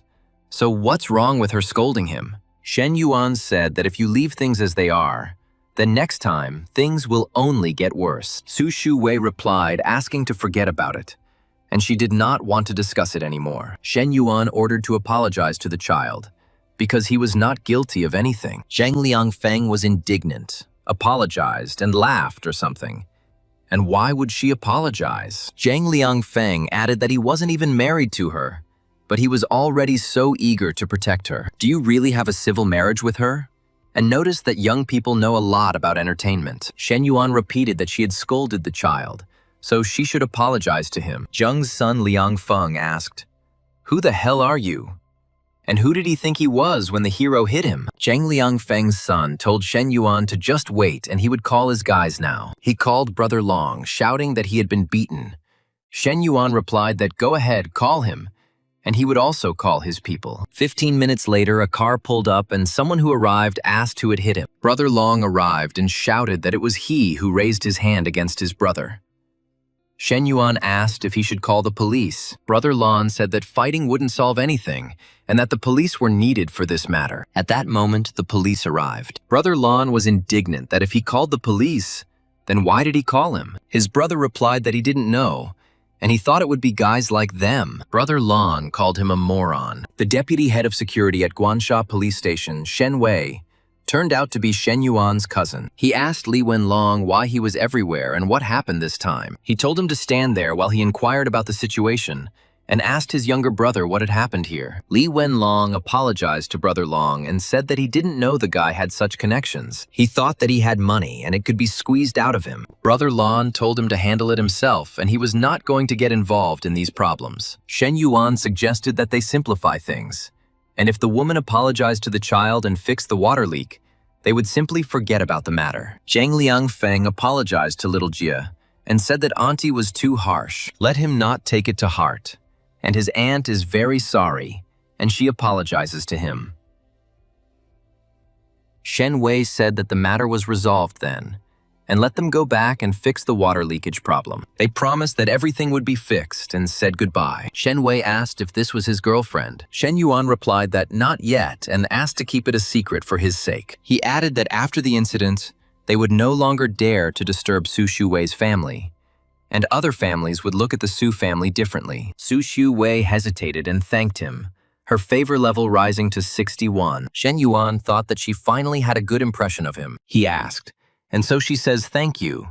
And how about expressing gratitude in another way? Su Shu Wei was scared that there were a lot of people upstairs. Shen Yuan said there was nothing to be afraid of, and that this was just a normal hug, asking that it be considered a friendly farewell. He thought that her full, firm contours were very generously endowed by nature. Su Shu Wei's younger brother brought eggs and said that his mother told him to bring them for his older brother. Shen Yuan was surprised that there were so many and asked if she gave them to him, would there be anything left for the family? The boy replied that his aunt had brought quite a lot. Shen Yuan said, okay, from now on, when he sees him, don't call him elder brother.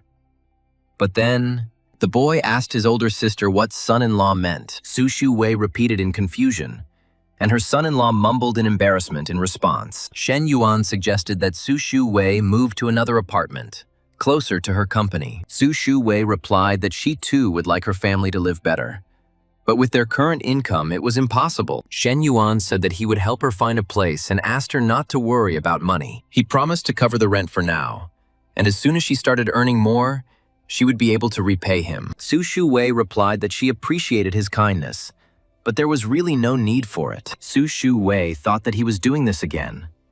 Her brother said that her brother-in-law had left and suggested that she come back, sister. At home, Shen Xuan told her brother that he had returned so late and she was simply starving. Shen Yuan replied that in the future, if she was hungry, she should just go and eat. Shen Xuan said that her sister-in-law told her to eat first, but she and Xin Yu really wanted to wait for him, and she would be ashamed to eat alone. Shen Yuan asked if she was ashamed, and if she knew what shame was, then why did she still live here and not go home? Shen Xuan replied that she liked it here, and besides, she was not an outsider, so let her stay. She asked her brother when he would bring his daughter-in-law to meet his parents, and he would also bring Coach Liu. Shen Xuan called him shameless, and the dinner ended with laughter and jokes. Later, when Xin Yu was in the shower, Shen Yuan accidentally saw her. He silently prayed to Buddha and apologized, saying that he really didn't mean to, and the steam was very strong and he didn't see anything. Xin Yu replied that it was not his fault, and that she forgot to close the door. Shen Yuan thought that she even took her phone with her to the shower, but he had to say that she and Chen Na were indeed equally good-looking. Chen Na was elegant, and Xin Yu was pure and innocent. Xin Yu thought that she would never have thought that the first person to see her completely naked would be her son-in-law. The next day, Shen Yuan asked Coach Liu to help him inspect the 2 gyms and the yoga studio. He said that it is necessary to evaluate their work, the level of service, the efficiency of their employees, and note their pros and cons. Coach Liu asked him to inspect them and whether he wanted to buy them. Shen Yuan replied that he had already bought them, but he didn't really understand it yet. Coach Liu wondered if this was serious. She thought that even the smallest fitness club cost more than $1 million. The system detected that the user had begun to evaluate their business and reminded them that the business should not only be stable, but also improved. Coach Liu asked what Daddy was thinking about. Shen Yuan replied that regarding the gyms and yoga studio, he told her to use any means necessary to infiltrate and conduct an investigation. The next day, in the chairman's office, Shen Yuan realized that it would take more than a couple of days for Coach Liu to infiltrate. Manager Jia said that the examination centers in Xingchen rarely made a profit and were already considered quite good. He asked not to worry, said that he already had a plan and would expand sales channels.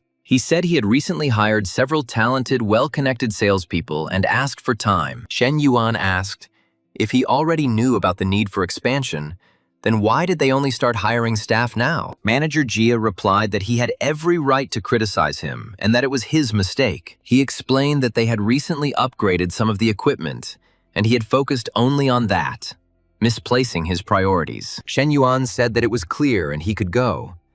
Manager Jia thought about why Shen Yuan was asking about his family and felt uneasy. Shen Yuan decided that this Jianan show needed to be replaced.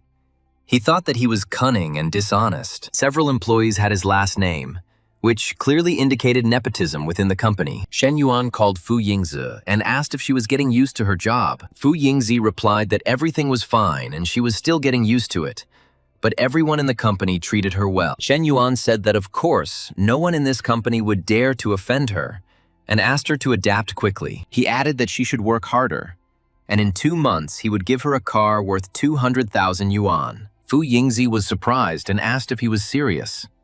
Shen Yuan replied that he had deceived her at least once. Shen Yuan thought that everything should be taken gradually, and even the maids should be taken one by one, and there was no need to rush. In the office of the general manager of Jingfu Health Examination Center, Old Man Yu told Chief Jia that the people he hired were really reliable. He asked him to watch them closely. Old Man Yu reminded him that he had just made a promise to the new boss, and if anything went wrong, they would all be screwed. Chief Jia replied that Old Man Yu should not worry, and said that these sales managers were his former subordinates. In the evening, Chen Na returned home and said that she had gone to the Nigatron shopping mall in the morning and bought Shen Yuan a pair of suits. Shen Yuan thought that the men's business wear was from Nia and Bloney, and it probably cost a small fortune. He asked how much she spent. Chen Na replied that it was about $1 million. Shen Yuan said that most of it probably went on the Peter watch, and it cost about 800,000. He called her silly and said that she should spend money on herself and why spend it on him? He asked his dear Chen Na to come to him so that he could reward her. Chen Na replied that no, and Xinyu was also at home. If she saw it, she would be ashamed. Shen Yuan told her what she had to be afraid of and added that it was just one little kiss. Xinyu saw them, apologized, and said that her sister and brother-in-law could continue. Chen Na said that it was his fault and she really saw everything. Shen Yuan replied that Xinyu was already 18 and she was not a child. The next day, Shen Yuan thought that although Xinyu was currently helping out at the cafe, Chen Na still went out to the store early. He decided that he should meet Professor Li at her home today to discuss personnel management. Xinyu called out to him.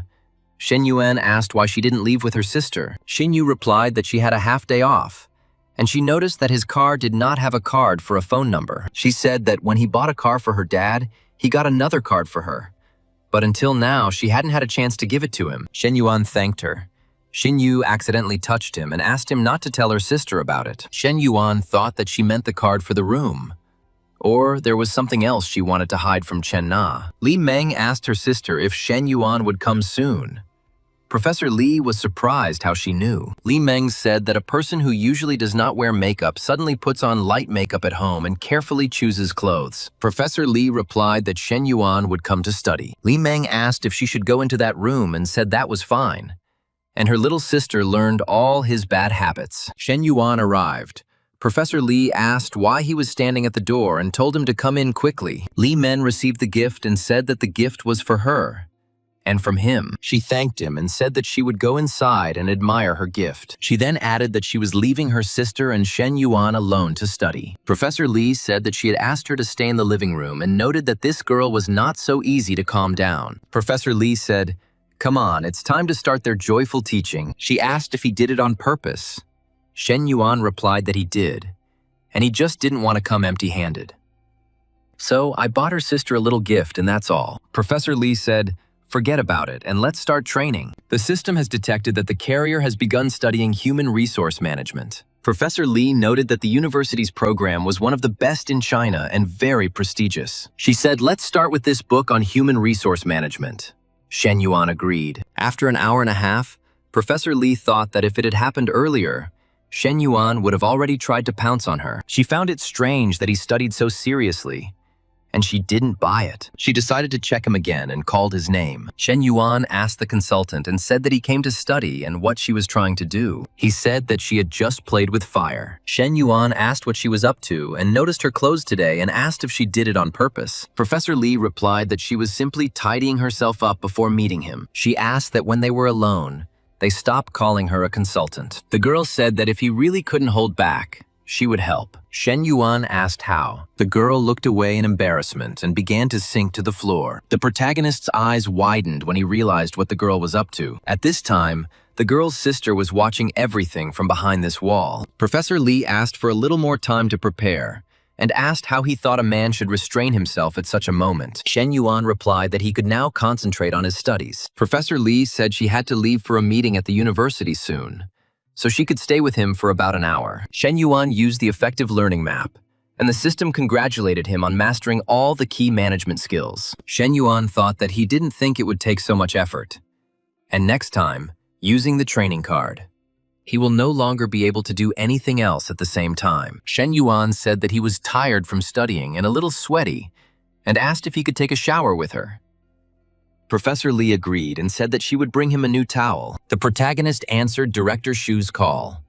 The director asked if she had seen Secretary Kong's message and said that they were waiting for Shen Yuan. The guy told Li Men that he had urgent business to attend to and was leaving. At the hotel, Shen Yuan greeted Secretary Kong and Director Shu. Secretary Kong said he was being formal and invited him to sit down. Secretary Kong announced that following discussions at the leadership level, they had decided to award him the title of Excellent Student. Kong added that they planned to nominate him as one of Star City's outstanding students. Shen Yuan thought, so in the end, he was just counting on free sponsorship. Shen Yuan suggested that they talk about the library a little later, and asked if their university conducted 2 physical examinations every 4 years. Director Shu was surprised why Shen Yuan suddenly asked about the medical examination. Shen Yuan replied that he had recently acquired a medical company, and it had a medical examination center.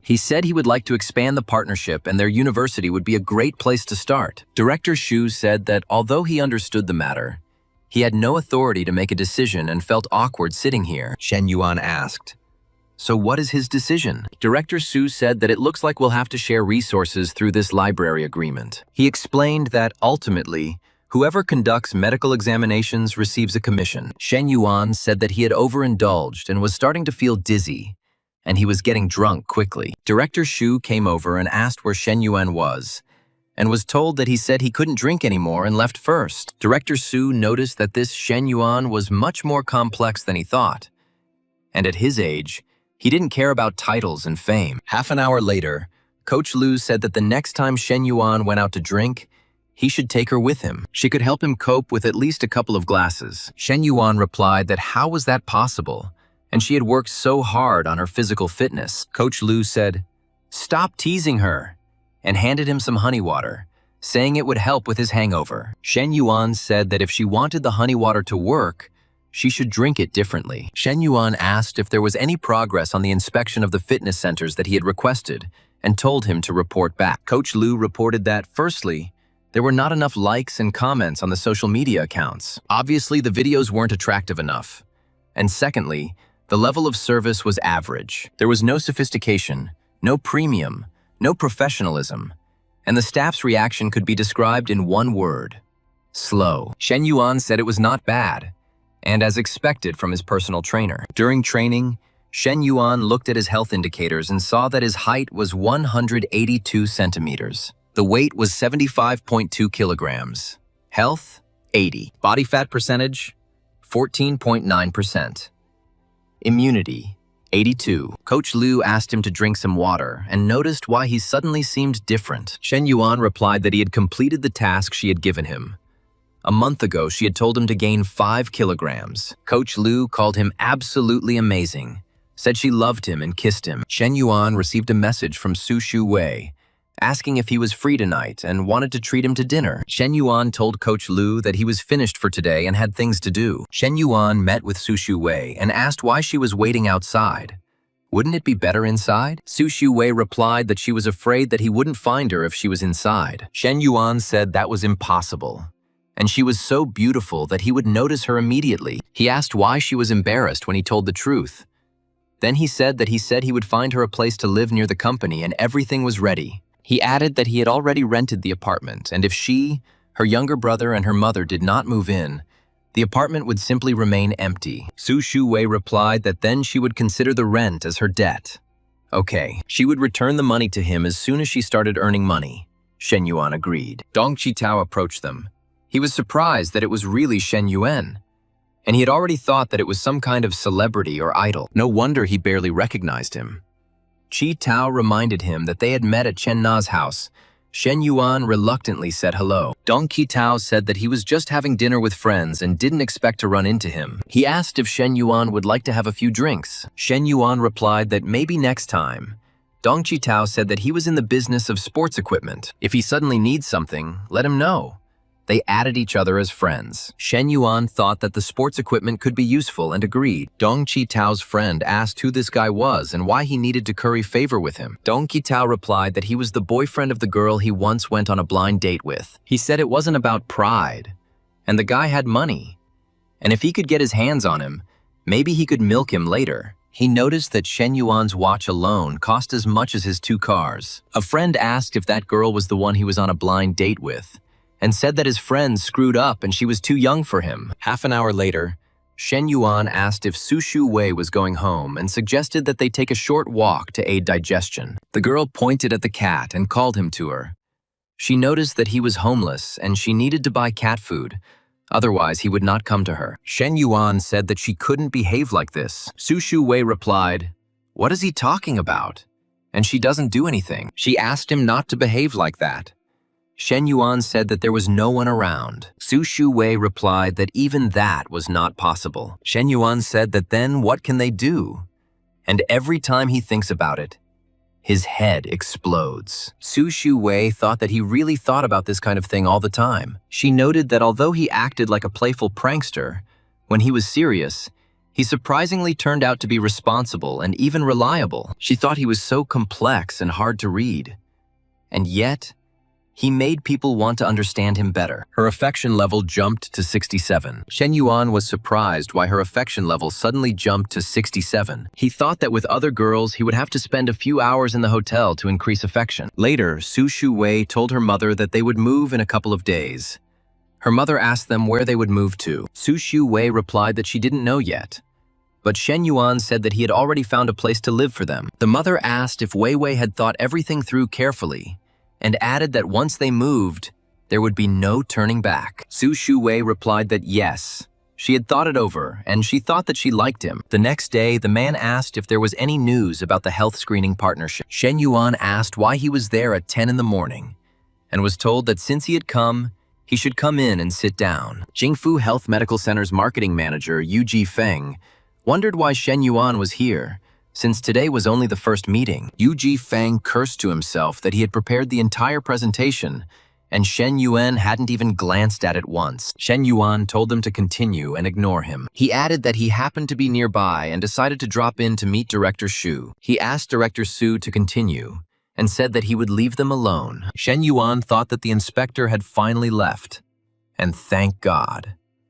He decided that if Ji Feng was capable, he could take Jiannan Shou's place. But first, he needed to find out everything about him.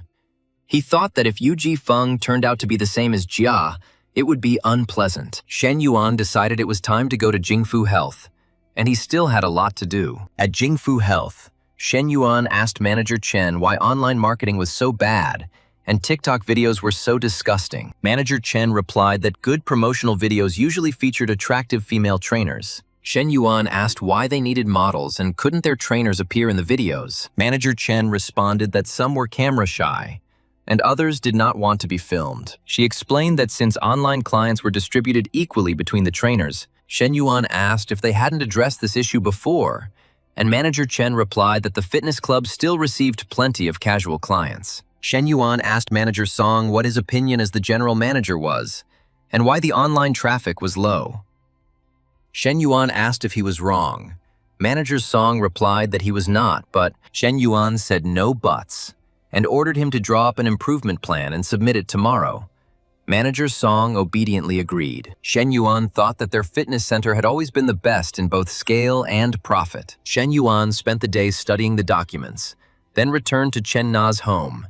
Xin Yu said that her son-in-law had returned. Shen Yuan asked why Xin Yu was there and where her sister was. Xin Yu replied that the cafe was full of people and her sister was busy. She was afraid that Shen Yuan would get hungry, so she sent her home early to cook for him. Shen Yuan asked when his sister would be back.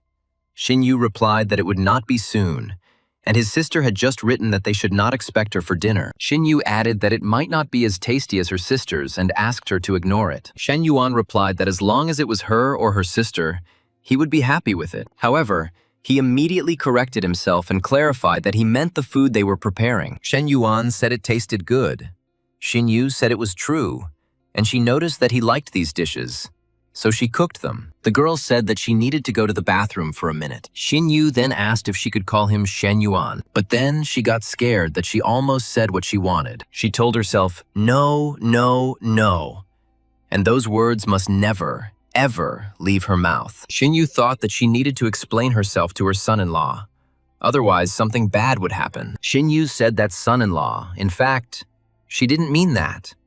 Shen Yuan replied that he knew and everything was fine. Shen Yuan thought that she wanted to explain herself, but he said that he had nothing against it, so why was she angry? He decided that the thoughts of these 17 and 18-year-old girls were really difficult to understand, but since his previous answer had upset her, he should rephrase it. Shen Yuan said that everyone has the right to choose, and she should not confine herself to the confines of society. Xin Yu wanted to say something, but at that moment Chen Na arrived. Chen Na asked Shen Yuan and Xin Yu if they had eaten yet. Xin Yu replied that yes, they had eaten, and asked her sister if she had eaten yet, and offered to warm up the food for her. Chen Na said that Shen Yuan had created such a wonderful, wonderful environment for her. The next day, Coach Lu said she visited 2 other gyms. Shen Yuan asked her to tell her what problems she noticed, and Coach Lu replied that the yoga studio provided good service, but she had few clients and was having trouble attracting customers, and another gym was having similar difficulties. Shen Yuan said that these were all minor problems,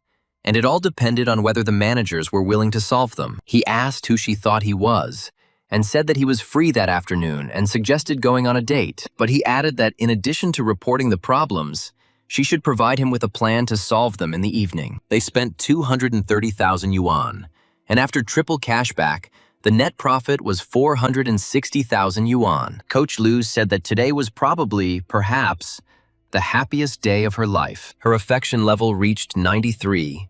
Shen Yuan thought that the cashback wasn't that important. The next day, the fitness center's general manager, Song Zheng, said she had conducted a self-analysis and provided improvement measures. She admitted that they might not be enough yet, and he was more experienced and asked him to take a look. Shen Yuan replied that there was no need for introspection and told her to sit down and give him a summary of the new measures. Song Zheng began reporting that if staff were late or sloppy in public places, they would be fined. The same was true for subsequent checks, which required constant monitoring, and any omission would lead to a reduction in work results. Shen Yuan stopped her and asked if these were all just punishments and no rewards. Song Zheng responded that the punishments created a sense of urgency, making employees take their work more seriously. Shen Yuan said that punishments are acceptable, but there should also be rewards. He ordered the use of rewards as the primary tool and punishment as an auxiliary one, and emphasized that the main thing is motivation. Song Zheng said she understood.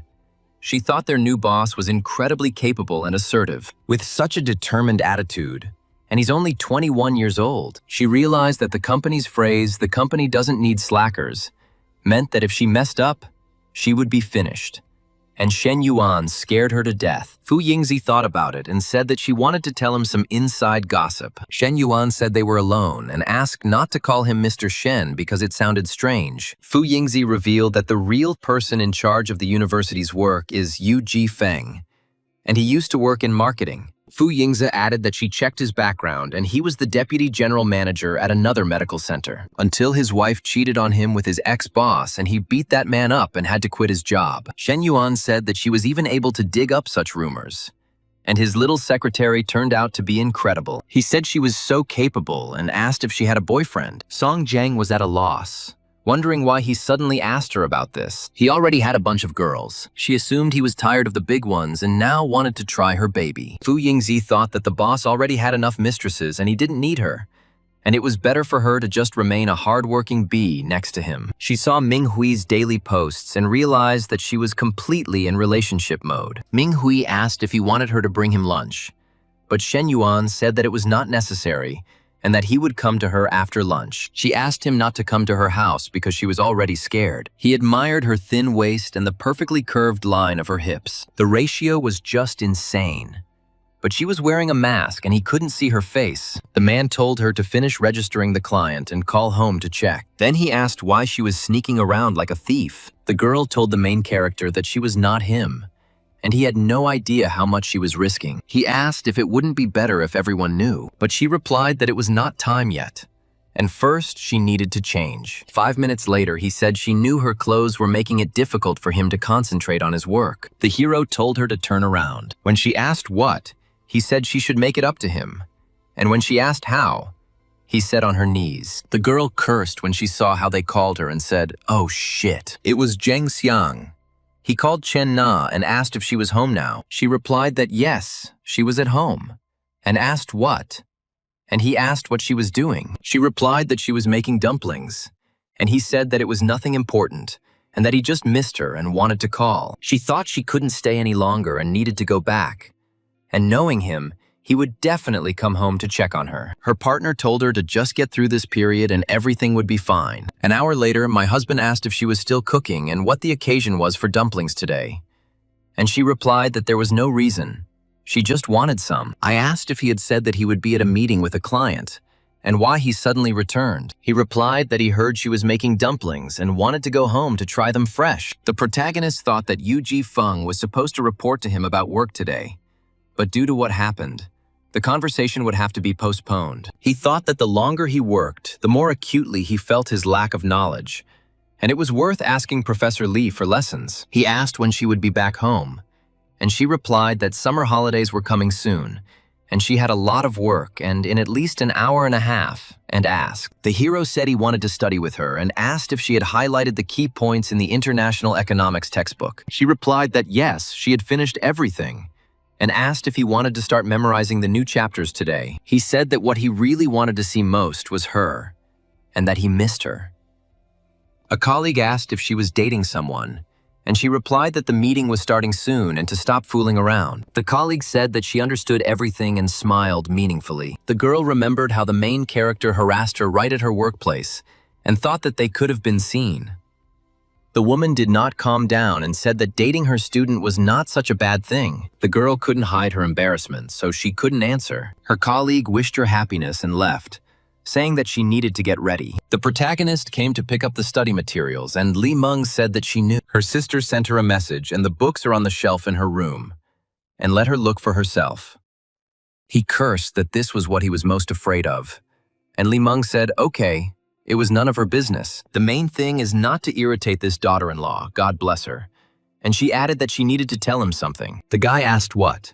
The girl continued and told him to do it with her once. The hero was confused and did not understand what was happening. Li Meng told Shen Yuan not to think too much and only suggested it once. He could see it as searching for a partner to satisfy certain needs. Li Meng added that she would not say anything and let him consider it their secret. When Shen Yuan asked why, she replied that there was no why. She just asked him to answer yes or no. Shen Yuan replied that he could control himself. Li Meng asked him to wait, and asked if he was worried about something, and if he had even thought about his sister's feelings. Shen Yuan cursed and thought that she was testing him in this way and was not at all afraid of being punished. She called him a nasty guy who pretended to be a noble gentleman and a guy she would never get. She added, ugh, and she gave him a chance, but he chickened out. Half an hour later, Professor Lee thanked the hero for picking her up from work. The hero replied that he was worried that she might run into bad people. Professor Lee replied that he was the worst person here and called him a terrible pervert. Shen Yuan asked how she could say that and when he was a pervert, and asked her to elaborate. Professor Lee repeated, pervert. Shen Yuan laughed and asked, so he passed the test perfectly? Professor Lee asked, testing? And what kind of testing? Shen Yuan replied, the one that was in the evening. Shen Yuan thought that Li didn't know about Li Men's inspection, which meant Li Men was serious. He thought, great, and another pair of sisters. So he bought one and received the second as a gift. This is a huge profit. Shen Yuan smiled. Professor Lee asked why he was smiling.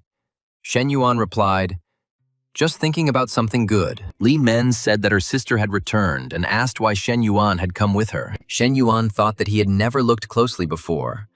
But although Li Meng was 172 centimeters tall, his legs were longer. He thought that Professor Lee, at 168 centimeters, was not so tall, but her breasts were larger. Professor Lee told him to ignore Li Meng and that she was just trying to show off. She noticed that Shen Yuan didn't seem to tell his elder sister anything. Li Meng said that it was okay and she would not disturb them and would go to her room, and asked Shen Yuan not to misbehave. Shen Yuan said that this was not an outrage, and he got straight to the point. Professor Lee asked to spare her today because she had been busy all day and was tired. Professor Lee called him a scoundrel and asked if that was why he was smiling in the car. After 20 minutes, Professor Lee asked if he was now satisfied and if he could go home. Shen Yuan replied that it was almost midnight, and he would stay here today and sleep on the sofa.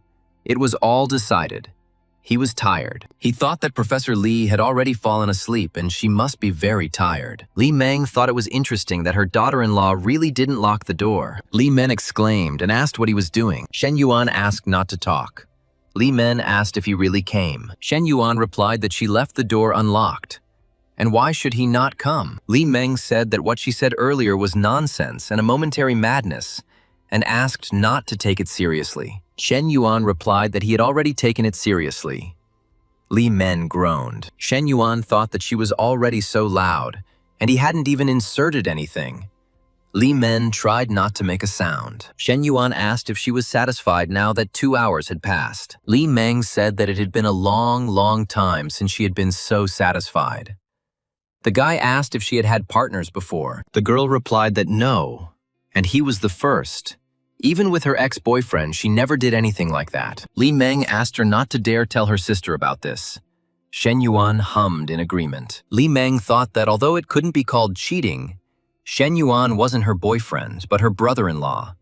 And if her sister found out about this, it would be terrible. Li Meng cursed and said that if her sister saw that Shen Yuan was not in the living room, they would be finished. She asked what they should do.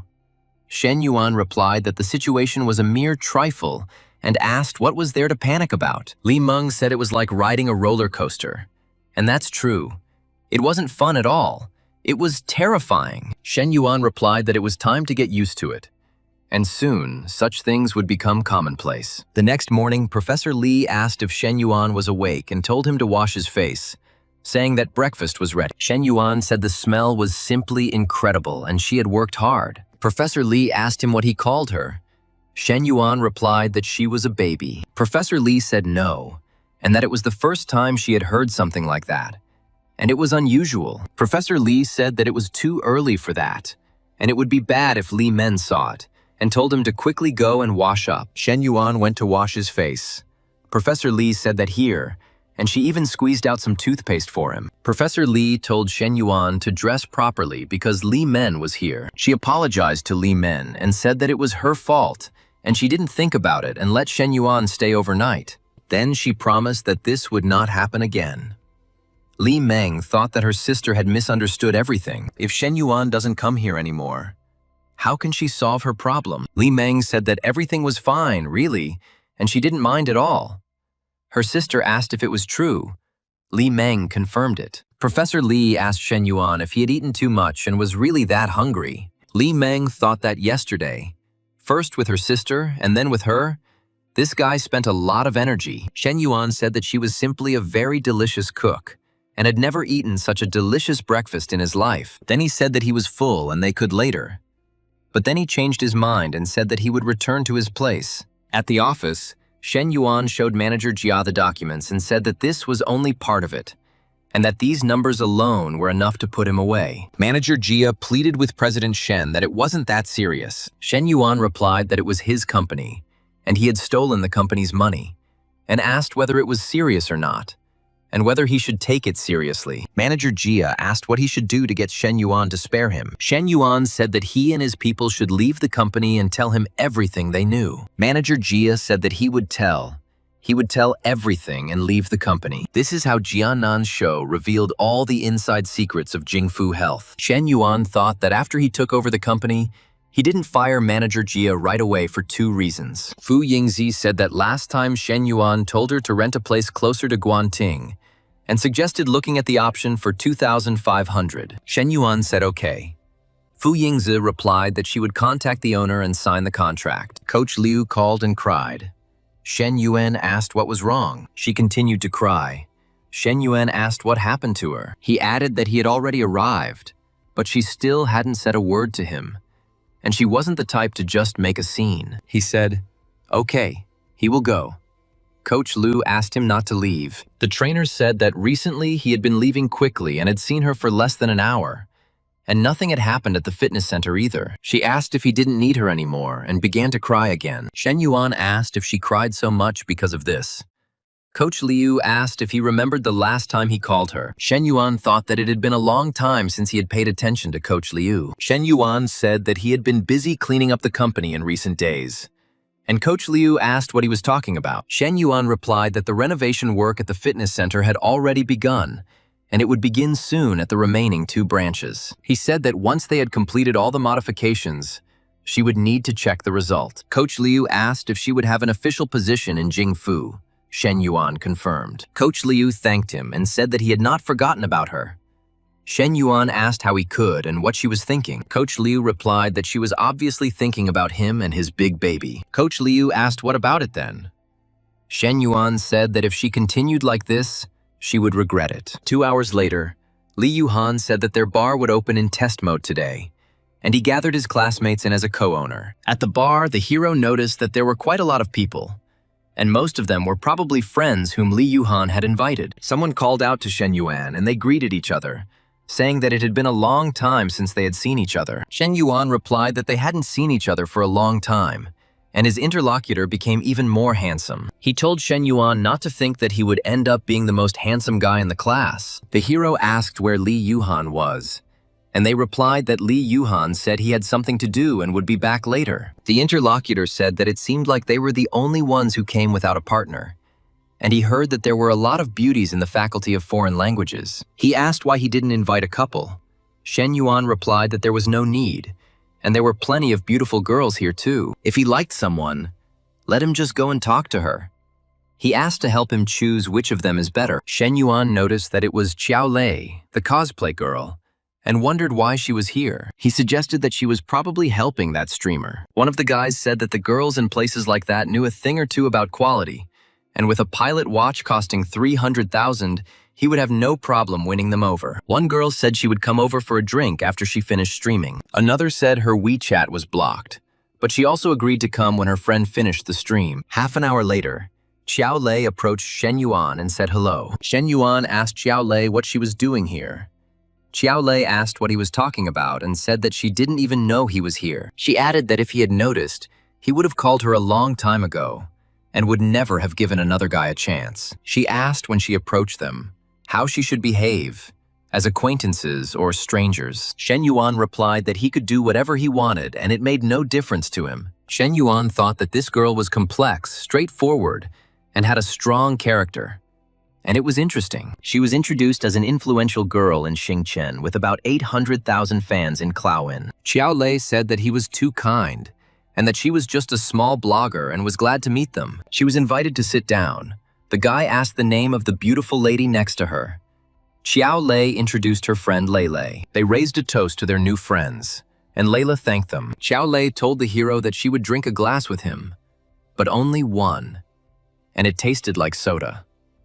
She was told it was champagne and had almost no alcohol in it. The girl asked if he had seen her startup proposal and when he planned to invest in it. Shen Yuan replied that he remembered that she wanted to start a media agency, and it required a lot of investment. He noticed that she wasn't a blogger and didn't have a loyal audience, and asked how her company planned to make money. Li Yuhan asked why Shen Yuan was so far away and called him to come over. He said that Shen Yuan, the dog, had picked up a beauty again and asked if they would share. Li Yuhan asked if he ever thought she came on her own. He asked her to stop bragging and asked if it was all just because he was handsome. Xiao Lei said that in fact, it was she who approached him. And yes, because he was handsome. So beautiful that she wanted to eat it right then and there. Shen Yuan told the others to continue drinking while he went to chat with his other classmates. One of those present remarked with envy that this jerk Shen Yuan was simply crazy because he already had a girlfriend. Now he also had a fair-skinned, seductive classmate, and he cursed that good girls always went to scumbags. Xiao Lei asked Shen Yuan if he was the co-owner of the bar and said that his empire was simply huge. Shen Yuan replied that the woman he was talking to was also quite big, and she asked if he had to be so straightforward. The guy noticed that she was practically openly offering herself to him. Another observer said she looked so innocent, yet was so active. Xiao Lei said she felt dizzy. Shen Yuan replied that after one glass, even the stray dogs on the street could drink more. Xiao Lei asked not to be compared to a dog, and asked if a dog was more beautiful than her. Shen Yuan said that perhaps she was a little cuter than a dog. Xiao Lei asked to be taken away from here because she was very sleepy, and said that she would go first. Shen Yuan apologized and said that he had something to settle and would leave first, and suggested that they meet next time. He was told to get out or enjoy life. Shen Yuan asked where she was going and guessed to the dormitory. Xiao Lei asked why he said the dormitory. Shen Yuan said that she was a girl, and couldn't she be more refined? Xiao Lei replied that they were already adults, and why couldn't they speak directly, and asked if he wanted to. Shen Yuan replied that of course he wanted to, and suggested that they go.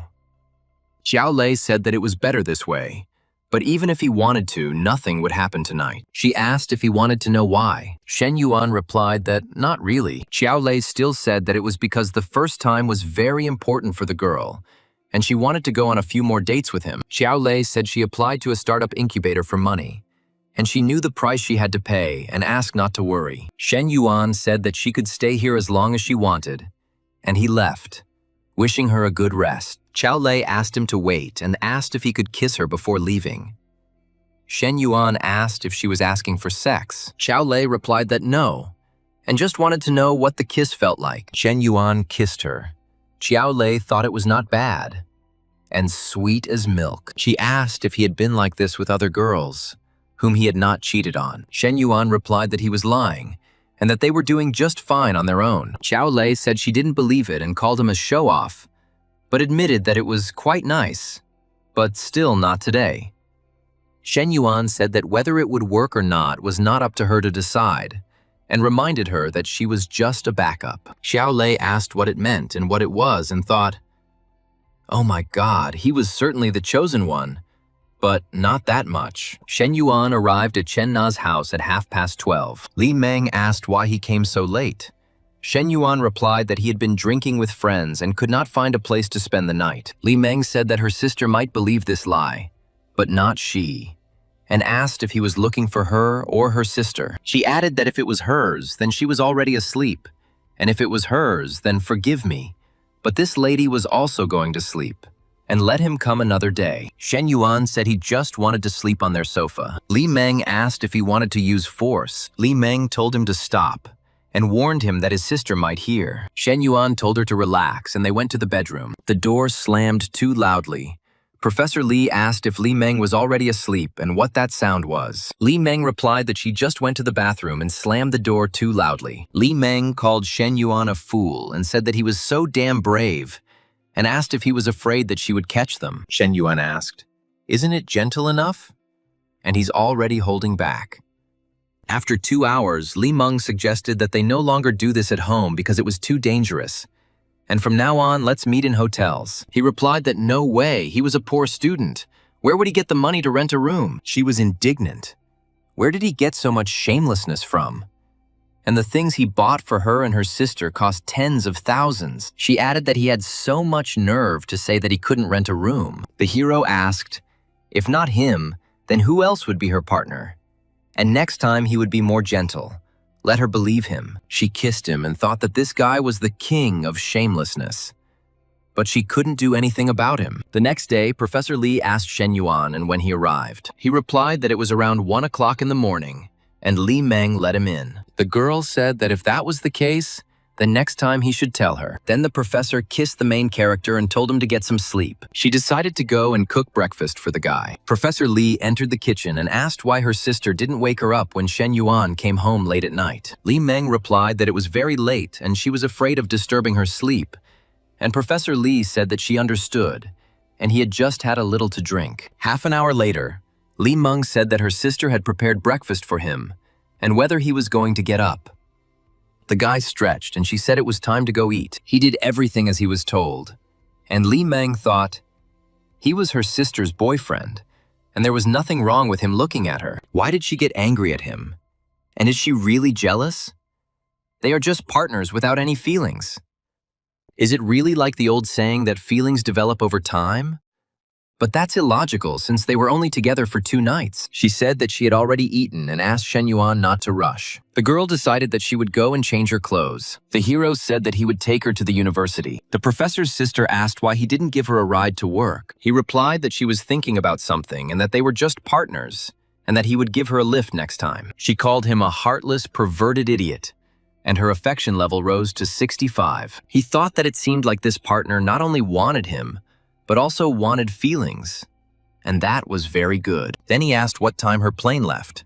She answered that it was at 11 and asked if he was already kicking her out or something. The guy replied that he would first take her sister and then give her a lift. Half an hour later, the girl thanked me for the ride and said goodbye. She was surprised to see Teacher Song and asked what she was doing there. Teacher Song said that it didn't matter now, and she learned a huge secret. She asked what she thought, and in their international faculty, no one had such a huge Geländewagen. Professor Li said she simply bumped into a student on the road and he gave her a ride. Teacher Song said that meant he was courting her and asked if they would start dating officially soon. She was right, she added, and she knew it since she had spoken with Shen Yuan on the phone. It's no wonder she reeked of love.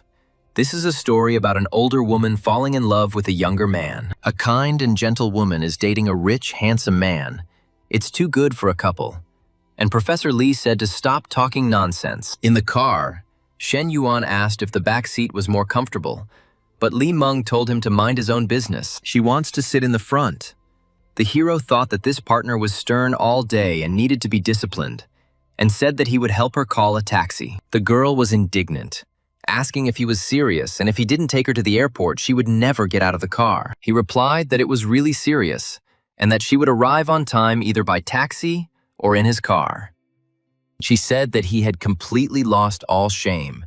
She hadn't yet paid him for last night. He said that she would get used to it, and later she would even like it, whether she wants to believe it or not. She reluctantly agreed, and then he stopped the car in the middle of the road, and she asked what he was doing. He asked if that's what she wanted, and she cursed and asked where he got that idea from. It was obvious that she didn't want that. So he asked what she wanted then. Shen Yuan told Li Meng to behave normally, and asked her to watch her words and not say anything that sounded absurd. Li Meng asked, so it was her fault, and allowed herself to ask something. She noticed that he looked quite rich and asked him how he made so much money. Shen Yuan replied that he had started trading cryptocurrency and forex in his first year of college and was now running his own company. Li Meng was surprised. Li Meng asked him when he married her sister whether she could become a salted fish and whether he would mind raising another human. Shen Yuan replied that if she were like his sister, he would consider it. But so far, she was not up to par. He suggested that she eat cabbage for 2 more years, and then they would talk about it. Li Meng called him a damn pervert and said that he was becoming more and more impudent. She threatened that when she returned from work, she would tell her sister to kick him out. Shen Yuan replied that if his sister left him, what would she gain from it? Since she would lose her partner, Li Meng asked him if he would feel bad if he didn't use her, and said that she didn't want such a partner anymore. Shen Yuan said that if he looked, it meant she looked good, and asked why there was such dissatisfaction. He added that it was okay and that he wouldn't look next time even if she asked.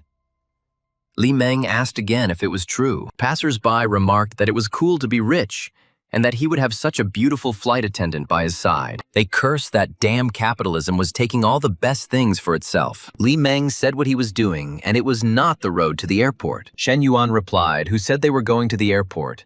Li Meng said that she had a plane at 11 and she would be late. Shen Yuan replied that they had time, and it was only 9:50 now, and it was 15 minutes to the airport, so half an hour would be enough for him. Li Meng asked him to calm down.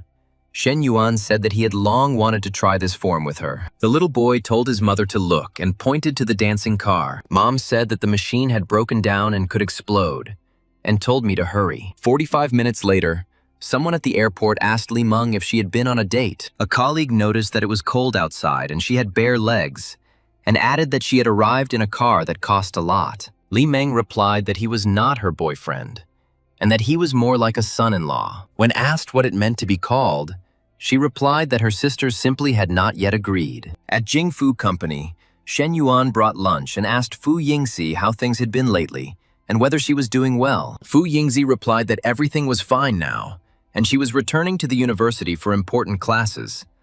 But otherwise, she was working as usual. Shen Yuan asked how many people in the HR department she knew. Fu Yingzi replied that it was about 90%, and she would be moving to the online operations department next week. Shen Yuan said, okay, and now this was the key department, and the previous online traffic results were terrible. He added that in a couple of days he would hire a special consultant to check, and she would check the details, and Fu Yingzi would assist her. Fu Yingzi said she understood.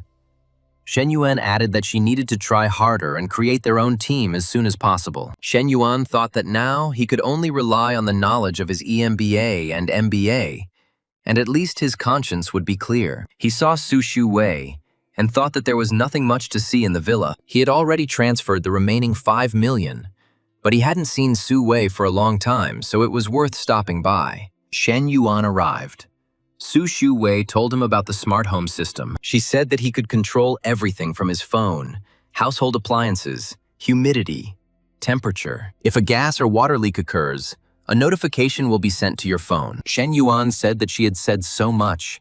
How could he remember it all? He suggested that as soon as she moved in, let her stay with him for a couple of days, and then he would show her everything. Su Shu Wei replied that she had to cook for her mother and younger brother every day. Shen Yuan said that they were a family after all, and there was no need for these formalities. Su Shu Wei asked him not to do it because the boss was upstairs. Shen Yuan suggested going to the media room and closing the doors. Shu Wei thought that he had already taken advantage of her in this way last time, and she didn't think that he would be even bolder this time. She asked him to be more gentle. Su Shu Wei said that the boss could come down at any moment. Shen Yuan thought it was much better than he thought.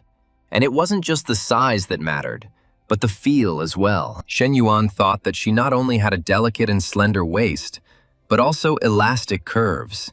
And the more he looked, the more impatience burned within him. 20 minutes later, Su Shu Wei wanted to ask what was going on between them, but she thought that the guy should be the one to talk about it first. Shen Yuan asked what was wrong, and she replied that it was nothing and suggested that they have dinner together sometime. 2 hours later, Xuan asked Xin Yu what she ate as a child, and she replied that she ate regular food. The girl said that she was talking about food and pointed to her chest, adding that this is what it was for. The girl told her not to laugh at her and that she didn't know anything. Shen Xuan said that he had returned, and Chen Na asked if he would have dinner. Shen Yuan replied that yes.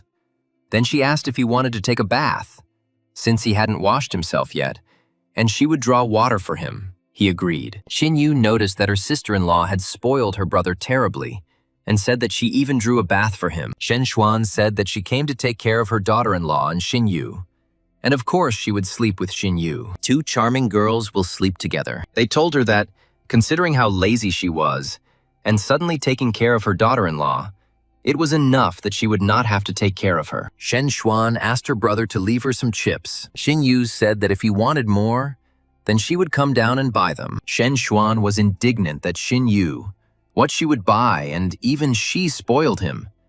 Shen Yuan noticed that Xin Yu's affection was 60, and now it is 63. And it seems to be making steady progress. Chen Na said that the bath is ready. Xin Yu thought that it must be nice to be able to do something for her brother-in-law, since he had done so much for her sister and her family. Shen Xuan said that was right. They just made him into a giant baby. Xin Yu replied that these were just small things, and they were worth nothing. Shen Xuan thought that if she were in her place, she noticed that Xin Yu. Why did she suddenly blush? She asked if it was true and said her face was just burning. Doesn't she feel anything? Xin Yu replied that she didn't know. The main character breathed a sigh of relief and said how good it was. Shen Yuan said that he felt every cell in his body relax. Chen Na said that was great and she would give him a massage. Shen Yuan asked if she knew how to massage and when she learned it. Chen Na replied that she was online and had done it to Xin Yu twice in the past few days, and Xin Yu said it was working out well. If he wants to do something more, let him tell her. Shen Yuan said that she learned something bad, and she replied that he taught her. He said that Chen Na was simply amazing in everything, and asked her to come to him. His phone rang, and Chen Na said that his phone was ringing, and what if something happened? He replied that even a global catastrophe is not as important as what they are doing now. The protagonist suddenly thought about Ming Hui, thinking that she was becoming more and more mischievous. It seemed to her that he had only said a few words to her recently, and she felt offended. He asked her if he was underestimating her, and whether such ordinary things would make her act. She asked if he wanted her to send him something really tasty then. He replied that he would be grateful, and asked to send it right away. Ming Hui thought he was retreating to pounce later, and it was obvious that inside he was passionately wanting to do so. She will continue to tease him. And that is the beauty of love. The hero thought that as for the next Layla, it would be worth keeping her in limbo for a little while longer. The girl was surprised that he didn't want to meet me, and I couldn't believe it.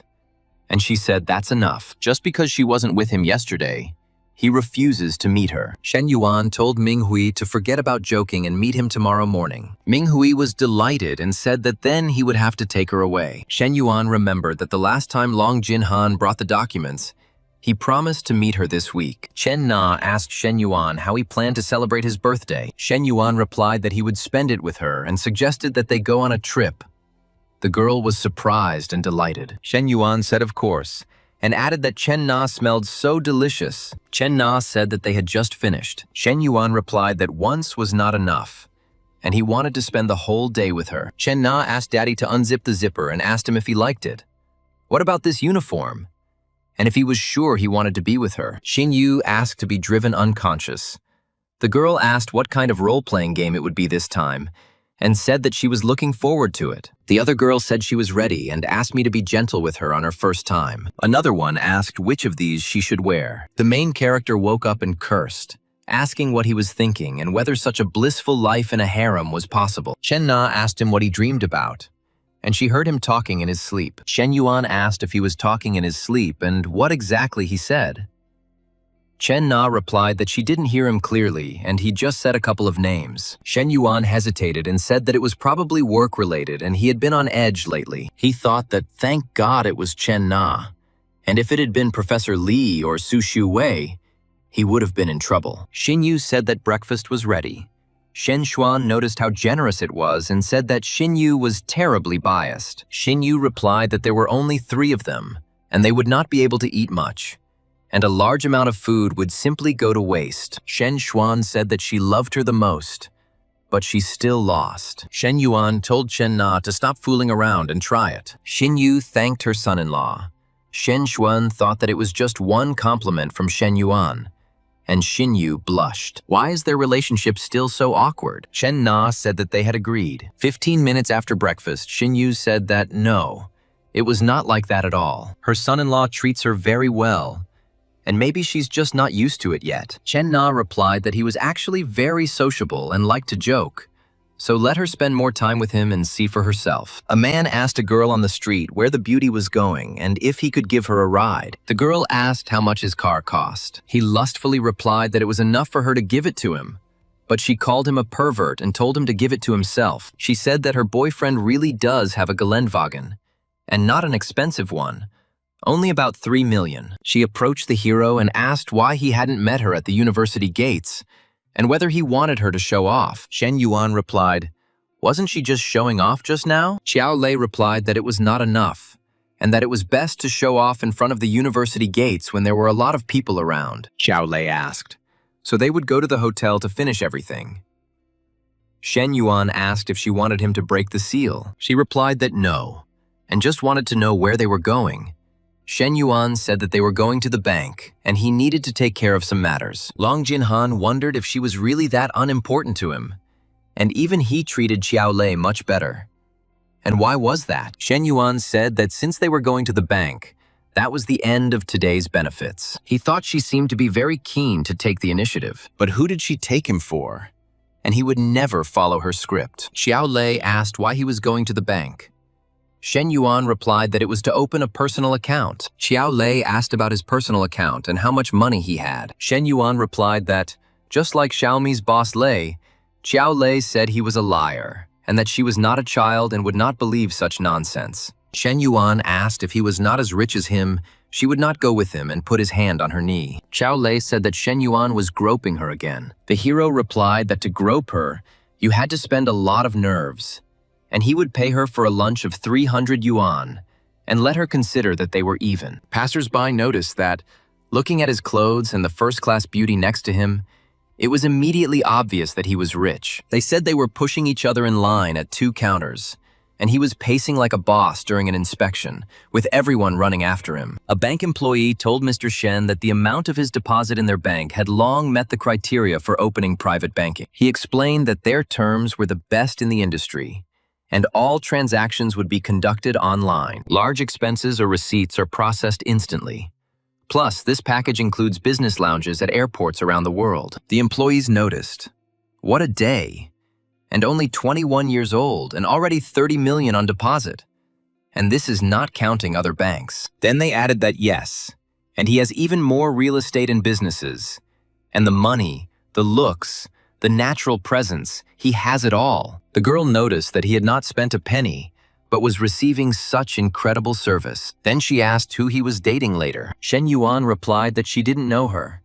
She asked if she was just accompanying him on business and then going home, or if they were alone. Shen Yuan replied that she would stay with him for the whole day, including the night. The girl asked if this meant that he would sleep with her tonight.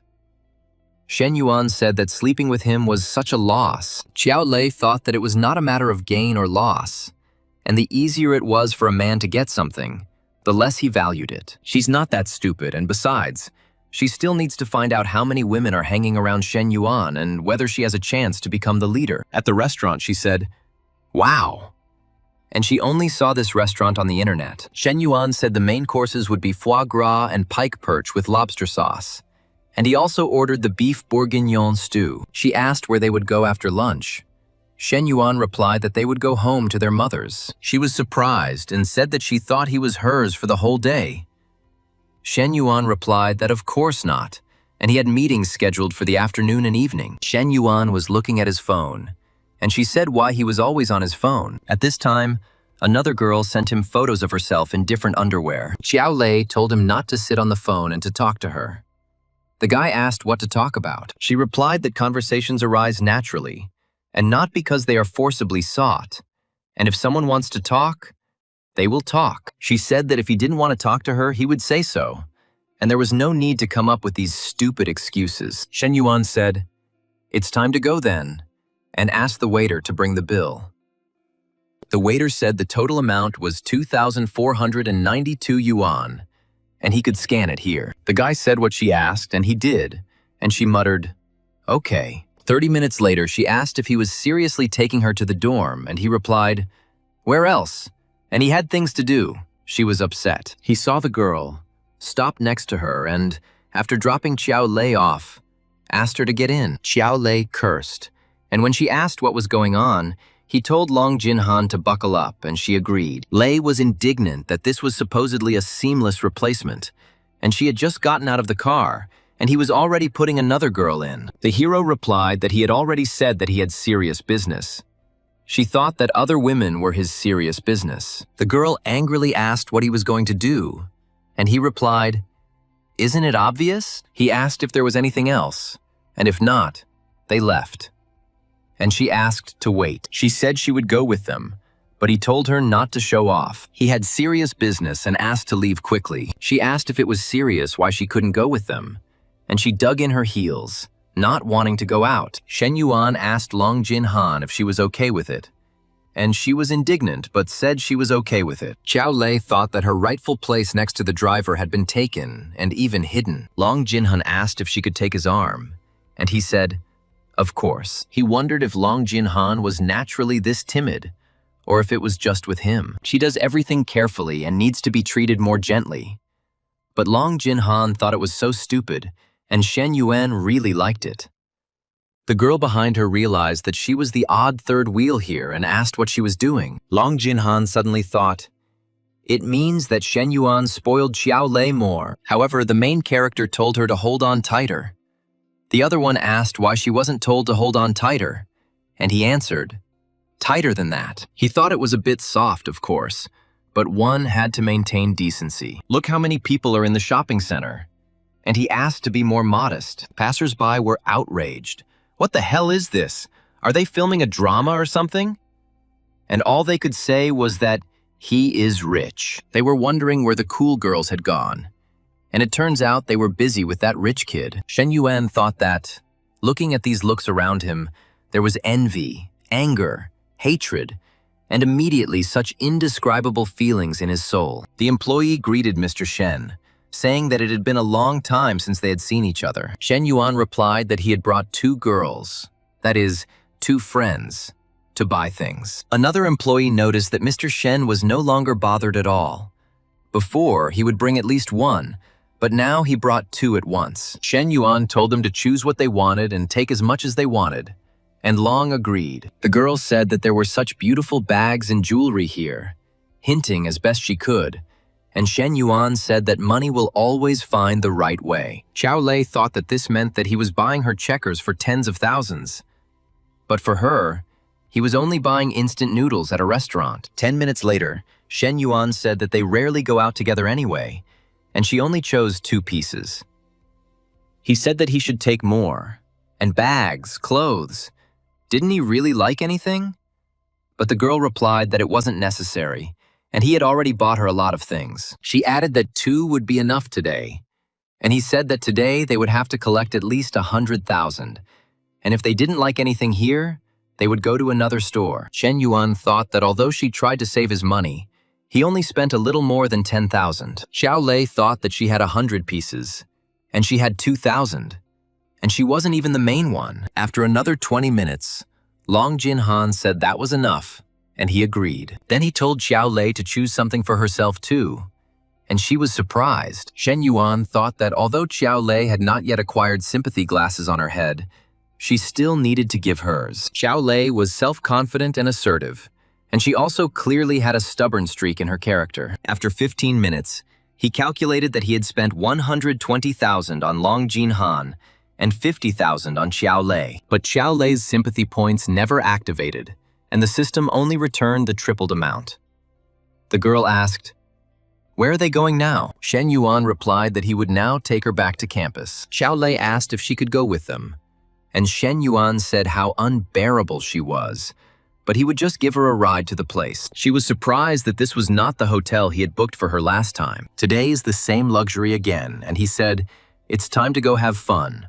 What else does she need?" Then he said that the two of them were going up, and she asked why on earth she should go somewhere else. He asked if she herself had said that when she jumped into the car, and she replied, "So what? Can't she be capricious or something?" The girl thought that she had only become attached to them in order to ruin their important affairs. Shen Yuan said that if she wanted to rest, he would rent her a separate room, and they could have dinner together in the evening. And she was delighted. She met the girl, introduced herself, and asked her name, and she replied that her name was Long Jin Han. She said she was a second-year accounting student, and Xiao Lei said her name was Xiao Lei. Long Jin Han said that she knew her and that she was very popular on campus for her cosplay, and Xiao Lei replied well. Long Jin Han said that yes, she has white skin and is knowledgeable about cosplay, and Shen Yuan made the right choice. Xiao Lei was indignant. What kind of help is this? She was just showing that Shen Yuan chose her before me. Shen Yuan thought that where there are women, there are intrigues, and over any trifle they are ready to measure who is cooler, who met first, who is more important. Coming out of the elevator, he told the girls to go to their room and that he needed to answer a call. The hero picked up the phone and asked Minghui what happened. She said that Li Meng asked to go home today. She doesn't want to be alone in the dorm and asked if he could stay with her. And he said that it probably wouldn't work out tonight. She said, okay. Then she would go to St. Regis and spend the night in a suite there. The hero was surprised that she was going to St. Regis, and she said that she was almost there. He cursed. Why did he rent a long-term place for her? And while she was gone, he dragged Long Jin Han and Xiao Lei here. He thought that he shouldn't have rented everything in one hotel to make it more convenient. And the only luck in complete bad luck was that the rooms were different. Long Jin Han was asked if she knew who Shen Yuan was talking to on the phone in the hallway. She replied that she had no idea, and was asked if she had slept with Shen Yuan many times already. Then the girl corrected herself and asked him not to think anything like that, and she just wanted to understand why he treated her completely differently than he did her. Long Jin Han replied that she thought it was a big difference, and she would like to see how he behaved with another girl. She was asked what she was like and who this girl was. She replied that it didn't make any difference to her. Then she added that she didn't watch Niwao, and since there was someone cooler, it was better for them to stick together. That's the only way they could get to the top.